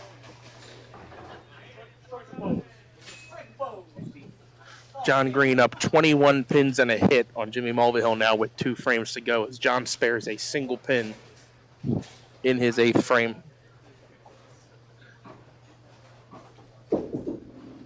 Phil closing out the 5th with a 10 box and potentially housekeeping. No housekeeping. So it's 72 plus to 63. Advantage to James Simon by 9 pins and a hit. And really, David, I think the big difference maker is actually not that middle rip, but it's the 3 on 6 out that Phil had on his strike fill. Really pumped the brakes on what was otherwise a perfect start. By the way, John just struck again. Yeah, that's all but over. Jimmy's going to have to throw like a triple. He's got to just strike actually all the way out to put John on a mark.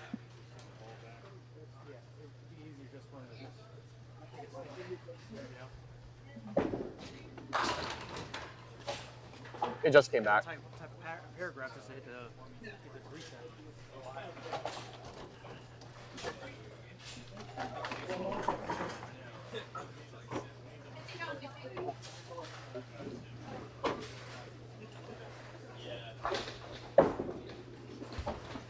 Jimmy misses that single pin. That's about it in that match. Yeah, that's going to be that. Actually, he doesn't have the map now to catch him. Bill trying to steal one. Light hit to leave the 6. Spare break, more importantly. Phil has had 2 bad red marks in this game. A red 5 on a spare and a red 3 that he chased the hole on strike. Other than that, it's been strikes and singles. This is a single 6. Phil is on it.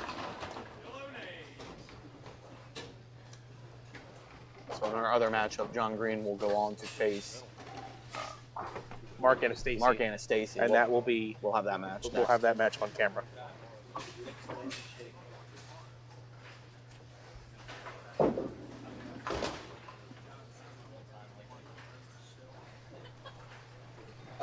Spare fill for James. Ball.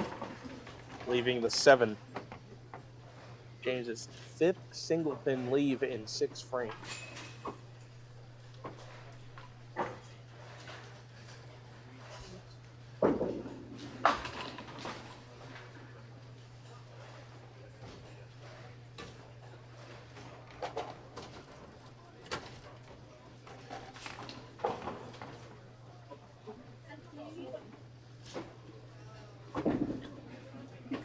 Oh, missed it. Open frame.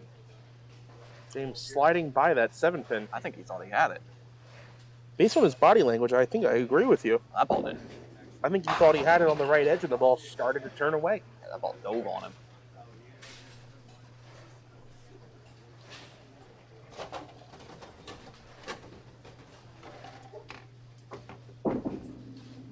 James will miss it even further to the right. A 9 box is 90 to 73 plus. Yeah, James Simon up 17 and down a hit. The line on that ball looked fine, but the ball just dove on him. Yeah.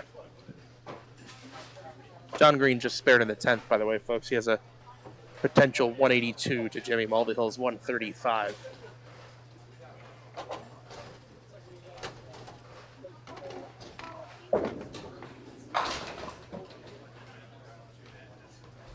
James Simon trying to read the rule book. Solid 5. Cannot buy a strike. 182 to 135. John Green over Jimmy Mulvihill. John Green will advance to face number 1 seed Mark Anastasi. Winner of this match goes on to bowl Roy Kucheski, and we don't know who the winner of this one is going to be yet. 17 pins apart with 4 frames to go. James is on the 5 pin. It's a little dangerous. His 6th single pin. He got that ball a little bit out there and it bounced on him. This is both a test for Phil and a good opportunity here to get back into the game. Spare Phil. I think 8's very favorable on that hit. It's a little light.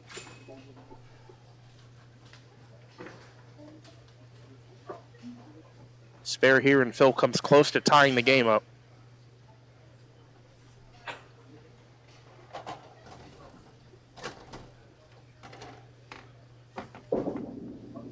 He's got it. Phil within a mark now. It is 100 plus to 91 plus. It's a marksmanship battle now. It's a what? It's a marksmanship battle now, having to pick up these singles and 2-pinners. You got to keep leaving breaks, but it's who's gonna mark more, or who's gonna blink first.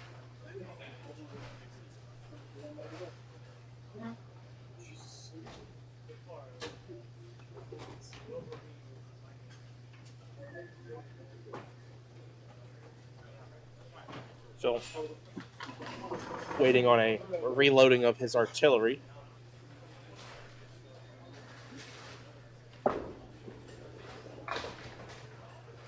There it is. Here she comes. It just came back.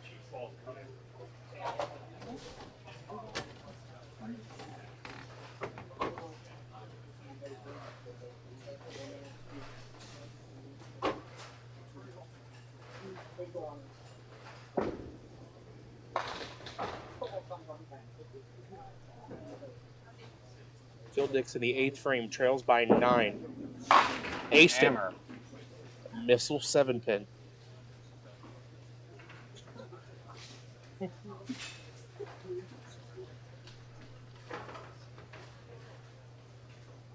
Phil with a beautiful pitch out of the hand there. Didn't get that left corner to carry. But for the time being, before James throws his fill, it is a tie game at 100. Phil wants to be on this corner. Oh, he is not.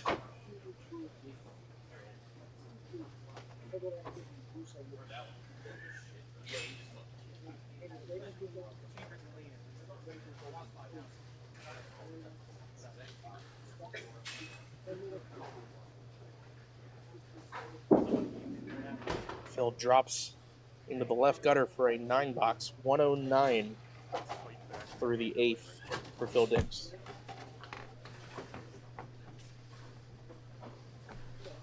Get the feeling he knows that one could prove to be costly.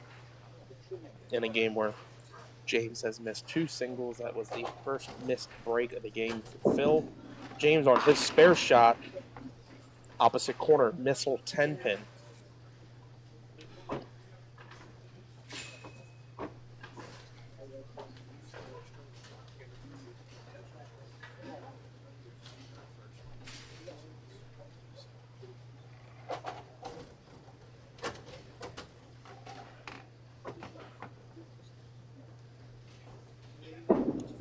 James is all over the 10. Advantage James Simon, 119 plus to 109 with 2 frames to go.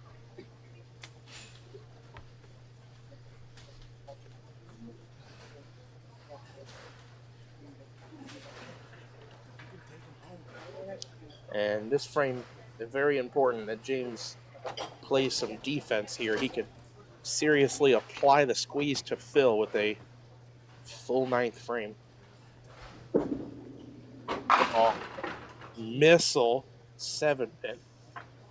That is 3 consecutive frames we've seen haymakers in the pocket for corner pins.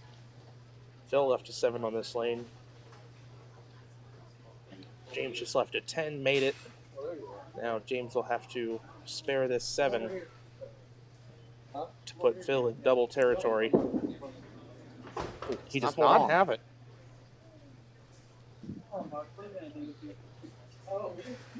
See, there is room now for Phil to mark out without throwing a double, and he could force James Simon to mark.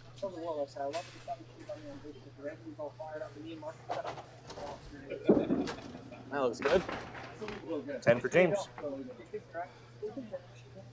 All right, Phil opening tier for Dix. Phil. Yeah, foundation frame here. This frame has to have a mark in it, practically speaking. Does he carry? Oh, solid 8.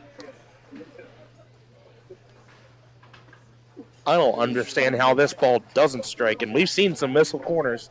That is a missile 8-pin with a double messenger from the right, then back again from the left, and doesn't find the 8.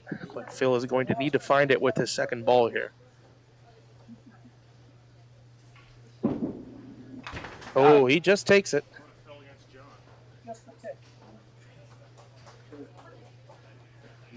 Yeah, Phil suggesting that would have struck against John D'Antonis, but there's 9 spare here.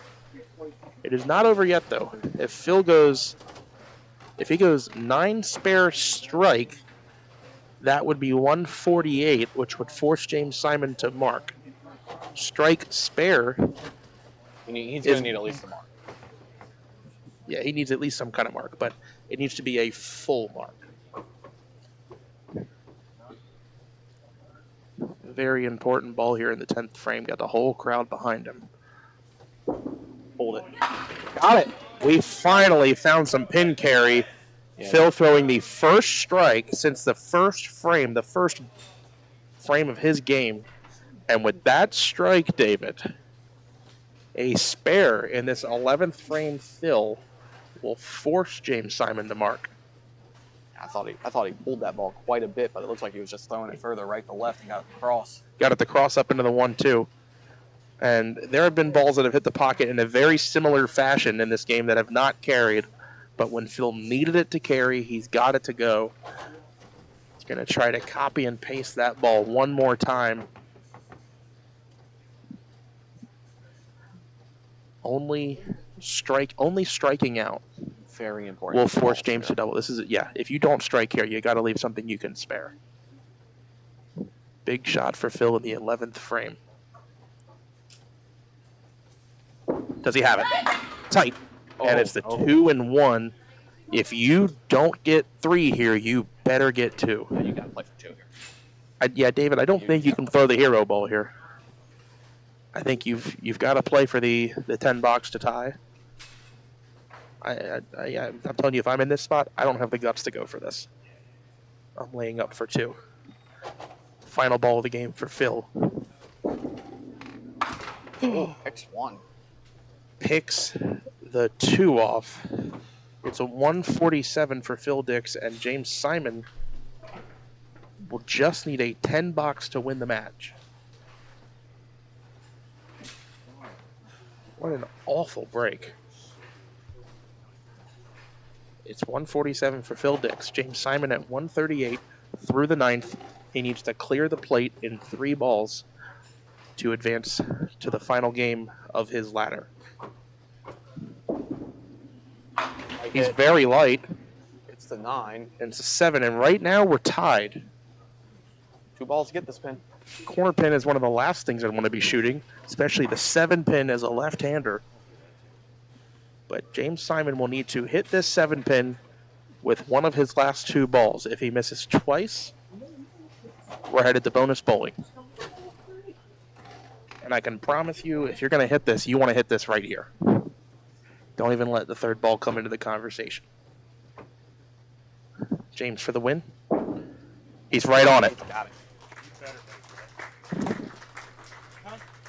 a game where James has broke 9 times. You still do need a ride. 9 times. One frame he goes off the side for 4. Other than that, he breaks 9 singles. Already 1 pin ahead. See if he can strike on the fill. Hey, there's a strike. 158, 147. James Simon in a single pin spare shooting grind defeats Phil Dix. He advances against Roy Kochevsky for the final game of his ladder. All right, moving on to round 3. Here are the results of the second round match. John Green defeats Jimmy Mulvihill 182 to 135. He will now go to 13 and 14 to bowl against the top seed Mark. Oh no. James Simons defeats Phil Dix 158 to 147. He will now bowl Roy Kochevsky Jr. on 17 and 18.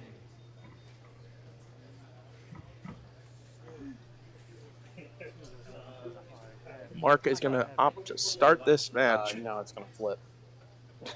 I was going to switch. It's going to switch, John. It's going to switch.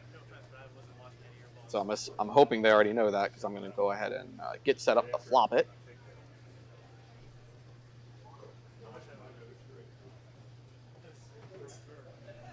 Oh, no, it did. Yeah, it did. It did flip. You guys know it flipped you, right? Okay. Just checking. So John will lead off. Okay.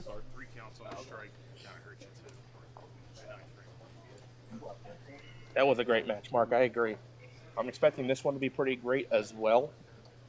John Green, Mark Anastasi for the final of this ladder. Winner of this game, bowls for the star. John Green. The light, the break.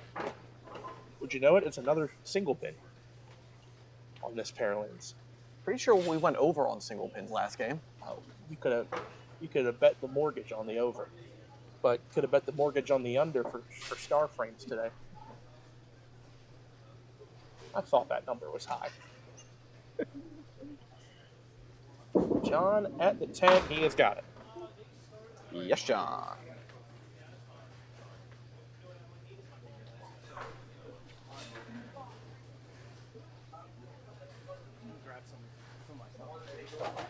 James Simon making sure he brings his materials over to the other lane.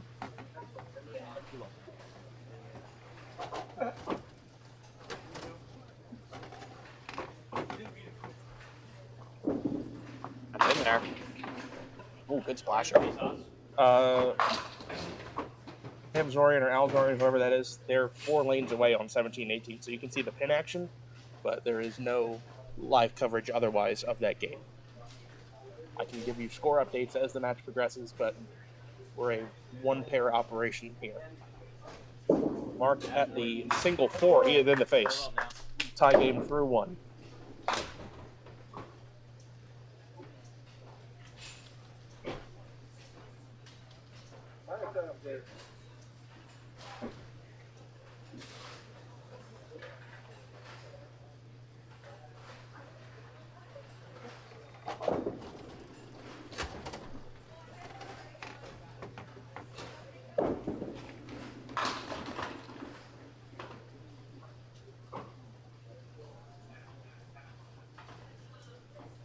For the record, that other semifinal match is not in progress yet. Mark Spareville. Beat through the middle for 6. 2, 3, 4, 10. Final match will be just to our right on lanes 15 and 16. 13, 14, the featured lanes for the first 3 rounds of the ladder. But in the interest of keeping things fair, a different pair will be used for the final. Mark getting very aggressive there and slides between the 310.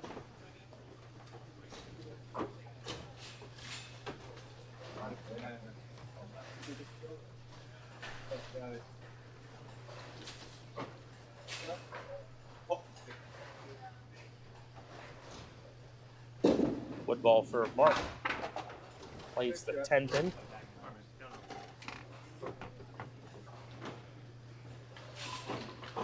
And John Green will step up with the first opportunity to take the lead in the game.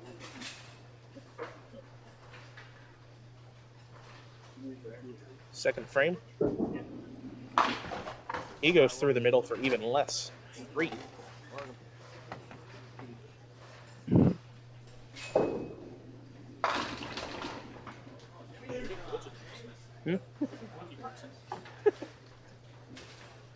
No.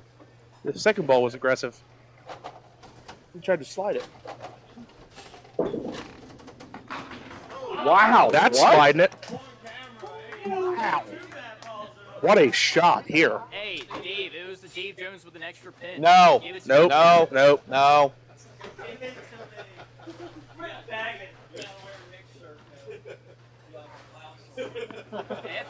that's a bathrobe, man.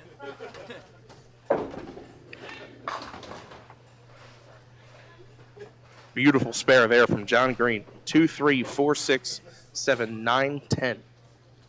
Slid it clean. Here's a spare fill. Down 2 pins up a hit. Hold that. And there's the 2. We are tied at 25. Work 'em again.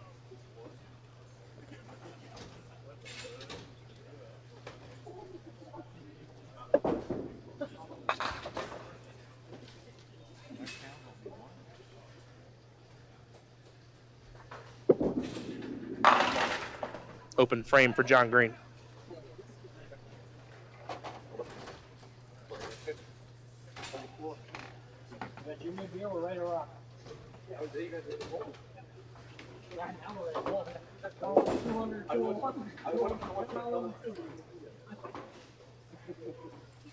John Woodball will connect with the 5.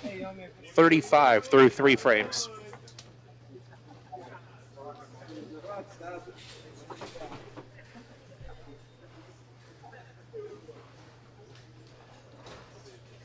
Mark Anastasi, 3rd frame. Oh. Beautiful ball. Ooh. Pins flying all over the building to leave the 10. The missile corner pin has been a theme for sure. No different here. Single 10 for Mark.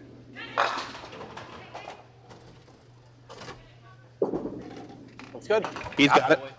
Advantage, Mark Anastasi, 35 plus to 35. This is your 1 seed for the ladder versus your 8 seed. Winner of this game goes on to bowl against the winner of James Simon and Roy Kuchevsky Jr. That's a 2-6. Or that's a 2-7. Yep. Well, Mark asked for 7 and will get it. Leaving the 139 7-pin lead 42 to 35.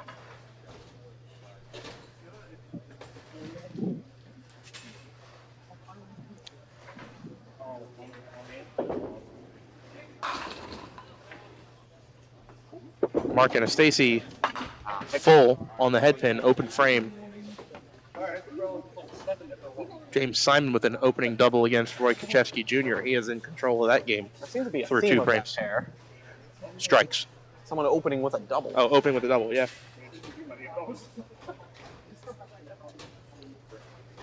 Mark will take 8.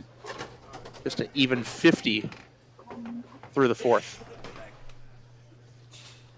No. How about we do 1 in 20?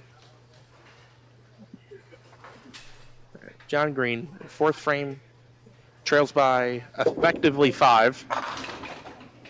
Gets the 5 off the wall, leaves the 7. I think there was something about that ball, John. James Simon opening triple. And that is one way to take the Connecticut crowd out of play. Roy bowling in his home state. It is all crickets over there. Silence in the crowd. John Green makes a single. 45 plus to 50. Let's see if we can get a good count on this one. Been some tough counts this game. Yeah, we've had some undesirable counts in this game thus far.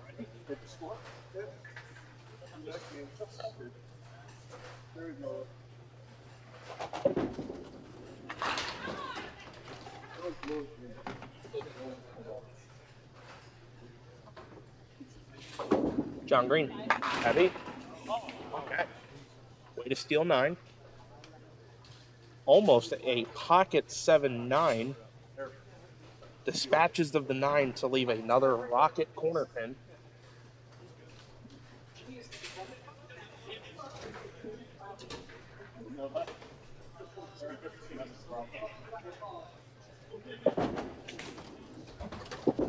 John is on the mark. 64 plus at the half for John Green.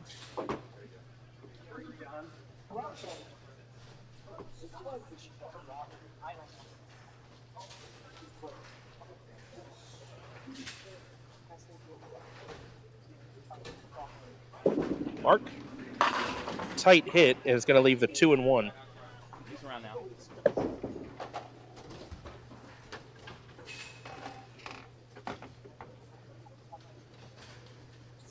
Peel this one back.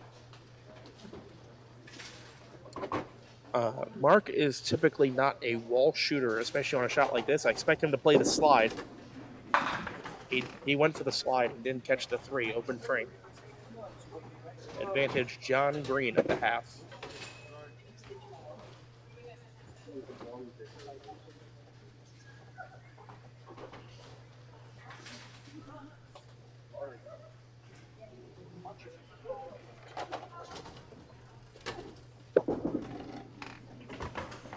Eight box for Mark. Bounce back here. 6-pin lead and a hit for John Green, 64 plus to 58.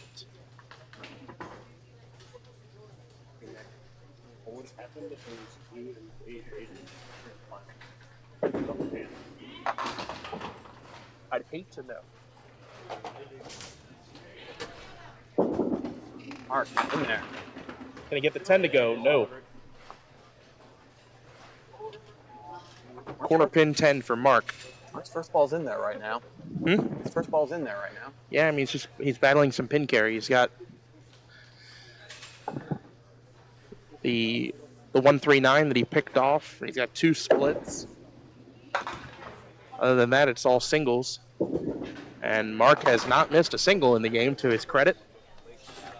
68 plus through 6.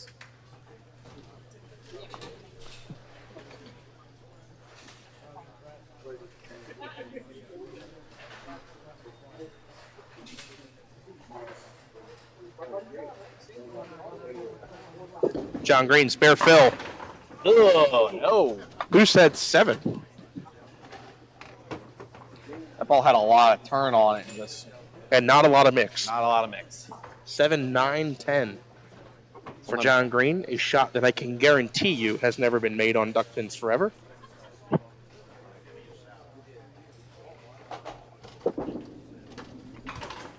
It will remain that way as John goes open in the 6th.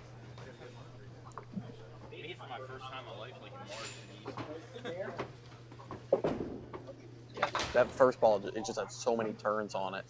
When it got to the pin, it just... James Simon opening with... Sorry, David.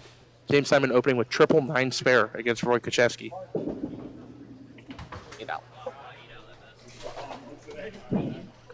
John, a little disappointed in that third ball. 79 to 68 plus. John still in the lead.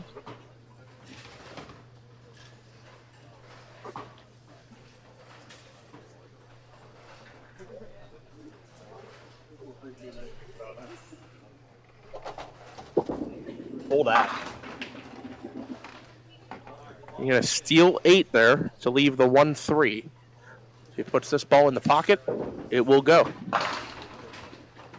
James, another strike. James Simon with 109 plus in the 5th against Roy Kucheski, attempting to give Roy the Kruger-Gifford treatment. Oh. Open frame for John Green as he picks off the 1-3, and he has given Mark Anastasi a chance to get back into this match.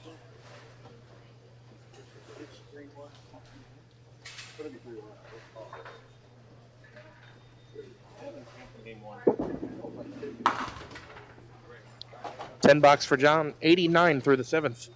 And once again, Mark stepping up with a chance here to get back into this match, potentially could take the lead.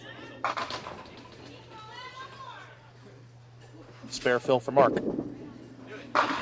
It's a beauty. Rocket 7-pin. 900 fill. Nice job, Dave. 9 fill gives him 77. Through the 6th frame, he now trails by 2. He has a spare break to shoot. If he can bring it in, could take the lead. That's good. Mark is all over the single. Right 4 back in singles this game he has made with conviction, without controversy. 89 to 87 plus. No strikes get in the match. But Mark Anastasi in a position now with this ball in hand to take the lead. This is the 8th frame. 3 frames to go to advance to the championship match. Spare fill. Light hit, and Mark is, I think, rather fortunate to get 9 on that hit. Ball looked very good. I'm surprised the break was that poor. Looked a whisker away from possibly like a 5-7-10. But it's a 7-pin lead now for Mark Anastasi. It's the first time since the 3rd frame that he has had the lead. For 3 marks in a row. He's on it. Mark 5 for 5 this game on single pin spares. Has yet to strike either bowler. Yet to strike.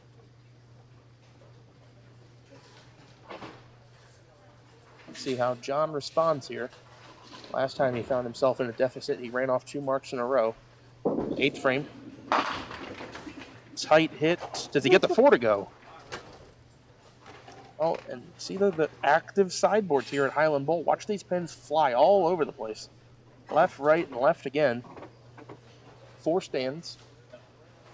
Spare here, and John will trail by 7 with hits even.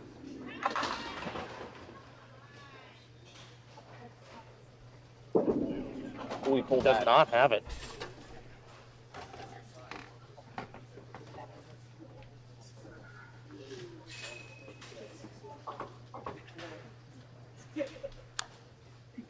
Big miss there in the 8th from John.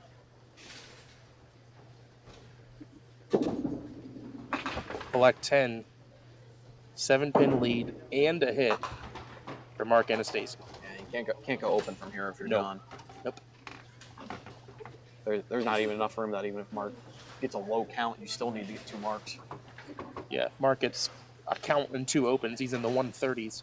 John would need 2 marks. Don't want to leave this frame open. That's good.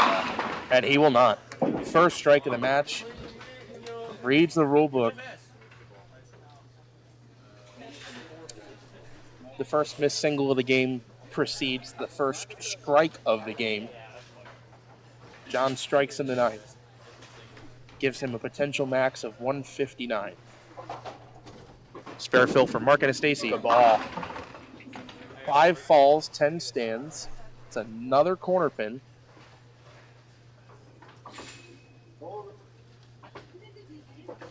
$16-pin lead for Mark Anastasi.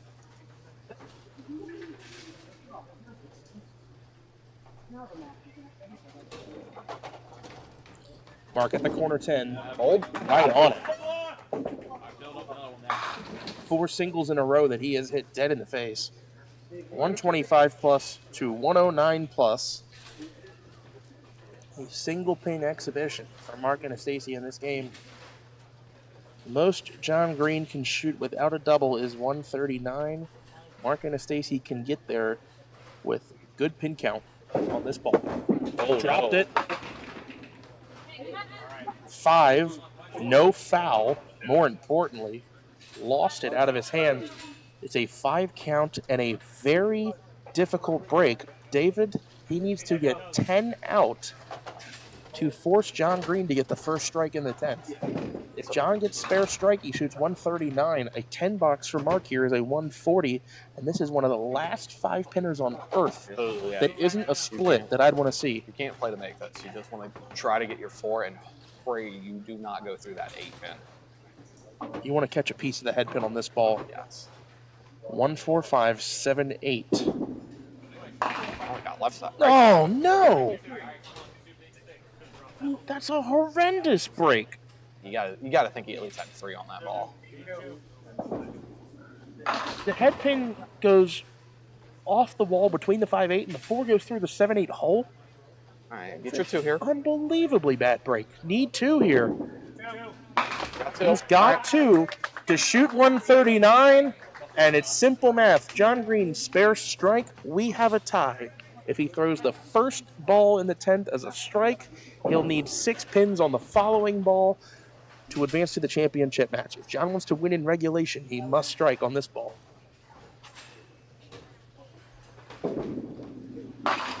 Tight. Oh, no.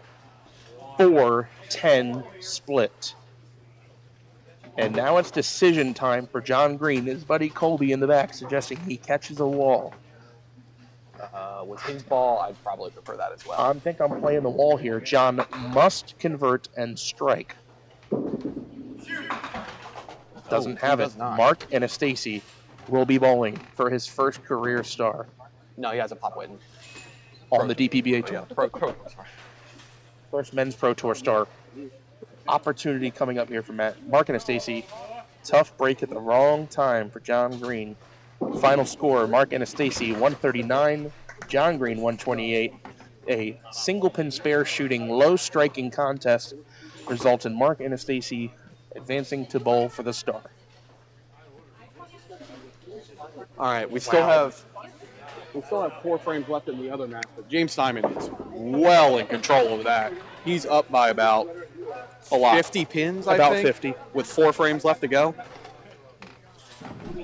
Not impossible, but highly unlikely. I have to move the camera anyway, so I'll just go ahead and move it over there. All right. Turn off the scoreboard. Yeah. I'll keep hold of my microphone.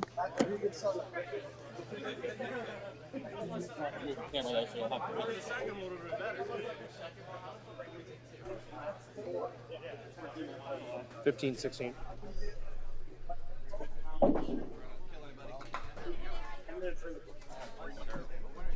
Say hi, everybody. Say hello, say hello, say hello. Everybody wave, everybody wave.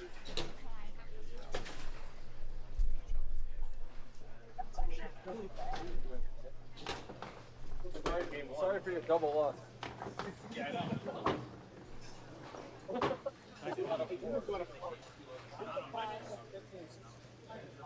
They do. So Roy Kacheski going to be operating in the 8th frame here, trailing by 54 pins. Except that he only has room for 5.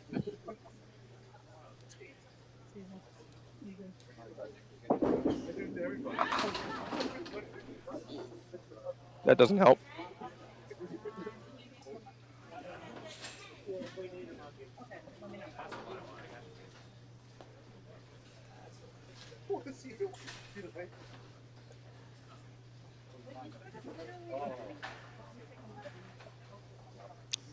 Roy shooting at the 5-10.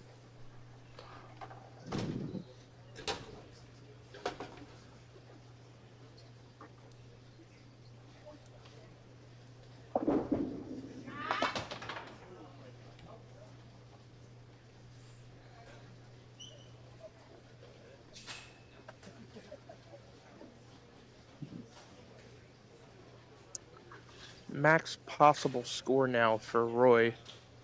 If he holds a pin here, broken at 161, which James can comfortably get over with just wood boxes. But with a mark and good count in these 2 frames, James can already lock it up.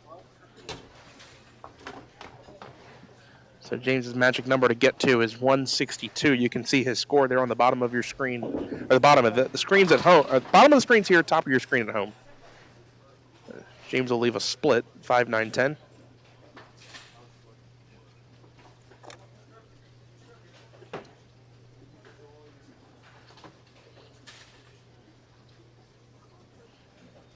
James were to win this match, we could have a battle of the beards. And he's got it. No, because James' shoulder blocks the pins anyway. Nice replay angle, though.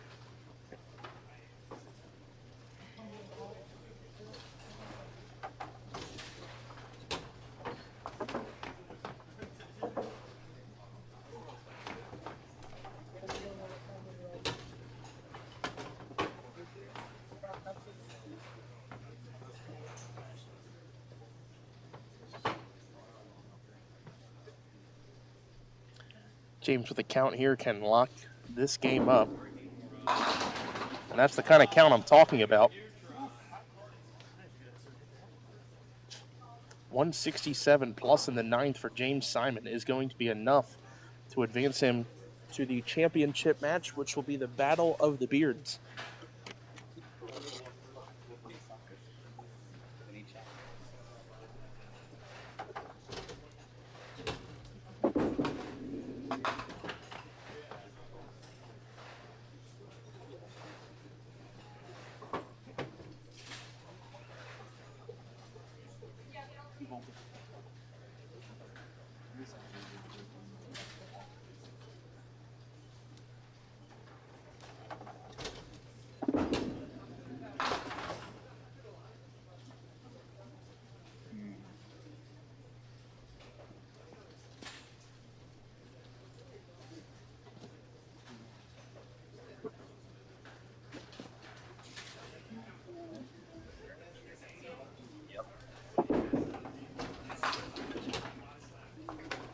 Roy with the 10 there, not going to be enough.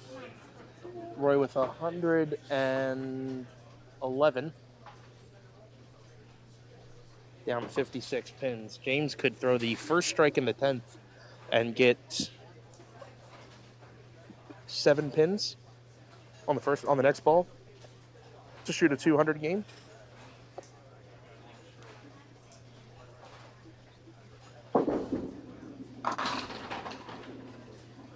Well, give him 1.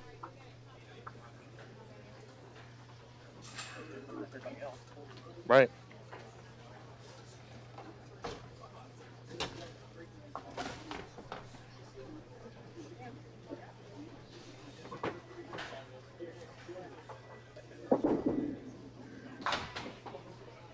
Roy will get the penalty shot, and in a game where he's down 50 pins, and in a game where he hasn't struck yet, quite possible that this ball finds a way to strike. Seems to work that way.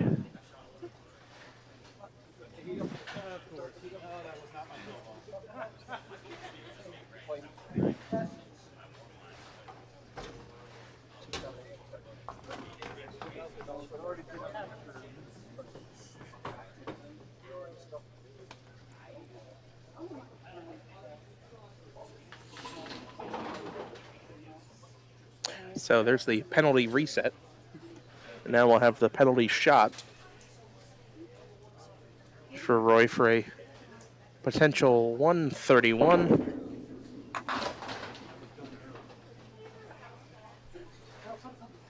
It tried. Be a 130 for Roy, but it is not going to be enough. James Simon, strike on this ball, can get into the 200s.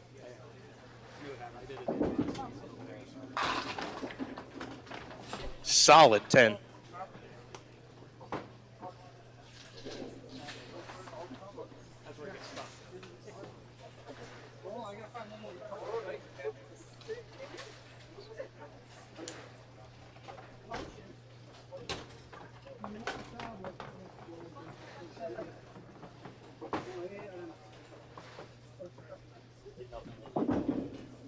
James is on the 10.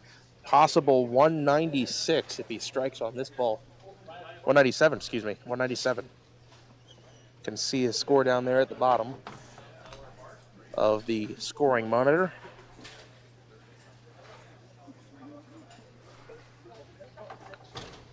Three or more, James is in the 190s. Dropped 1 pin of wood all game. Well, why bother? with the 190s. Go for a 189 to 130. Nice game for James Simon. Will be Mark Anastasi versus James Simon for the star coming up right now on Duck Pins Forever. Mark Anastasi defeats John Green 139 to 128. James Simon defeats Joey Cheston Jr. 189 to 130. Championship match will be on 115 and 16. Mark has the choice. Good bowling, Roy. Good bowling, Roy. Thank you, Matt.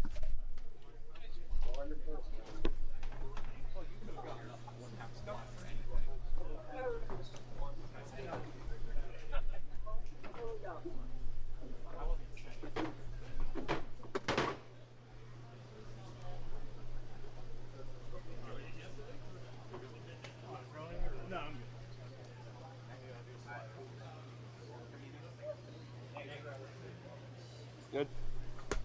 Good. Real good.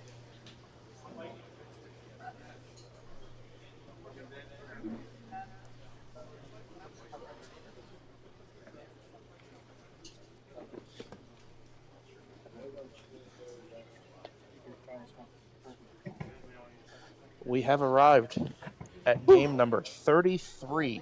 Almost ready to leave for home. Of the weekend. We are 10 frames away from the trip home. It is two Southern bowlers, battle of beards. James Simon, Mark Anastasi. Mark, as the higher seed, elects to have James Simon start the match on lane 15. James will start off the side for the 139. James going for DPBA star number 2 of his career. Mark Anastasi going for DPBA star number 1. Both going for their second professional stars. Correct.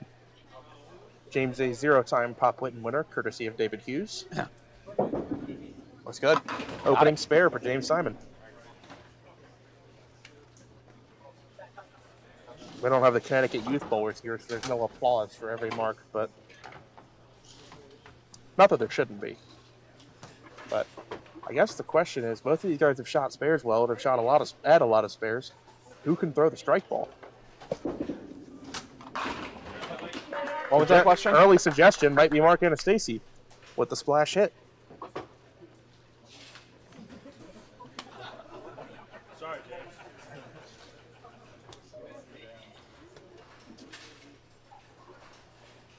Wake me up next time.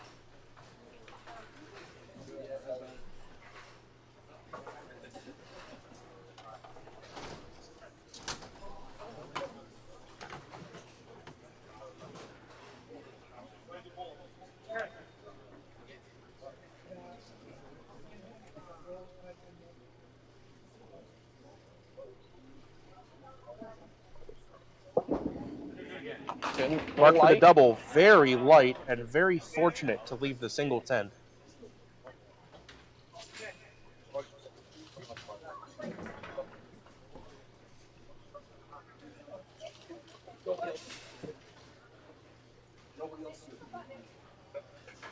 Mark a single 10 away from the opening 20 box.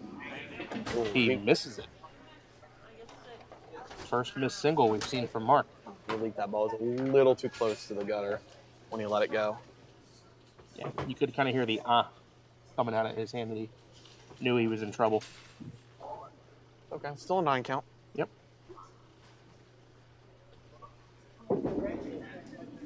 And a 10 box. 29 in the opening 2 for Mark Anastasi.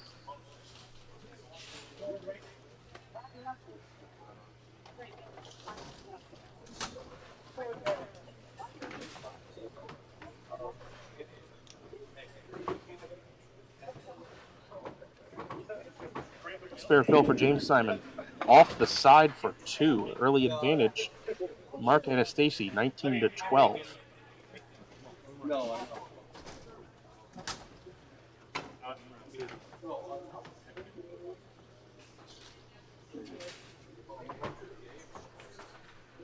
James will look to rebound here. Find some part of the head pin and get it moving.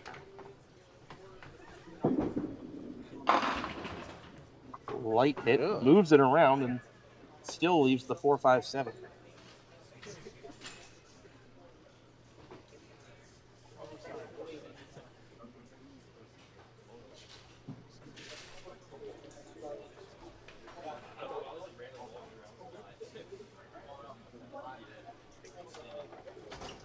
Wood ball for James takes a 9-box, 29-21, early 8-pin lead for Mark Anastasi. The viewer count is looking just awesome. That's pretty good. Thank you all for tuning in to this final match of the Men's Pro Tour. And if you're at watching Highland on Bowl. Facebook, I'll tell you to switch over to YouTube. Quality's better. That's right. This coverage of the Pro Tour at Highland Bowl presented to you by Long Drink. Third frame for James Simon. A little light. That's a split, or that's not a split, excuse me. That's a break we haven't seen much of today. A couple times. Usually when you hit that light, you still get some bouncer that takes out some of the other pins on the right side there. 3, 6, 9, 10. It's makeable. Sure is. Let's hit that. Want to hit that 3-pin high. Preferably, I think, on left side. Left side heavy. And the 3-pin will take out the remaining pins. James heavy on the right side, and that's why you don't want to be heavy on the right side. If you make it on the right side, you basically have to chop it. Right. Or you've got to be so light on the right side that you get the 9 off the wall. You'd almost rather be light on the right side. Yeah. Single 9 for the wood ball. James has it. All right, opportunity here for Mark. Sure is. James only one mark, but with low pin count. This is one of the best chances Mark has had on camera today to pull out in front. Bouncer carries it from the back. That's a rule book strike if I've ever seen one. First missed single on camera in the ladder. Turns into his first rule book strike on the ladder. Big ball in the third frame from Mark. Throws up the strike, leading by 8 pins and a hit, and can truly pull ahead with another strike here in the fourth. This is one I expect that he will be extra sure he gets through it properly for the double. Missile. If I haven't said that word enough, missile. His first ball is for the 10-pin. Locked in right and now. that was a Sunday best pitch there from Mark. Knowing what a double could have meant to him through that ball. Absolutely perfect. This time he has the 20 box. Spare for Mark Anastasi, 59 plus through 4. Could easily make an argument that Mark would be on the list of bowlers overdue for a DPBA star. Oh, yeah. This is a guy that... He comes in and out of the competitive scene. Yeah, both his resume and his last name's resume precede him. James Simon leaves the 5. Yeah, sometimes Mark has a competitive juices in him for the bowl these big tournaments. Other times he's like, I'd rather be with my family for a while. Listen, I understand that, life happens outside of this bowling center too, but when Mark gets in these kind of events, he can really bear down and put up some big numbers. Signal all over it. As King James, by the way, let's be very clear. James is he's like what Buddy Turner was on Duck Pins Forever a couple years ago. Routine presence on a Sunday is James Simon. But this is one of Mark's largest leads so far on camera today, 18 pins. James's percentage of getting through Pro Tour cuts is actually very impressive. He It's very high. very regular on Sunday. Not always on Public, but on Pro Tour. He is very regularly bowling on That speaks to versatility on variety of lane surfaces, just repeatability, consistency. You don't get stars on your back without those characteristics being a part of your game. Spare fill for James. Pushed it. Crossing over, he's going to catch a break. Trips out both the 4 and the 10 to leave the 1-2-8.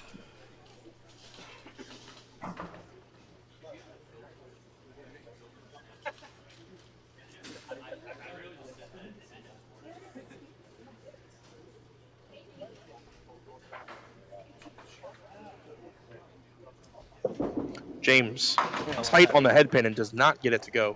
Right idea. Just missed, he probably missed that by less than a quarter of a board. Sure. Quarter of the board to the left. Yeah. Might catch that 2-pin off the wall to spare it. Or you get Quarter board to the right. Depends on how heavy Let's get the his ball is, squeeze. you can push Squeeze out. back. Wood ball for James. Will shoot at the 2 and miss it. 57 opening half for James Simon. Oh, we're full pedal to the metal for Mark now. Yes. This is the ball where I'm expecting more of the same. Yeah, he hammers this in. I expect to see some emotion. 10 down. 20 box again for Mark Anastasi, finding the pin carry. He is 3 for 3 on lane 16. Can see him mixing behind his head. The 5 into the 10. The fist pump from Mark tells the story. Now firmly in control. 22 pin lead and a hit halfway through this championship match.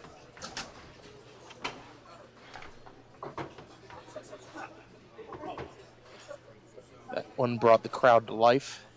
As he steps up on the approach, you'll hear them a little more subdued. As is my voice as Mark goes for the double. Crossing over and leaving the Andy.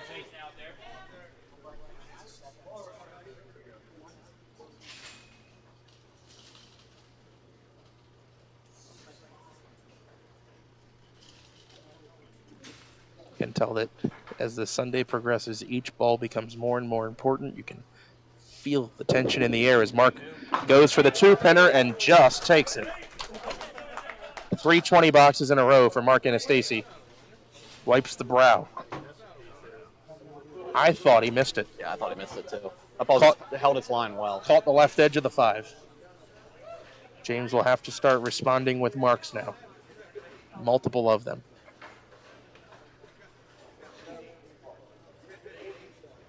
Sixth frame for James. Way right of target, but he leaves a makeable 1, 2, 3, 7. The problem with this shot is you have to hit it very clean. Yep. And you want to be on the 1-2 pocket, correct? Depends on your ball weight. 1-2 is usually the easier way, though.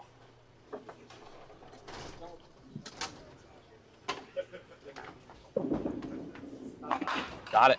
No, he did not. What? Oh, shoot. No, he didn't. Really? Unbelievable. Ball did not deflect. The 7 stands. So I was saying ball weight can matter on a shot like that. That surprises me, though. James takes 10 for 67 through the 6th. A 32 pin lead for Mark Anastasi.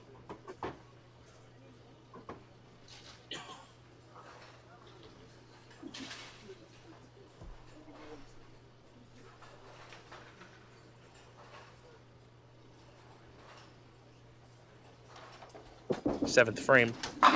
Good there. Needed some strikes to get back into this one, and there's the first. Crossing over into the 1-3, getting the 8 to go left. Solid hit.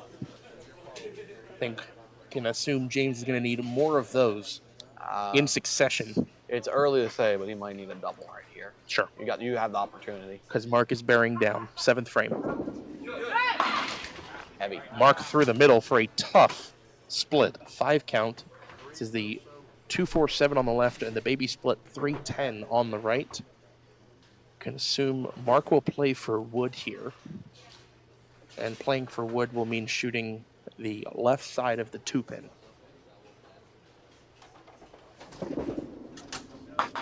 Just the 2. And now I think he'll have to opt for the safe 2.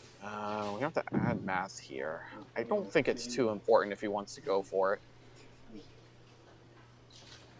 Yeah, I might go for it here, actually. Is it an unnecessary risk? Yes, it's definitely unnecessary, but I don't think it's too much of a difference which side you play. We'll play it safe. He'll play it safe and pick it. So a 5 on, 7 out. Mark only gains 2 pins for the moment. A 34 pin lead for Mark Anastasi. Down a hit for the first time in the match.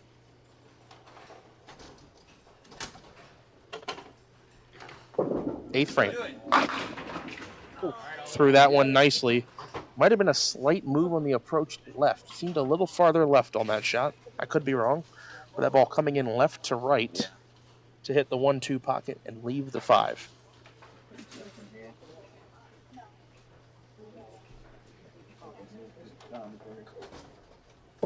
Single 5, he's right on it. So now it seems pretty obvious, but there's one way this match gets close. Doubles. And that's James Simon throwing the double. And you're already on a strike. You gotta gear up here and go for it. This can be the tipping point in this match. James Simon, 8th frame, going for the double. Wide left. How much does he steal? Steals 8. Leaves the 1-3. Can't miss this. No. Have to make it. Certainly not. And he's dejected at himself that he didn't throw a better ball for the double there, but you still need the spare. Can pull back 10 pins and cut the lead to 24 with the spare here.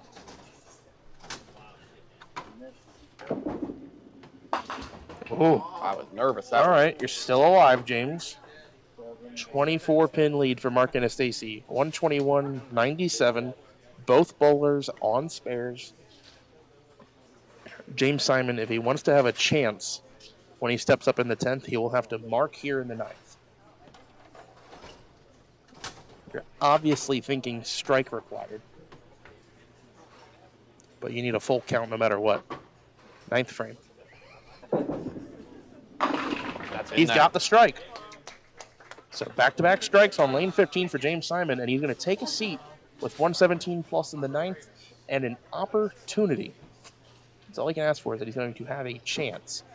It's not impossible for Mark to shut James out, but it's going to take a lot of work to do it. James is max 167. 9th frame for Mark. Go. Tight hit. 7 count. Leaves the 2-4-7.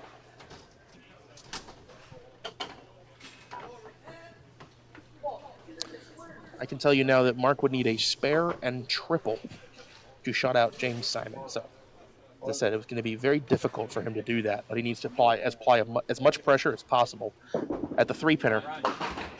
Oh, no. He does not have it. Thought he pulled it just a tad. I thought he was going to pick, but then he ends up with the 2 and the 4. Doesn't catch it off the wall, left or right wall. Open frame for Mark Anastasi in the 9th. Important pin here, David. And he drops it. Let me tell you why that's an important pin, David. He has 137 in the 9th. If Mark Anastasi gets a 10 box, he shoots 147. James Simon, spare strike, 147. That was a very big pin there. So the only way Mark Anastasi can force James to get the first strike in the 10th is to mark. 10th frame. Oh, off the side. Wide right Right. for an inverted 2-pinner. The 4-8.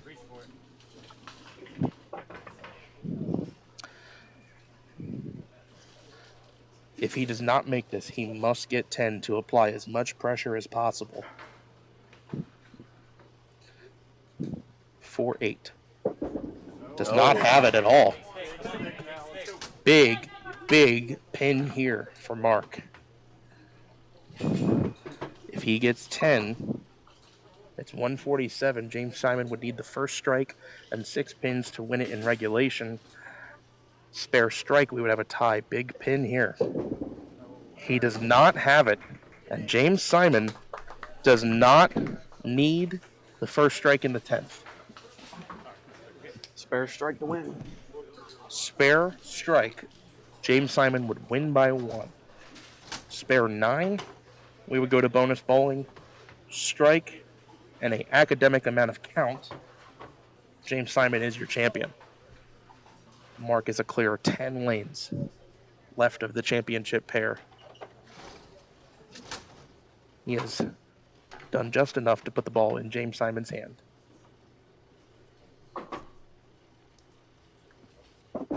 It's a good ball. Ooh. Rocket 7-pin. You can hear the shock in the crowd. That ball could have struck, and James would have just been a few pins away on a count ball from winning it. But now James Simon must spare the 7-pin and strike for the win. Bonus pin in the right gutter.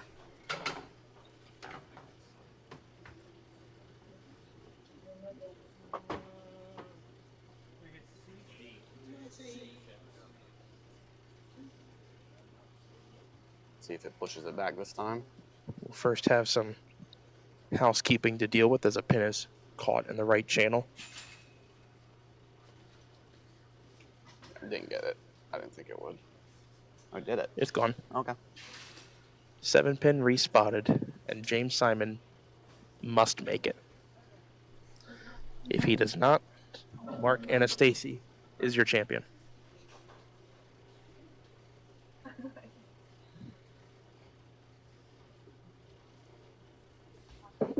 Looks good. He's got it. And now, ladies and gentlemen, the entire tournament comes down to this ball. One of three things can happen. 8 or less, Mark Anastasi is your champion. 9, we go to a 2-frame overtime. Strike on this ball. It is a walk-off strike and a championship star win for James Simon. The entire tournament, across 3 days and 33 games of coverage, comes down to the final shot.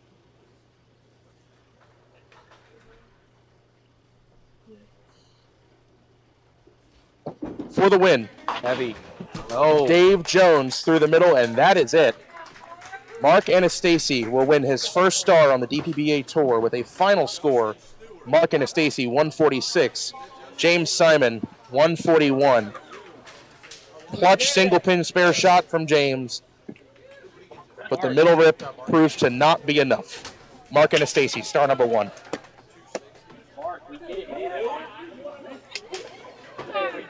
How do you like that for some tension, Dave?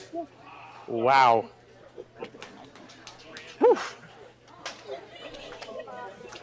I can tell you the entire crowd of pushing 50 or 60 behind the pair just held their breath there at the end. James had the chance to throw a walk-off strike and put a nice pitch down there, but pushed through the middle. Mark wins. That means I'll have to dock my mic as well, right? You want me to dock my mic once they're... All right. Hell of a fucking game, man. I didn't want to fucking win, but I didn't want to lose either. Yeah, right. I felt the same way. Nice effort, buddy. Thank you. How about one? Thank you. Way to go, Mark. Congratulations, buddy. Way to go. Hell yeah. Hell yeah. I had your name. Thank you. Congratulations, Mark. Thank you. Thank you. Thank you. Thank you. Thank you. Thanks, Sly. Appreciate it, buddy. Hell yeah. Yeah.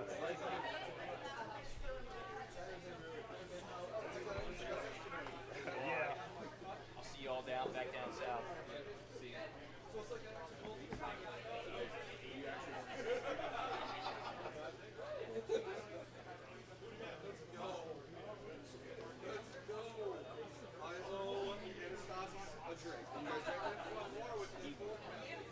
You don't drink. I drank enough yesterday. I had about 25 Coronas yesterday.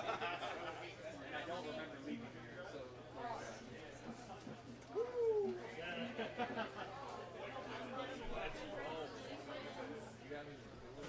I had a thing. That's why you were cheering the whole time. I love the kid. I do. Especially after a phone call to me yesterday. I'm coming there to you. Yes.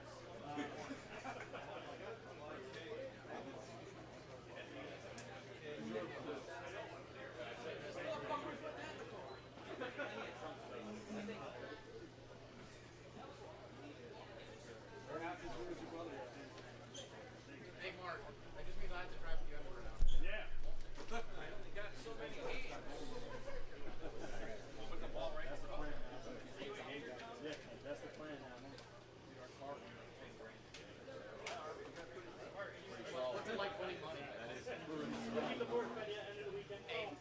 so you know, it's only 9.5. I'm down 5.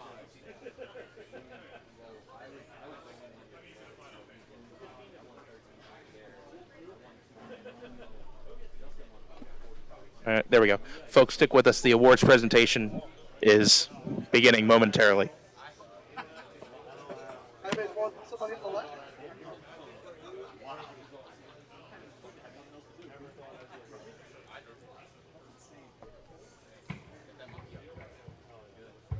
Here are the results of the championship match. Mark Anastasi defeats James Simon 146 to 141. Also, just want to thank Todd and his staff for hosting this weekend.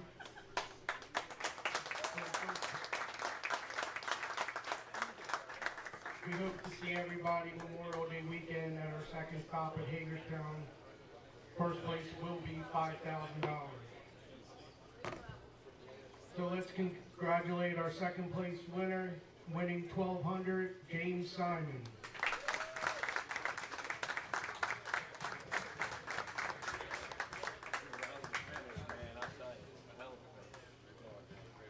And winning his first star, Mark Anastasi winning $2,400.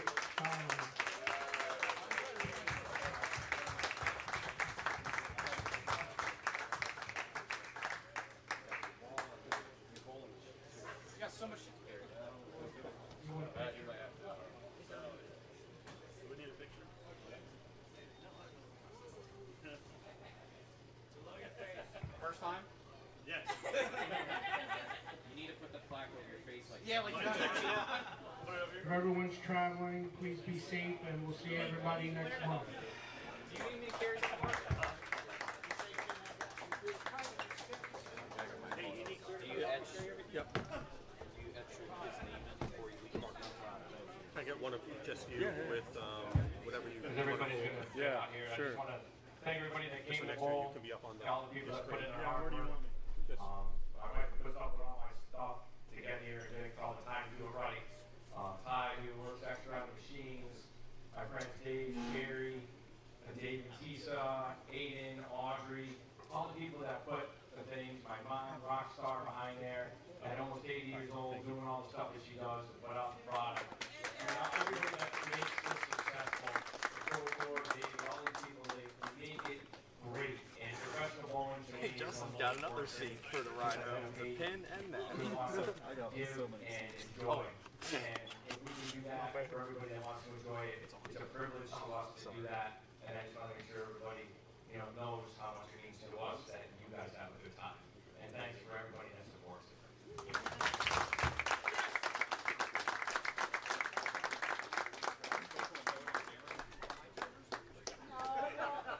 I think you guys should have a bowl off with that ball.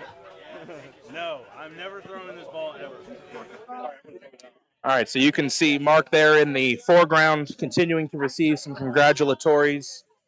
You want to do my pre-interview before I get Mark over here? You want to come have a seat next to me real quick before Mark gets over here?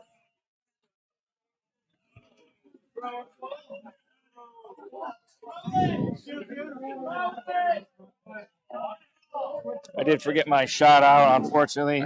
Quick, that's okay. Quick pre-interview here with Todd Turcotte. Todd had the lanes turned up to 10 all weekend, but decided that wasn't enough, and you turned them up to 11 today. Boy, some scores. I don't know where they came from. We were hoping they would be here earlier in the weekend, but they came out today for sure. Something I haven't seen in a long time. I know this has been your labor of love for quite some time. Oh, is Mark throwing his championship ball? Yes, he is. He goes off the side for 6, but this has been your labor of love, and it's a largely family operation here. What does it mean? I guess you kind of just commented on it, but what does it mean personally to your family to be able to put on an event like this? It's something we think about from the moment we put on the schedule, and it's important to us. And it means a lot to see the people that support the center, support Duckpin Bowling, come and enjoy an event, and do the little extra things that make people happy. And it's not worth it to us unless we can do that. So I'm glad that we do that, and it's very important that our tradition continues. multi-year history. Bowling here goes back 20 plus years in the Pro Tour, but just in recent years, a newfound boost in the scoring pace. We were just talking off air earlier that the cut has gone up about 40 pins in the last couple of years. But is that when you see a number like that? Obviously, it's not just the numbers that matter, but does it help to justify all the work put in beforehand, all the late nights? It certainly does. And when we look at the scores from having an event like this, we take them, we analyze every lane pair by pair to make sure that we get the most out of every single thing. We also talk to people in the industry that do a great job and learn from them as well. So it's nice to see the reward go up, the bowlers take advantage of it, and it's very, very good. Yeah, this was one of our bigger scoring Sundays on a DPBA that we've had. Multiple 200 games on camera. I mean, I know we had off camera. Mike Sisk shot 190, didn't even win the game. Poor guy. But it was a good Sunday all around. Thanks for hosting us once again. You have retained your title as the best pizza in the duckpin bowling industry. There is not a close second. I was told your mom Cheryl makes the dough for that, right? Yes, she does. Yeah. Yep. It's one of a kind. And people at home have watched all day and they've probably heard me. They're probably tired of me hearing me talk about it. But it's the best bowling alley pizza. You got to come to Cheshire and get the pizza. I'm glad you enjoyed I can't comment on the rest of the menu because I've been so addicted to the pizza. But Todd, on camera handshake. Nick, thanks for David, giving us your bowling center for the coming in, weekend. doing a great job. It was our pleasure. Yes, sir. It wouldn't be as successful without everybody that puts in the time. Mhm. You guys help us, with the promotion of the tour and everything. And shout out to Long Drink. Shout out to them. Yeah. Hey. Yeah, they were nice. They were here all day yesterday. People enjoying the product. It's all good. I mean, it's a great weekend. Everything went well. Couldn't have been better. I agree. Now let's beg Mark to get over here. Yeah, congratulations. Now we get Mark. his Finish thoughts. down to the last ball in the tournament. I don't know. You were in the back, but you could hear a fly farting here on that last ball. It was pretty stressful coming down the stretch. So the only thing you probably hear was Duck Pins Forever in the background because I watch the broadcast while I stand behind the machines. Right. Make sure everything goes right. Oh. So it's great because I get to see the pin action right before it comes through on your phone. Right. It's awesome. Yeah, it was stressful. Does ball come back? Obviously not yet.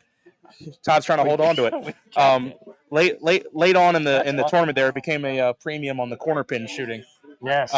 But guy like Mark missed one corner pin in the final, but he was just like dialed in on the corners. But here it comes. Yep. And it's amazing the rockets for corner pins. I astonishes me all the time. Mm. But the difference between the mixed league bowler and these guys is that they make them way more than they miss them. 100% true. Yeah. Came back. It's in one piece. I had that when Bernie threw it here. Actually Bernie I think has his ball out there. Oh, that's adorable. I was waiting. He threw it last year. I was waiting for it to come back with a big old chunk out of it or something. Oh my God! My heart was beating 100 miles an hour. I was like, oh no, please don't chip it up. Because that would be the one time. He comes back on the ball return. You hear a nice hits the wheels, but the ball has come back. Oh, and he's got the perfect resting spot for it, right on the trophy with the Sherman Cup. I love that trophy. But shout out Ty for the trophy. Yeah, he did That's a all cool that hard trophy. work. I mean, it's big and it's cumbersome, but it is something nice. And you put the ball right in a cup like that, it's something to put somewhere. It's nice. Here's Mark. Here's a champion. Yeah, it's all right. Let me relinquish the seat to That's the okay. champion. Thank you. You got it. Thank you. Mark, Todd, Congratulations. Thank you, sir. Nice Appreciate bowling. it. Thank God the ball came back. All right. Well, we are here with the winner, Mark Anastasi, who now has his bowling ball, and now he has the microphone. Mark, you are no stranger to the professional scene, Pop Witten, Pro Tour, team tournaments, otherwise. First time you get a star on your back in the DPBA, how does that feel? Awesome, man. I never actually thought that I would ever get one of these, so it's pretty rewarding. This was awesome. This is really cool. Now, you bowled well in the match play today to go undefeated and find yourself in the top position of your side of the ladder, your double ladder. So you have to wait through 2 games, but you get on TV in what amounted to basically the semifinal match, and couldn't get the strike ball going. It's all right. But a premium on corner pins. How do you not let it get to you that you're not striking? I don't ever try to strike ever. In this game, it's been engraved in my brain. 9-1, 9-1, 9-1, 9-1. So that's all I ever try to do. It sounds crazy, but The best score I try to get every frame is 10. That's it. Nothing more, nothing less. If something more happens, great.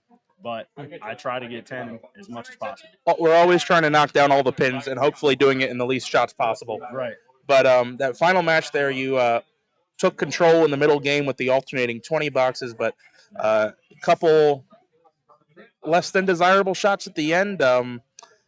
How stressful is it knowing that while you've put your opponent in a tough spot, he's not shut out yet?